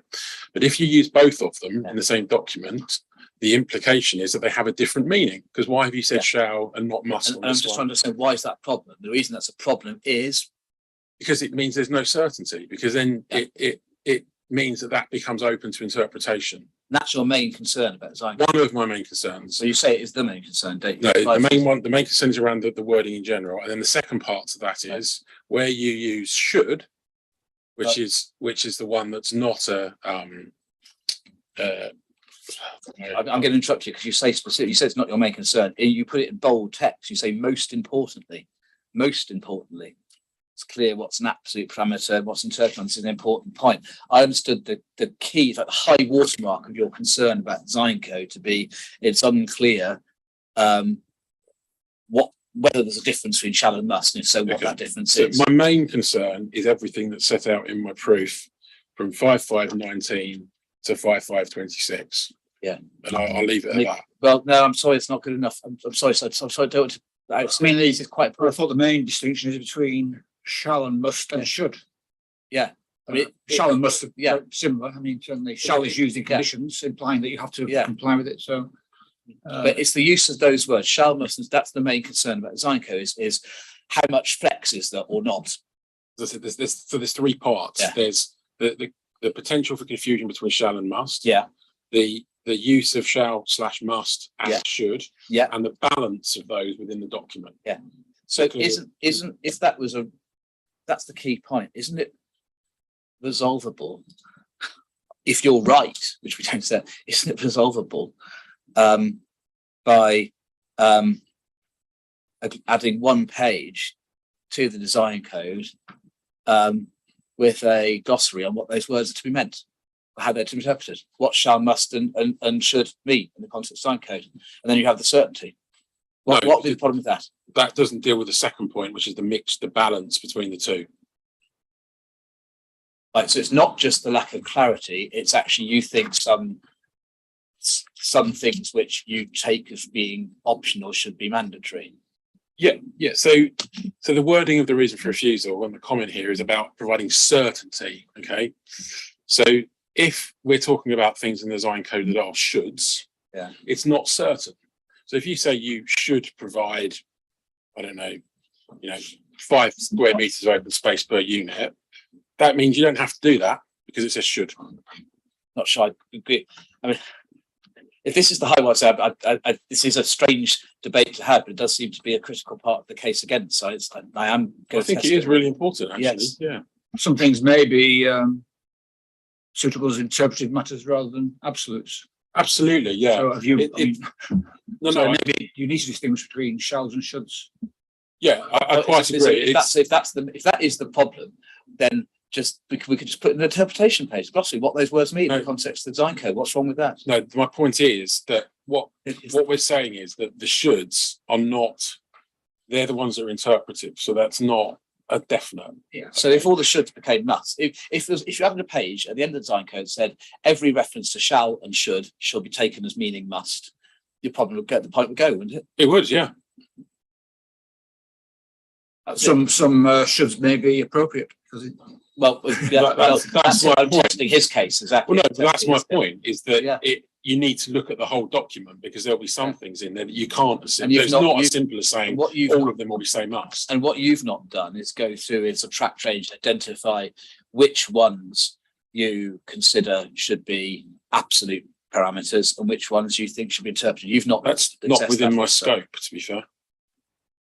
So it's really again the nature of your complaint is not one of you saying we necessarily done anything wrong. It's a case not proven, rather than Mr. Reynolds, think it should. You've got too many absolutes and too few interpretive. Or No, it's exactly that. As I say in, the case not proven. no, it's not, because as I pointed out in 5.5.25, 5.5.26, that you have 349 absolutes and 1,079 optionals. Yes, Okay, and I haven't listed them all Yeah. one by one and said which ones I think should be the other ones. way. Well, that means that 3/4 of what's in the design code is optional. If you read should as meaning what the That's how it's taken. That's proven. It's written in the design guidance document that's. Well, should, set up. even if that's a fair.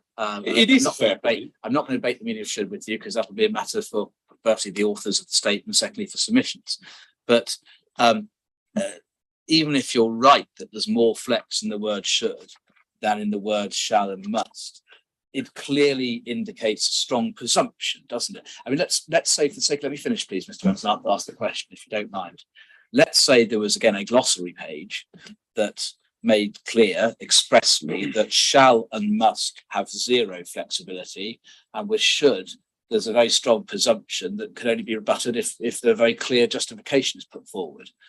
So it's not just a free for all, but a very strong presumption subject to a clear justification.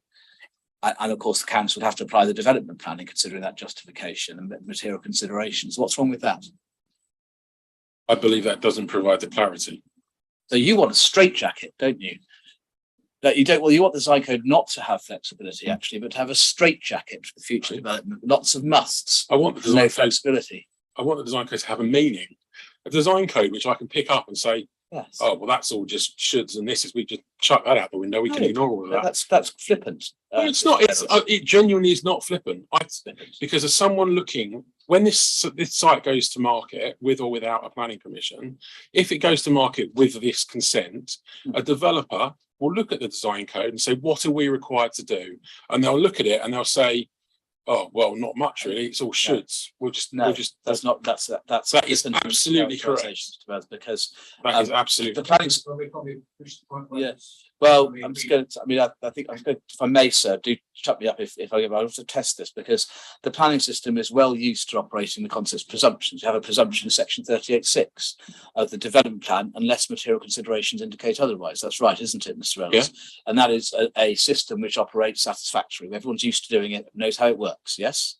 Yeah. And so there's actually nothing wrong in principle with having a document which sets out some principles from which there's no departure and some where there's a presumption.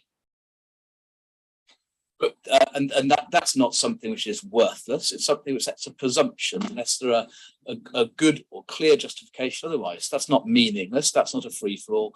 That is consistent with how planning operates, isn't it? That's a different. You asked the question. It's consistent with how planning operates to have a system like that, isn't it?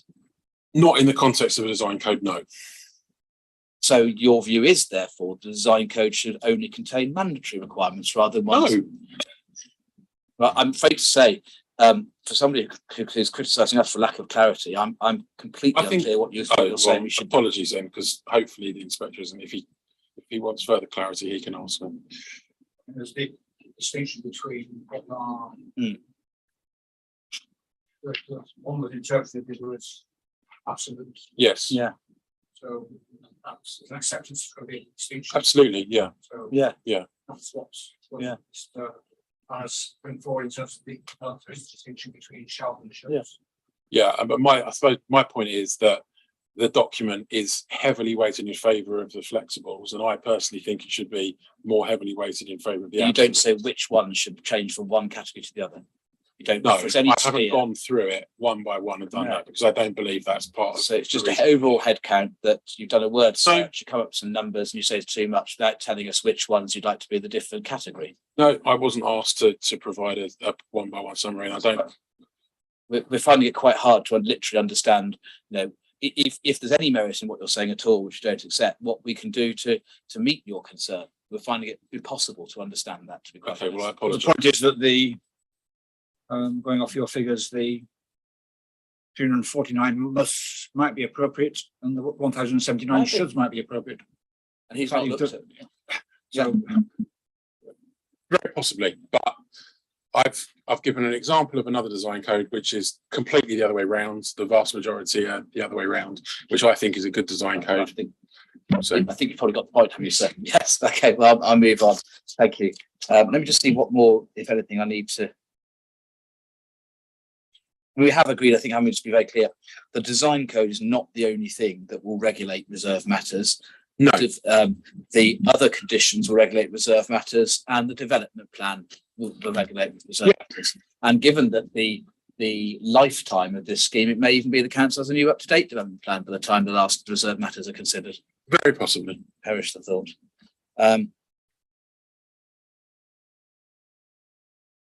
And in considering, for example, whether the specific proposed uses in any part of the development, when the detail comes forward, whether the juxtaposition of proposed uses is acceptable, the council will have regard to whatever its development plan says about amenity policy, for example, won't it? We'll have to on the 636. Yeah, it will do, but I think that it needs to be mindful of that at this stage, because otherwise, how can you grant consent for up to 2,800 units if you don't have evidence that 2,800 units are deliverable?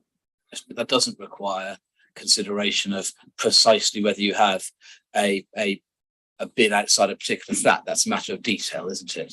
Where the I don't bins think go, anyone's what queried that. specific use that granular analysis done at the reserve matter stage, isn't it? Clearly.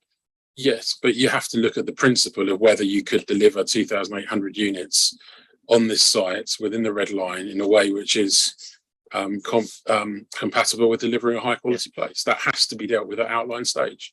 And then lastly, the pinch points, Yeah. as you call them, not a term that we accept.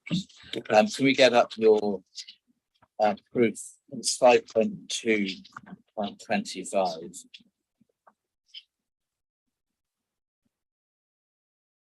Yeah.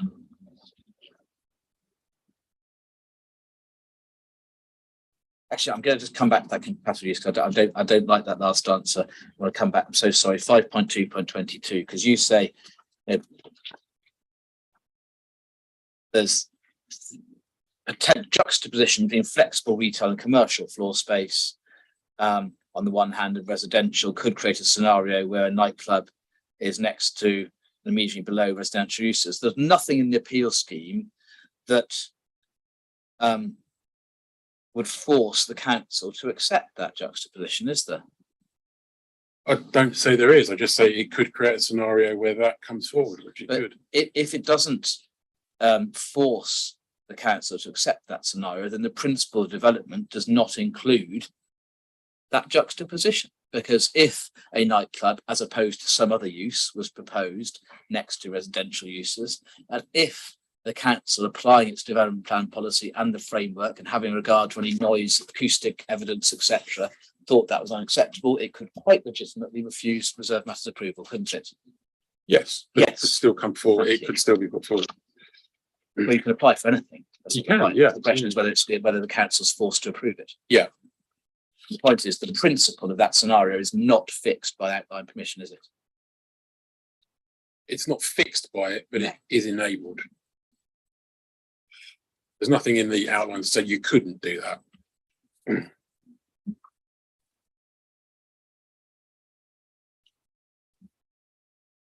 The pinch points, so to speak, again, your term, we don't accept them.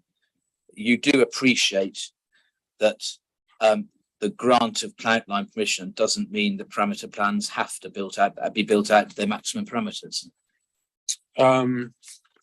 Well, they don't have to be built out to the maximum parameters, but there are also minimum parameters, Yes. which presumably they do have to be built out to the minimum parameters. And the when considering the acceptability of where within the parameters the ultimate form of development comes forward, the council will use both the design code, the DAS, applicable policy at the time, and their own judgment to accept. All of those will be the tools, the toolkit they use to assess the acceptability of the situation. Yes. They will all be in the toolkit. However, as I mentioned before, if those are conditioned, then you wouldn't be able to resist the up to 2,800 units you've granted consent for. And the bear with me a moment.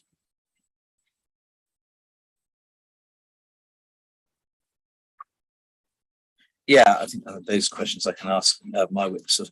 Have you measured how what we say wrongly call the pinch point compares to what's been approved at the Market Square and Town Square North developments?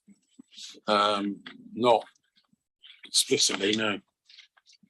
Can we go back one last time to Mr. Tracy's slides?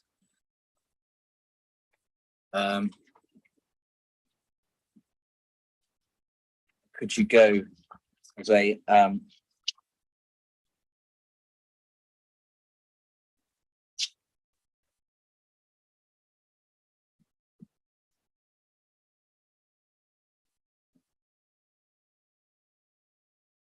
it has the slide showing those two developments. It's 39. 39, page 39, yes, that's one.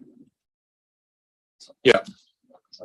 And you see that the situation that's been approved by those two appeals decisions itself creates a at least one point where tall built form is pretty close to each other, whether you call it a pinch point or otherwise. You can see there's a fairly close gap between them. Sorry, I don't. Basically, but sort of to the to 11 o'clock at the number 4. Look at number 4, and then you go to 11 o'clock. Sorry, it's 39. 39 of mine. It's like, So it's PDF. Do you see what I mean? I have it illustrated. So are you talking about the distance between the Market Square and Town Square? Yes, exactly. Which Okay. you haven't measured, because you complain of this sort of pinch point scenario. So it's actually not really any different, even if it were to exist, to what's been approved by those two schemes.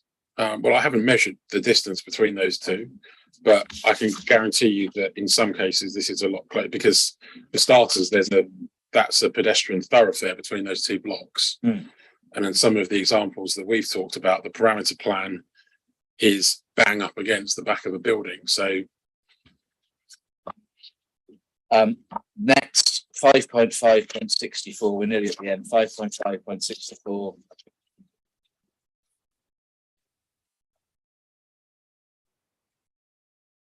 You use as a paradigm or illustration of your points about may and must and shall. yeah, The quote you cite in relation to Juliet balconies, 5.5.63, can be provided suitable justification is to provide at RM stages.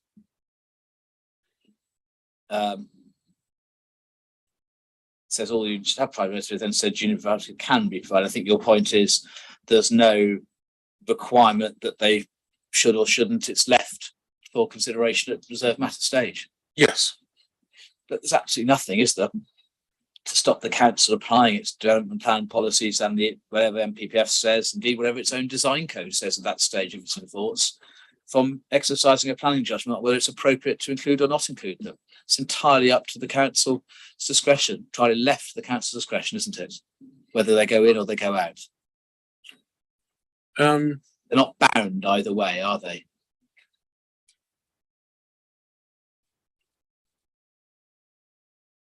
The justice, it's said very clearly, the justification, one way or the other, should they be included, should they not, is to be provided. And that justification will be tested by the council. If it's doing its job properly, it'll want to make sure the justification, whether if it is or isn't proposed, is compliant with policy. There's nothing unconventional about that, is there? No, That demonstrates the weakness of your argument, Mr. Reynolds, doesn't it, to be honest? it doesn't at all. If it's So all left reserved. It demonstrates the strength of it, because what I've said is that you're saying that that there should be certainty. The design code provides certainty because it says that all units should have private amenity space. And then what I've said is, but then it also says that Juliet balconies can be used, which doesn't provide any external amenity space. It's a Juliet balcony, it's just doors that open inwards. Have suitable justification is to be provided at reserved matter stage. What's wrong with that? Well, it then means that those units don't get any external amenity space. Well, subject to whether the justification is judged to be suitable. That's the point. But Not everything is fixed at outline stage, Mr. Reynolds. That's how. well, nothing is outline fixed works. at outline stage, according to what you're suggesting. I'd read that as a sort of a exception whereby if they want to do balconies, it's got to be exceptionally. Exactly. Just That's my point. That the planning, the one way of there's a rigid requirement. Thou shalt do this and never do otherwise. And then there's presumptions. We all used to work with presumptions, all sorts of ways of planning, whether it's section 38.6 or paragraph 11, the framework. You need to do this unless you put in a pretty compelling justification otherwise. So a very clear nudge. It may not be an absolute straitjacket, but it's a very clear prompt that this is expected unless you provide a case otherwise. And so it's not a complete free-for-all, it's not a clean slate, it's a nudge. And there's nothing unusual about that. That's my point, Mr. Reynolds, is that you seem to think there is something unusual. Nothing unusual about that at all in planning. I think that is an example of as it's used in that context. I think lastly on the design code, in relation to energy, I was getting largely asked planning questions about energy and photovoltaics, etc., to your colleague. But what you said in chief in terms was your beef in relation to design code. It only requires compliance with policy, is what you said. towards the end of your evidence in chief, and you thought that was. I said it could set an aspiration above and beyond. Yeah, well, the words you use when you watch it back on YouTube is it only requires compliance with policy. But just like, so I understand how the inspector's meant to kind of plug that into his consideration of development plan, the framework. What's wrong with compliance with policy? There's nothing wrong with complying with policy. What I said is there could be an aspiration to go beyond that. That would, in my opinion, create a high quality place that aspired to be better, aspired to be more than just complying with the policy minimums. But there is But just again, it's just a point. It's just a point. That's all. Well, again, I need to understand where their points that are going to be said should deprive my client of planning permission. And I'm just trying to understand how a failure to commit to do more than policy could be a reason for refusal. No, It can't be, can it? the reasons for It refusal. can't be, can it? Yes or no? Can I provide a full answer, or do you only I'd want like yes yes or no, then give a full answer. Can you repeat the question? Yeah. A failure to do better than policy cannot be a basis for a reason for refusal. It can, yes, it can, if by failing to do better, you're not creating a high quality place as required by the MP. Yeah. Okay, well, I look forward to that submission from Mr. Hal Williams. Density, I think you said in the end, because you make various comments on density in your proof, which you can go through, but I think you said ultimately it wasn't a point for refusal, wasn't it? That's what you're saying. It's not a point for refusal. Okay. What I'm saying is it is a high density scheme, and high density schemes require greater design certainty and quality. But I think in that case, I am going to have to ask you, but I'm sorry, but because you say that by reference to what you said, 2.2.6, reference to London plan, don't you? I use that as an example, yeah. Well, let's go. I'm afraid to say I'm going to have to ask you about this then. So 2.2.6 of your main Yeah. proof, you say that schemes above 350 units a hectare Should be treated as high high density, density. and in light of that require additional scrutiny. That's right. That's So what I'm saying. let's break that down. The London plan is not part of the development plan for Basildon. No, This is not a consideration that's incorporated in the Basildon plan. but just to be clear, I'm using the London plan as a way of, as a document, a published document that says that 350 units is density, high density. No, you're not. You're exaggerating, because you say in 2.6 it's generally considered that a scheme above 350 units requires additional scrutiny, and that general consideration, the source of that is a document that doesn't apply in Basildon. You don't provide any other sources to show, to make good that I that's do, necessary. living in the denser London, how London, residents yeah, view we're that. not in London, we're in Basildon. No, but this is a high density scheme.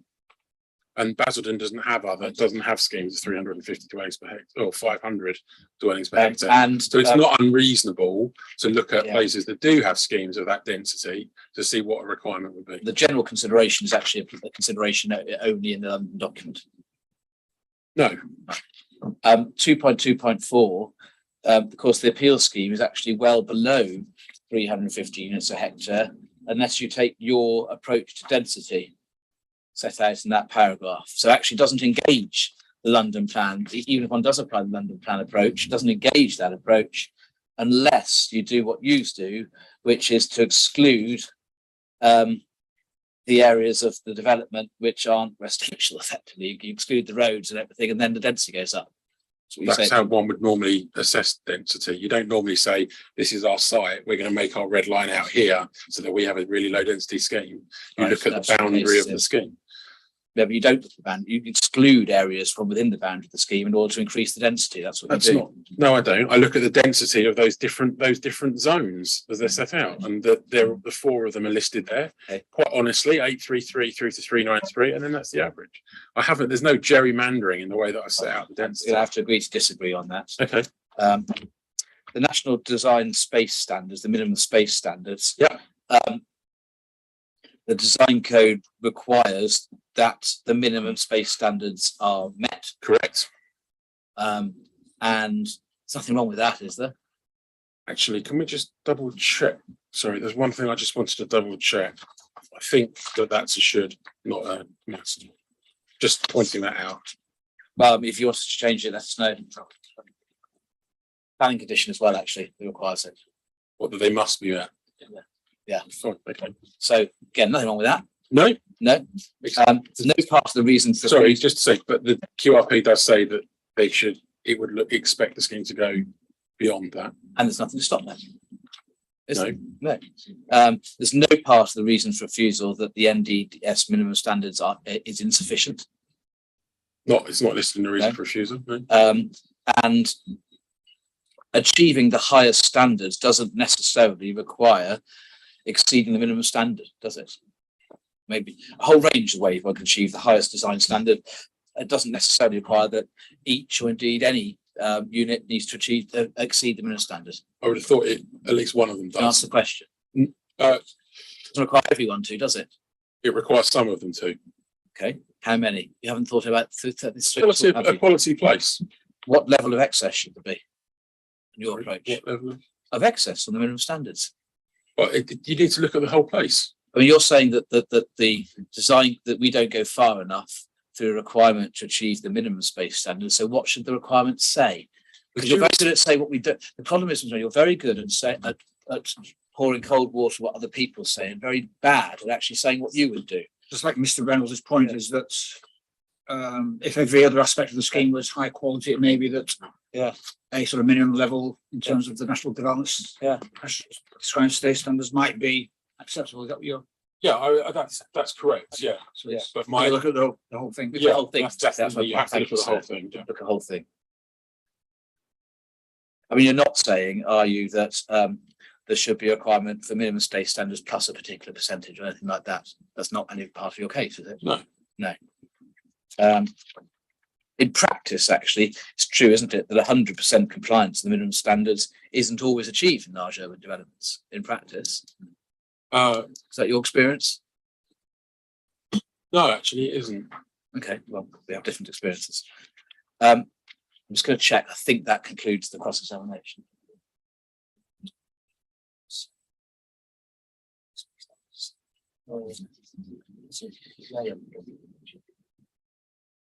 Thank you, sir. That's the cross-examination. Thank you, Mr. Elm.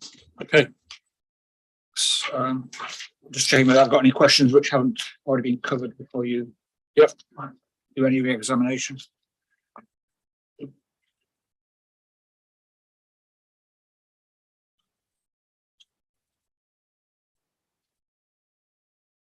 Looking at your proof, paragraph 2.2.7. Yeah. Say that in terms of the heights of buildings, you say that however, in some locations, buildings could be significantly taller than shown in the illustrative scheme. Yeah. And still be compliant with the parameter plans. Yeah. Presumably if the parameter plans set a limit. What is it? Yeah, I think what I was meaning there is that where the height isn't always the only place it could go. If that means, sorry, I don't know if that's quite making sense. But for example, so if we look at the I can't remember which stone's which, but the building behind the bus station, for example. Right. Yeah. The point that I'm making there is that because obviously it's a number of towers above a podium, but where that has got a low point of say 2 stories by the bus station, that could be I see. higher. Yeah. Because of the permission is actually allowing it up to 15 or whatever. So in effect, the whole block could be 15 stories or. Yeah, I mean it's steps, Yeah. but it could be different to what's shown there. Right.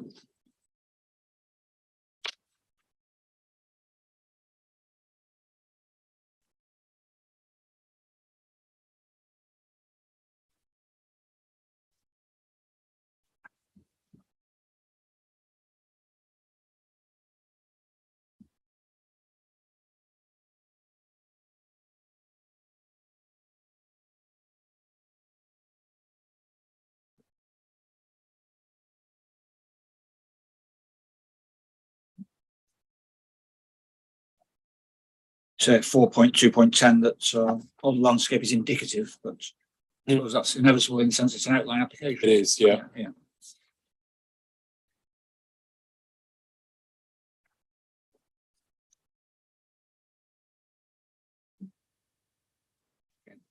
Everything else has been covered in the examination. Okay. So Mr. Howlands, do you have any re-examination? Yes, sir. Okay, so we can probably wrap that up before a break. Yeah. And starting at the beginning of your Towards the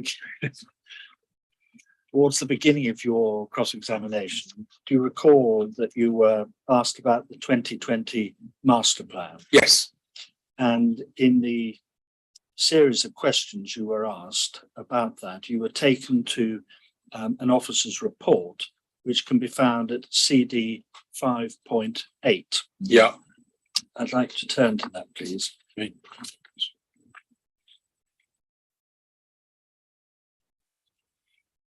Yeah. And Mr. Banner was asking you and putting to you, first by reference to paragraph 4.9, that in effect the officers had considered in some detail, was the phrase he used, matters relating to height and scale. Do you remember that? I do, yeah. And you referred to the word aspirations given at paragraph 6.6. Do you recall? Mhm. And you said, no, I don't see any detail. Yeah. And then you disagreed. And then Mr. Banner rattled off some references to paragraphs, including, and please look at them, 5.1.6.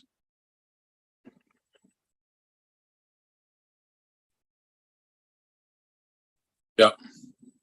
I think 5.1.19. Yeah, 5.1.22.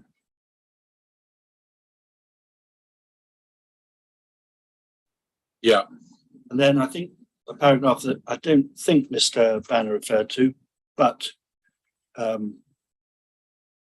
may have not heard it, 5.4.28.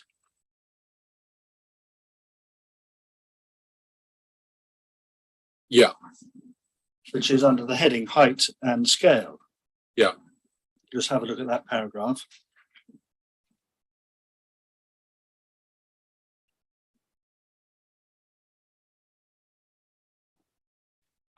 This is the 2020. That's right. Sir. yeah. It was good. Oh, no, sorry. It's the officer report at 5.8. All right. It's the officer Referring to the town. but referring to. Yeah. And I think the point that, well, I know the point was put is that that the consultation draft was dealt with, addressed in terms of height and scale, and the officers gave their blessing and considered it in detail. Is there any reference in those paragraphs to which I refer, and I hope I've been fair and comprehensive, in detail to any height and scale in the Eastgate Centre? No,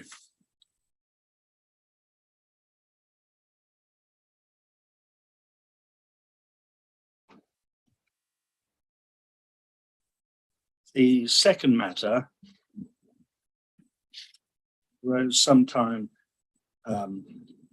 later in the context of consultation, and Mr. Banner was, I think, putting to you that that matter was outside of any of the reasons for refusal. Do you recall that? yes, And you've obviously explained in your proof of evidence why the inadequacy of the consultations you put it, and the context in which you put that.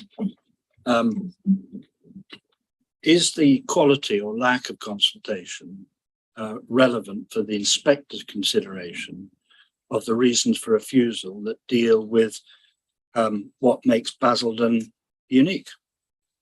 I believe so. Yeah.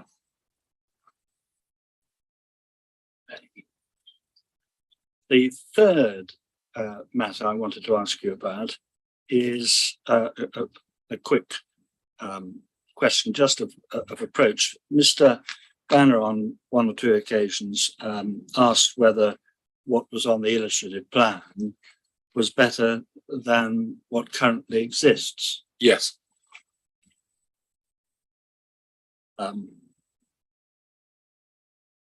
You've made reference in your proof of evidence to the framework.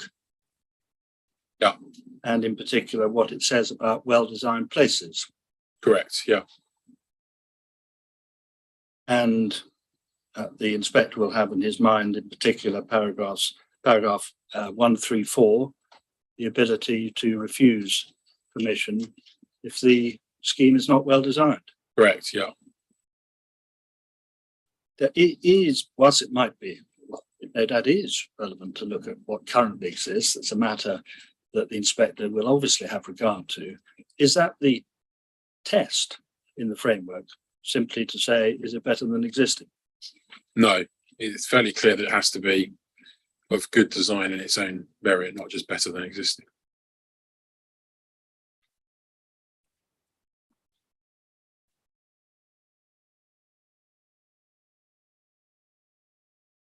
And the last question, I think,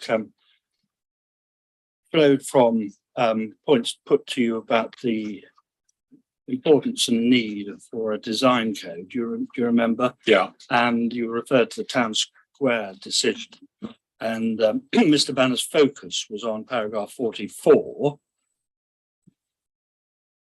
yeah, And can you confirm this was a hybrid planning permission? Is that correct? it was. Yeah, The application was made with details provided. yes, If you're going to lead on that, I think it's fair to point out, as your instructing planner indicated, the point about design code arose in relation to the bit which is outline. Because there were two parts, plot 1 and plot 2. If you remember, the June 2022 condition officer report made clear that the lack of the design code point was in relation to the outline elements. And if we look to paragraph 43, yeah, you'll see the inspector's reasoning just before 44. It's understood that the scale parameters in the design and access statement are legal requirements and not a design code. However, a planning condition could ensure that design development of the outline scheme adhered to those requirements. But did the inspector have in mind, in looking at the need for a design code, on whether or not there was sufficient material before him to ensure the design adhered to requirements in the DAS?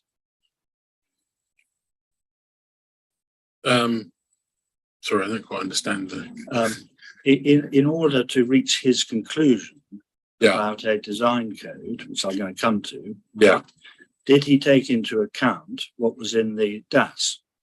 yes, absolutely. Yeah, he says that together with the other design principles set out in the DAS. Yeah, And we know, don't we, although I don't think you were taken to it, that the inspector imposed a condition requiring a design code. he did. Yeah, He did.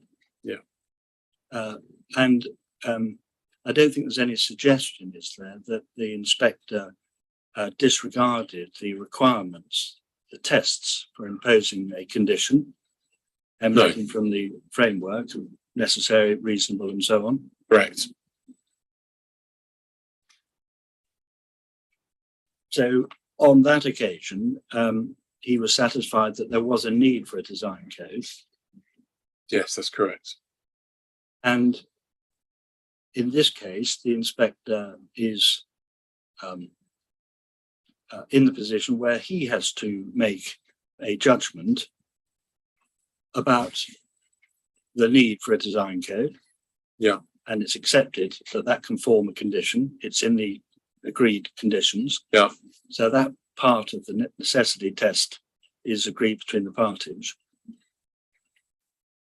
And in terms of the one that the appellants have produced, he needs to consider its adequacy Correct. for its purpose. Yes. And he can do that only by looking at the information before him, That's correct. Yeah. including the DAS. Yes.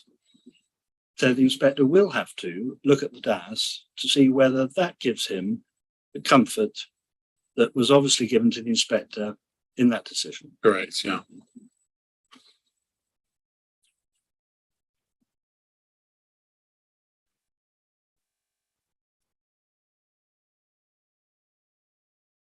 Thank you, sir. No further questions. Thank you very much.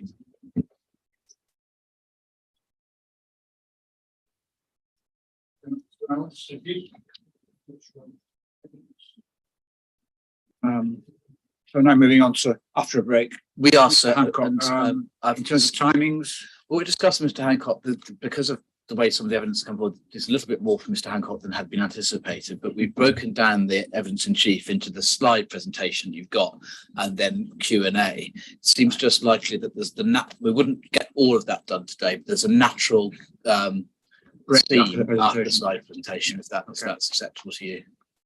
So in terms of the overall length of Um, evidence in chief, a couple of hours. an hour and a half, I thought, isn't it? Yeah, something like I mean, well, if overnight, if we can prune stuff out, we will. Right, okay. But various points have been made that So it's the presentation. presentation and that itself about 40 minutes, won't it? 40 minutes. Give or Right, take. okay. So we get that. The suggestion would be, if it's acceptable to you and my learned friends, would be to do the slide presentation, stop there, and then finish off the evidence in chief in the morning with the Q&A, Right. which we'll say try and streamline. Yeah. Say some points have been said today which need response, but obviously if we have the evening to reflect on it, Yeah. we'll be able to streamline that response. Any concerns about that, Mr. Howland? No, I was slightly hesitant about being so generous because I don't quite know what additional points are going to be made tomorrow. But if there are additional points on which I need to take instructions, I will ask for that to be I done. was commenting on some of the evidence that's been heard, which is all right. Well, presumably you'll have a chance to listen to that and cross-examine. So Yeah. the additional points, I think, as Mr. Van said, in response to what has been said Yeah, by Mr. very much so. Reynolds. So. Yeah. Yes, they may be perfectly be in the scope of the Yeah. evidence already heard, but Yeah. I can't guarantee that. And it always worries me when somebody says we're going to think about points overnight. I presume it's thinking about how to respond to those points, but I don't think they'll be producing any new evidence. Hopefully. absolutely not. No. That's why I'm not objecting. And Okay, all right. No. Right. We'll take a 20-minute break till Thank you, 4 and then do the presentation and then. And again, are you happy for Mr. Hancock? I think what I'd suggest perhaps if he stays over there but logs into the Zoom so he can screen share. I think that is that because there's a lot. Ideally, we'd like the slides and the, Yeah. so I think if you turn your camera off and your on mic off, YouTube and yeah. I'll be able to. if your camera off and mic are off, but screen share on, then you can sit in the witness box and control If that the works, screen. then fine. Yeah. Famous last words. Well, that's Well, it probably Four is. to- Yeah, we'll have a trial in the Yeah. break. Okay. Thank you. Right. Do you want to have a go at that now, Laurie? Yeah, If yeah. that works.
projects. And you tell us at 1.2 your first degree MA History from University of Cambridge with a postgraduate degree MSc in Historic Building Conservation from Oxford Brookes. You've extensive professional experience in the field of planning and conservation, and you've worked on a number of appeals and various projects. I've seen you since 2016, having previously spent 5 years at what was originally CGMS and then became RPS, ultimately as a senior associate director. And you tell us later on in 1.3 about the wide range of planning, townscape and heritage matters you've been involved in, including, for example, relation to designated heritage assets such as Hampton Court Palace, Kensington Palace, Donington Hall, Cheshire, all grade 1, and large strategic housing infrastructure projects, including at Alconbury, Weald, Huntingdonshire and the redevelopment of London Bridge Station, as well as various other work that you refer to later on in that document. You're a member of the IHBC, a full member since 2013, a former trustee and past and founding chair of the Crystal Palace Park Trust, where the dinosaurs are, and also various other experience you set out on that page. Is all that information correct? Yes, it is. Thank you. In which case, Mr. Hancock, over to you, and please present your presentation. Thank you. So I thought just to contextualise the evidence, to go through my assessment of the character as a sort of baseline position. I want to sort of set this out as a starting point, sort of taken out of after my written evidence. So I want to start with new towns. There's a lot of discussion about new towns and a lot of my evidence about new towns, but particularly in terms of their specific characteristics. And when we're talking about the uniqueness of Basildon, I just sort of want to set a framework that sort of demonstrates that as a starting point, a lot of what is unique about Basildon it evolves out of a more general framework of what new towns are like. So these images are from a variety of new towns. We've got Bracknell on the top right and Stevenage in the top centre.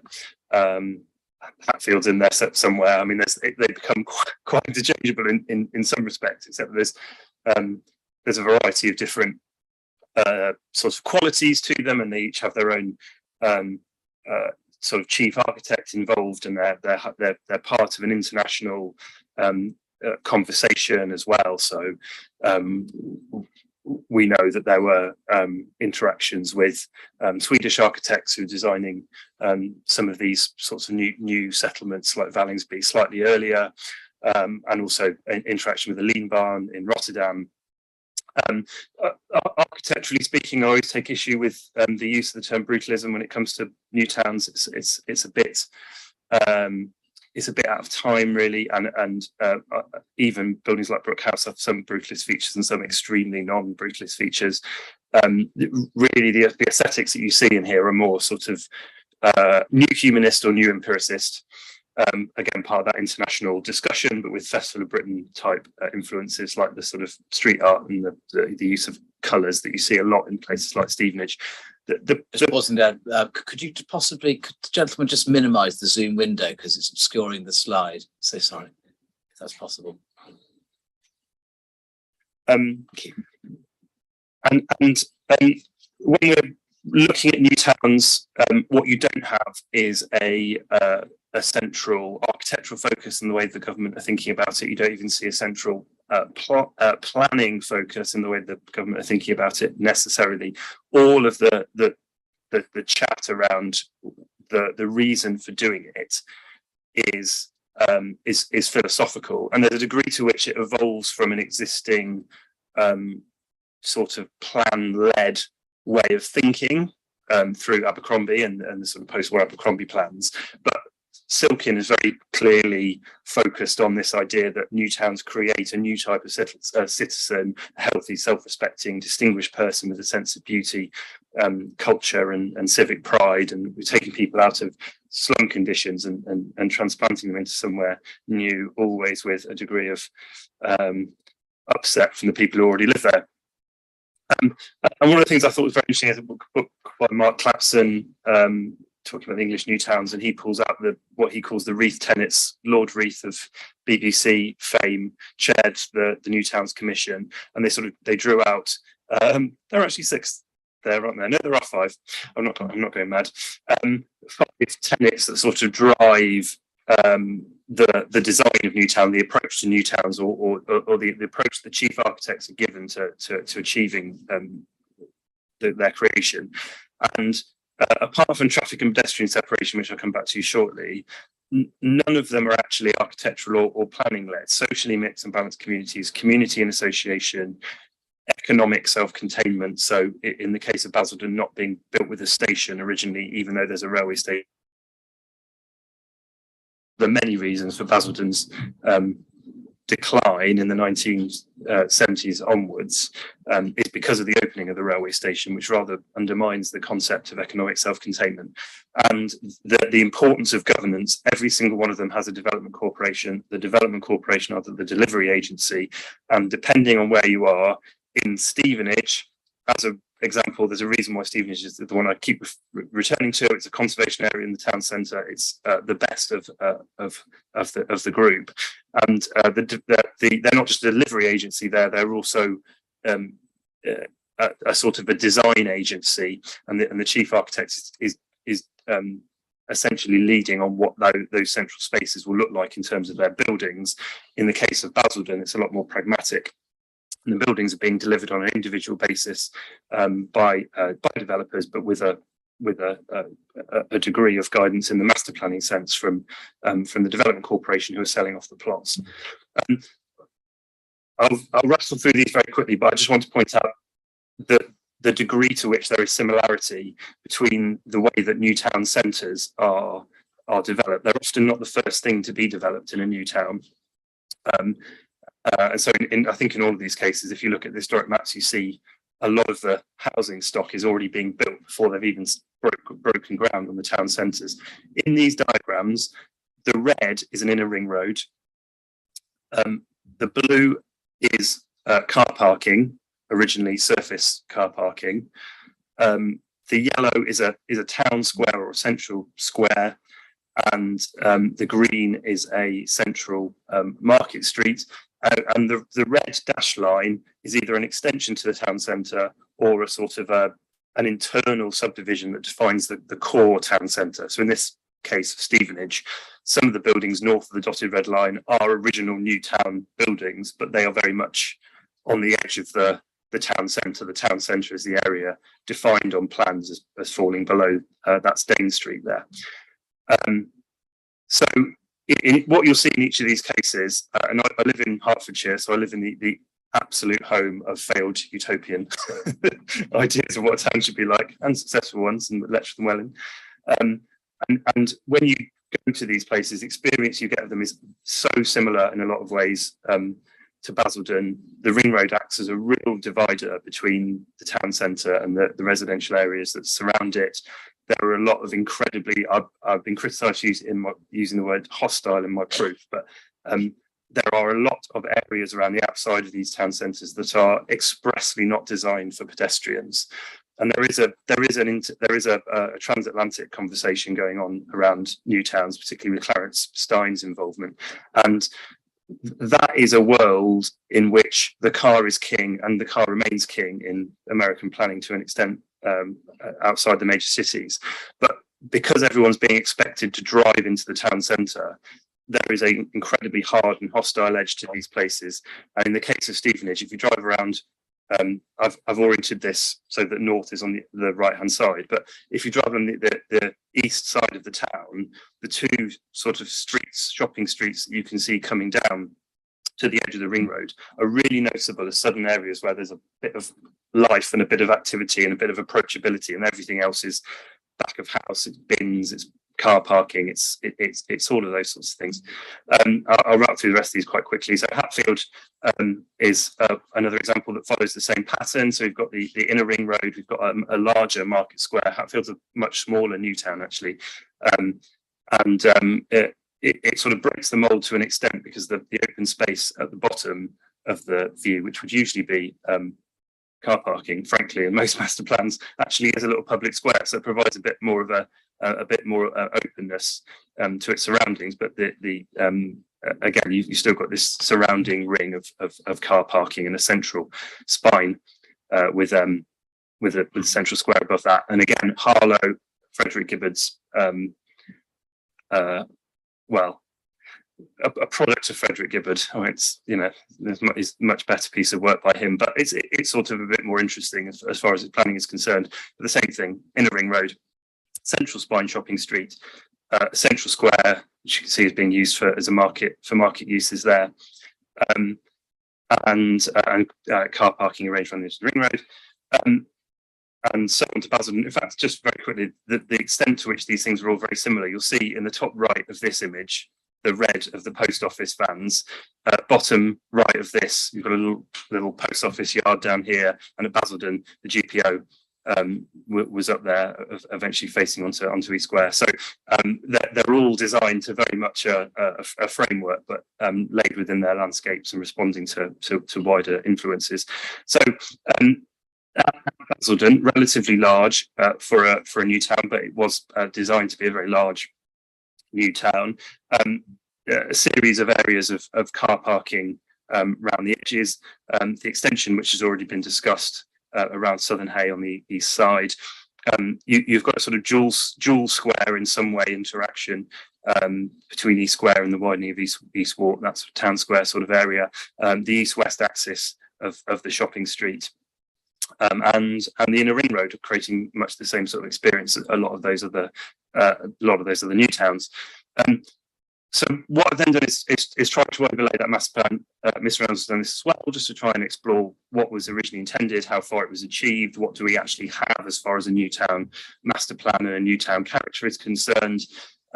The main thing to note about all of these things is that the master plan was implemented to an extent, but only to a limited extent, and the variation of uses, the variation of forms and the extent of the master plan that was planned at Basildon was not implemented by any stretch of the imagination. There's a lot of talk when we were trying to get the statement of common ground together about whether or not it evolved, or whether it, in my view, devolved. I think it very definitely devolved in its ambition.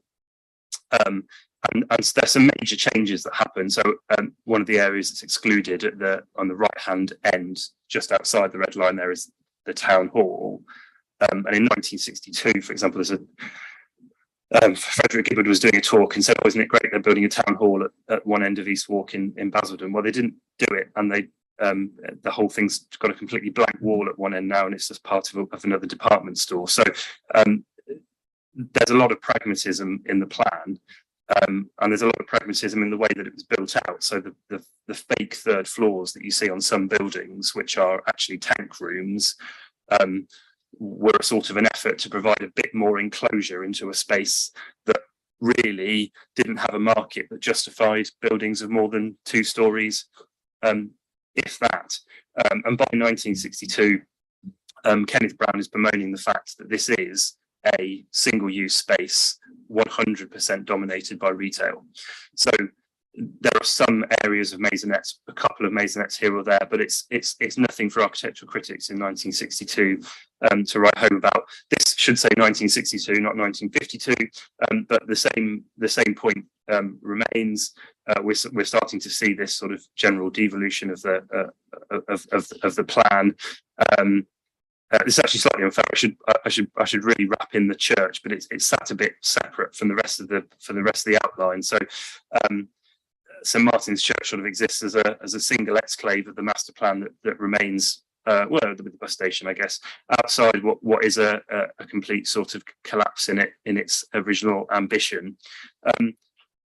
Just to go back very quickly, there are some areas where there's a particularly sort of strong effect in terms of the way the town centre works now, is where Brook House now is on the western side of East Square. Coming down from that is a dogleg route that comes down to Southern Hay on the 1957 master plan, and I think remains visible just about in the 1962. Well, sort of overwrapped it a bit, but and that space now that route is sort of lost, and is sort of partially incorporated into the route of the Eastgate Mall, but it isn't accessible from the southern end. So there are some fairly key sort of routings through the town centre which have been lost out of the master plan. So this and the slide macro townscape features is about then capturing what we have. So the yellow area is what is the area that is most obviously appreciable as having a degree of new town character. It's obviously important to say that the area on the well, there are two areas of that plan, particularly the wedge at the bottom left, but also the frontage on the north facing onto East Walk west of Brook House, which will see considerable change as a result of consented developments. But that is your new town core. That's where the sort of in inverted commas money shots are, the sort of key experiences of horizontality versus verticality. Your principal designed, master planned new town character falls within that area. What I then wanted to capture is how the way in which the new town was designed and the way in which the approach of pedestrian and car separation and the car is king type approach that sort of led the development of the town has led to this sort of hostility, this enclosure, this inward facing nature of what that town centre is.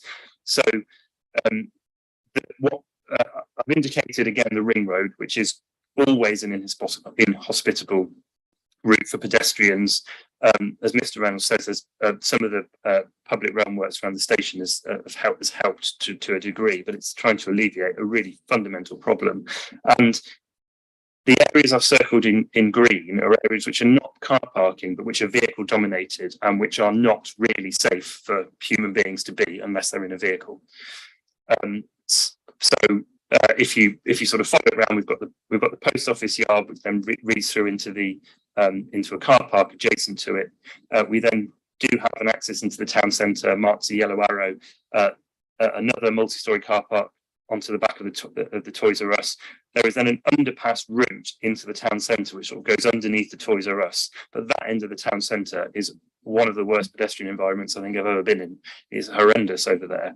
And then you go into our site and you get past the Asda and the petrol station, the multi-storey car park, and as you were saying the other yes, I think it's very difficult to work out where the inns are there. And then you get to the edge of the multi-storey car park, and then into the bus station, round to another car park, round to the access to another car park once you've got past colours, and then more car park, and then more service areas, and then you're round to another access. So it's a very very collared town centre, and it is car dominated, and that does have a significant effect on your experience of it as a townscape, as a pedestrian. This then feeds into a point about urban grain. So in the rebuttals, I'd sort of understood Mr. Reynolds to be saying that I got it wrong and mischaracterised that this was a centre with a coarse urban grain. This is a diagram that's produced by Mr. Lowndes. The red is Mr. Lowndes. The blue, I've added in service areas and car-dominated areas, back of house zones. And essentially, the majority of Basildon is really 3 urban blocks, really. You've got the entirety of the area around the Eastgate Centre and everything around that to the south, all the way from the west end of East Walk, all the way up to the far end, is all a single block north of East Walk and East Square. It breaks down a little bit, but not particularly carefully at the eastern end, and then we've got a couple of other islands of development, but by and large it is an extremely coarse-grained space. There are very few routes through that space.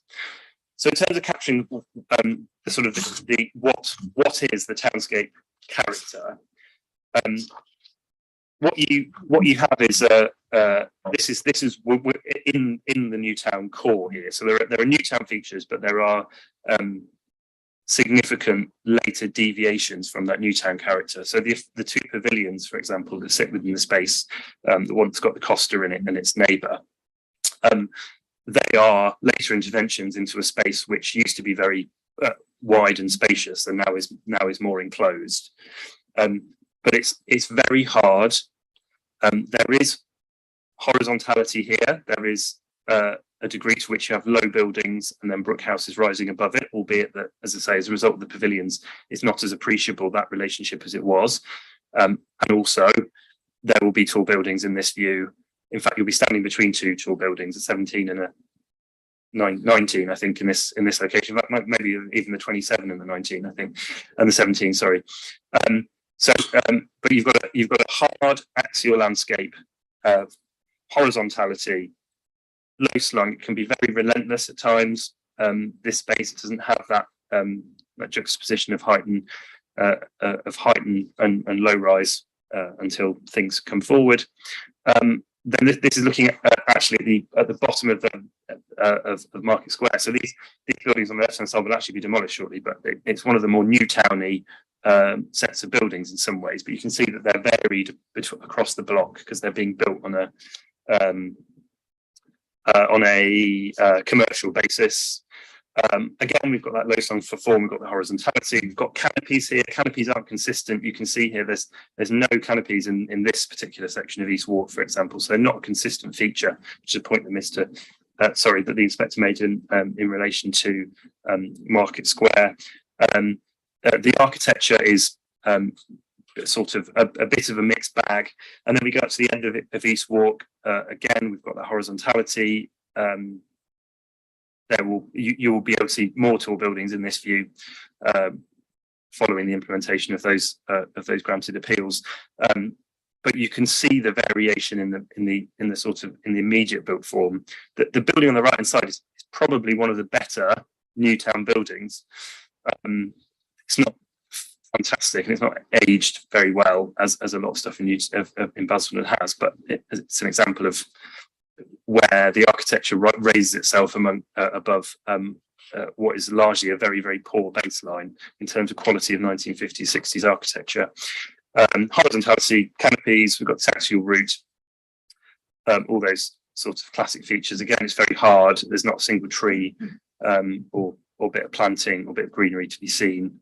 And land use wise, we've got a predominance of retail with the occasional daytime only, usually restaurant. And this is market pavement. And again, you can see a mixed variety of architecture. There's some new elements and older elements, hard, axial, enclosed, open. There's a sort of a variety of different widths of spaces going on, and a sort of an opening up as you get into that central space. And again, what you see here and what you see elsewhere is a number of vacant units, which forms quite a pervasive sense of the town's character. I'd agree with both the inspectors that what you see is something that is outworn and which is very clearly in need of inward investment and regeneration in order to re-find itself, really. Just on the point of architecture, it is very mixed. As I say, this isn't a place like Stevenage where you've got a really forceful, dominant development corporation. You've got quite a pragmatic development corporation that's battling against an absence of investment, and therefore sites are being sold to developers individually, and the result is a real mixture of architecture. This is really my period. I completely disagree with the characterisation of this as some sort of example of great modernist architecture as a town. It simply isn't. A lot of this stuff is extremely ordinary. There are, as I say, occasional buildings that rise above extremely ordinary, but Brooke House stands out, and the reason it stands out is that it is simply worlds better than any other building in the town centre. It's not just the sort of tallest townscape element; it is the single building of genuine quality in the whole of the new town. It's not really brutalist. It's not brutalist really at all. It's got Corbusian pilotti, but there's no real honesty in the expression of the structure, which we'd obviously expect to see, or expression of materiality. And those windows are very sort of filigree detail. It doesn't really fit into the normal categorization of a brutalist building, really. You've got the raised pool and the sculpture in the foreground, which again, classic Newtown. Then when we go around out to the periphery beyond that core, at the West End, I think one of the most extraordinary things about Basildon, you want to know what's unique about Basildon. What is really unique about Basildon is that what you essentially have is an inside-out town, whereby an out of town shopping mall has been built right into the heart of the town centre, which shows you everything about the way in which the car dominated world, the new town, the framework that the new town set up has caused later problems. I just find this end of town fairly extraordinary, really, and this is turning away from the entirely blank wall at the end of Marks and Spencer's, which did form one side of St Martin's Square, and which will now be removed by the Town Square North scheme. But things sort of depart from the new town character very, very quickly. Lots of 1980s buildings. This is the last. So the Towngate Theatre on the right side is some of the last throes of the Development Corporation. They've long since abandoned their master plan, and they're just trying to achieve a bit of movement forward as they can. But it's really a bit of a struggling entity in battle with the council, which has been established at this stage. And then when we go out to the other end, this is the back of the Asda, and this is the sort of experience you get within the development site. So we've got this sort of change in level, difficulty to access for pedestrians. There's a sort of covered walkway on the right hand side, but it's not always easy to get in to that, and it's very difficult to navigate. And we've basically got an entirely blank facade all the way along this end. This is the northern end of the Asda. This is actually where the vicinity of the underpass, which no one really ever seems to use. They just seem to sort of take a risk at cutting across the dual carriageway there and finding the route under the old Toys R Us. But this is a very car dominated environment, very much not designed for pedestrian movement, variety of levels. And this is then stepping back from that. Brook House is just about peeking over the top. We'll come to this tomorrow, but it doesn't have a role really in expressing itself to the inner ring road. And what you have is a series of later developments, which we've got a multi-story car park. You've got the ring road without any real obvious crossings. We've got access to service roads, etc., etc.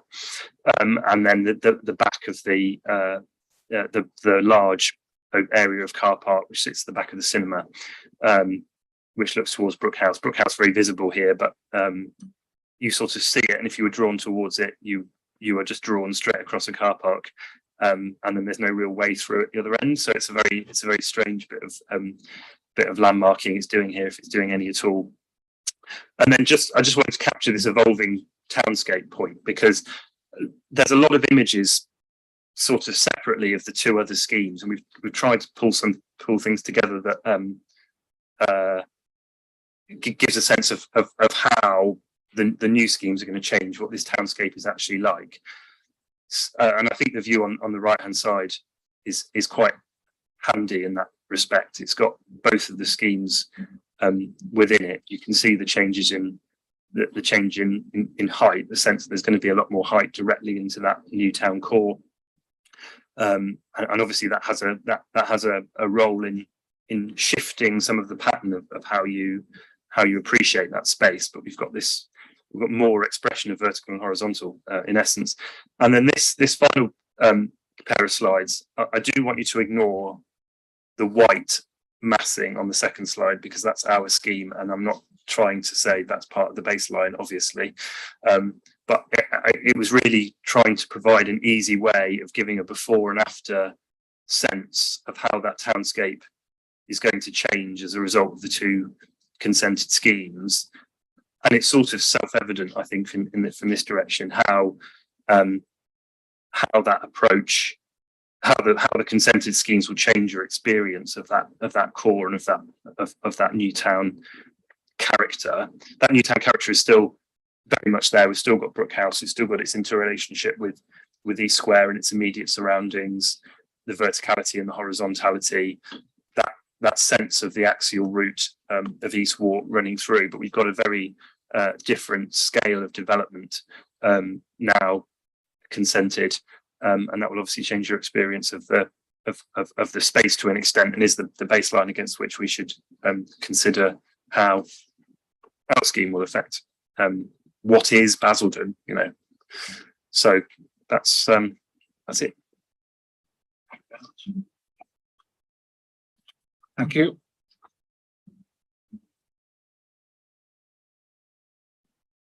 I don't have any questions from my point, and I'm sure that Mr. Howell Williams will reserve his questions till later tomorrow.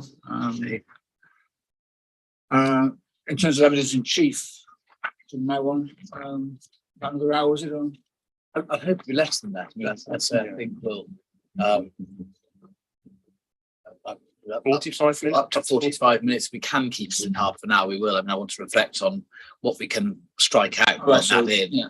But if we can, it would be neat to be done by 10 if we can. That would be my aim if possible. But So in terms of design evidence going forward, are we still confident that we can finish tomorrow in terms of Mr. I Hancock and think Mr. some of the Tracy? balls largely Obviously my depends on what, friends. how many Well, questions. I'm not going to be long in chief at all with Mr. Tracy because he's largely sort of dealt with his. I mean, I've got about a half a dozen questions that have arisen out of discussion Okay. with Mr. Reynolds.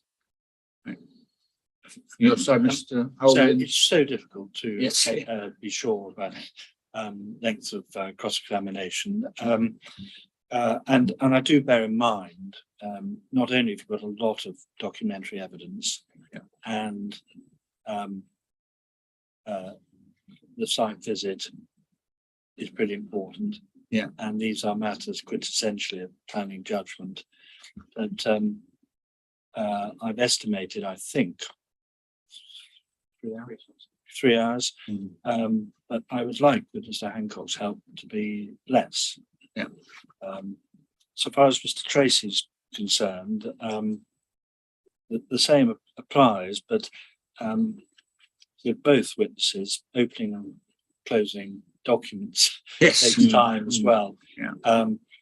But obviously there's quite a lot to get through tomorrow, and I think we'll just see how we go. And still doing quite well on programme, I think. I think it's fair to, it's not the absolute end of the world. We have a little bit of overspill design into Friday. I think there's enough. If it's the absolute end of the world if we didn't quite finish Townscape and design tomorrow.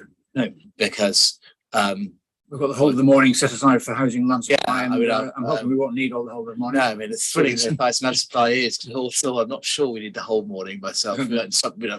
Some time obviously to go through it, but there's flex in Friday, I think, isn't there, if we need it. Okay.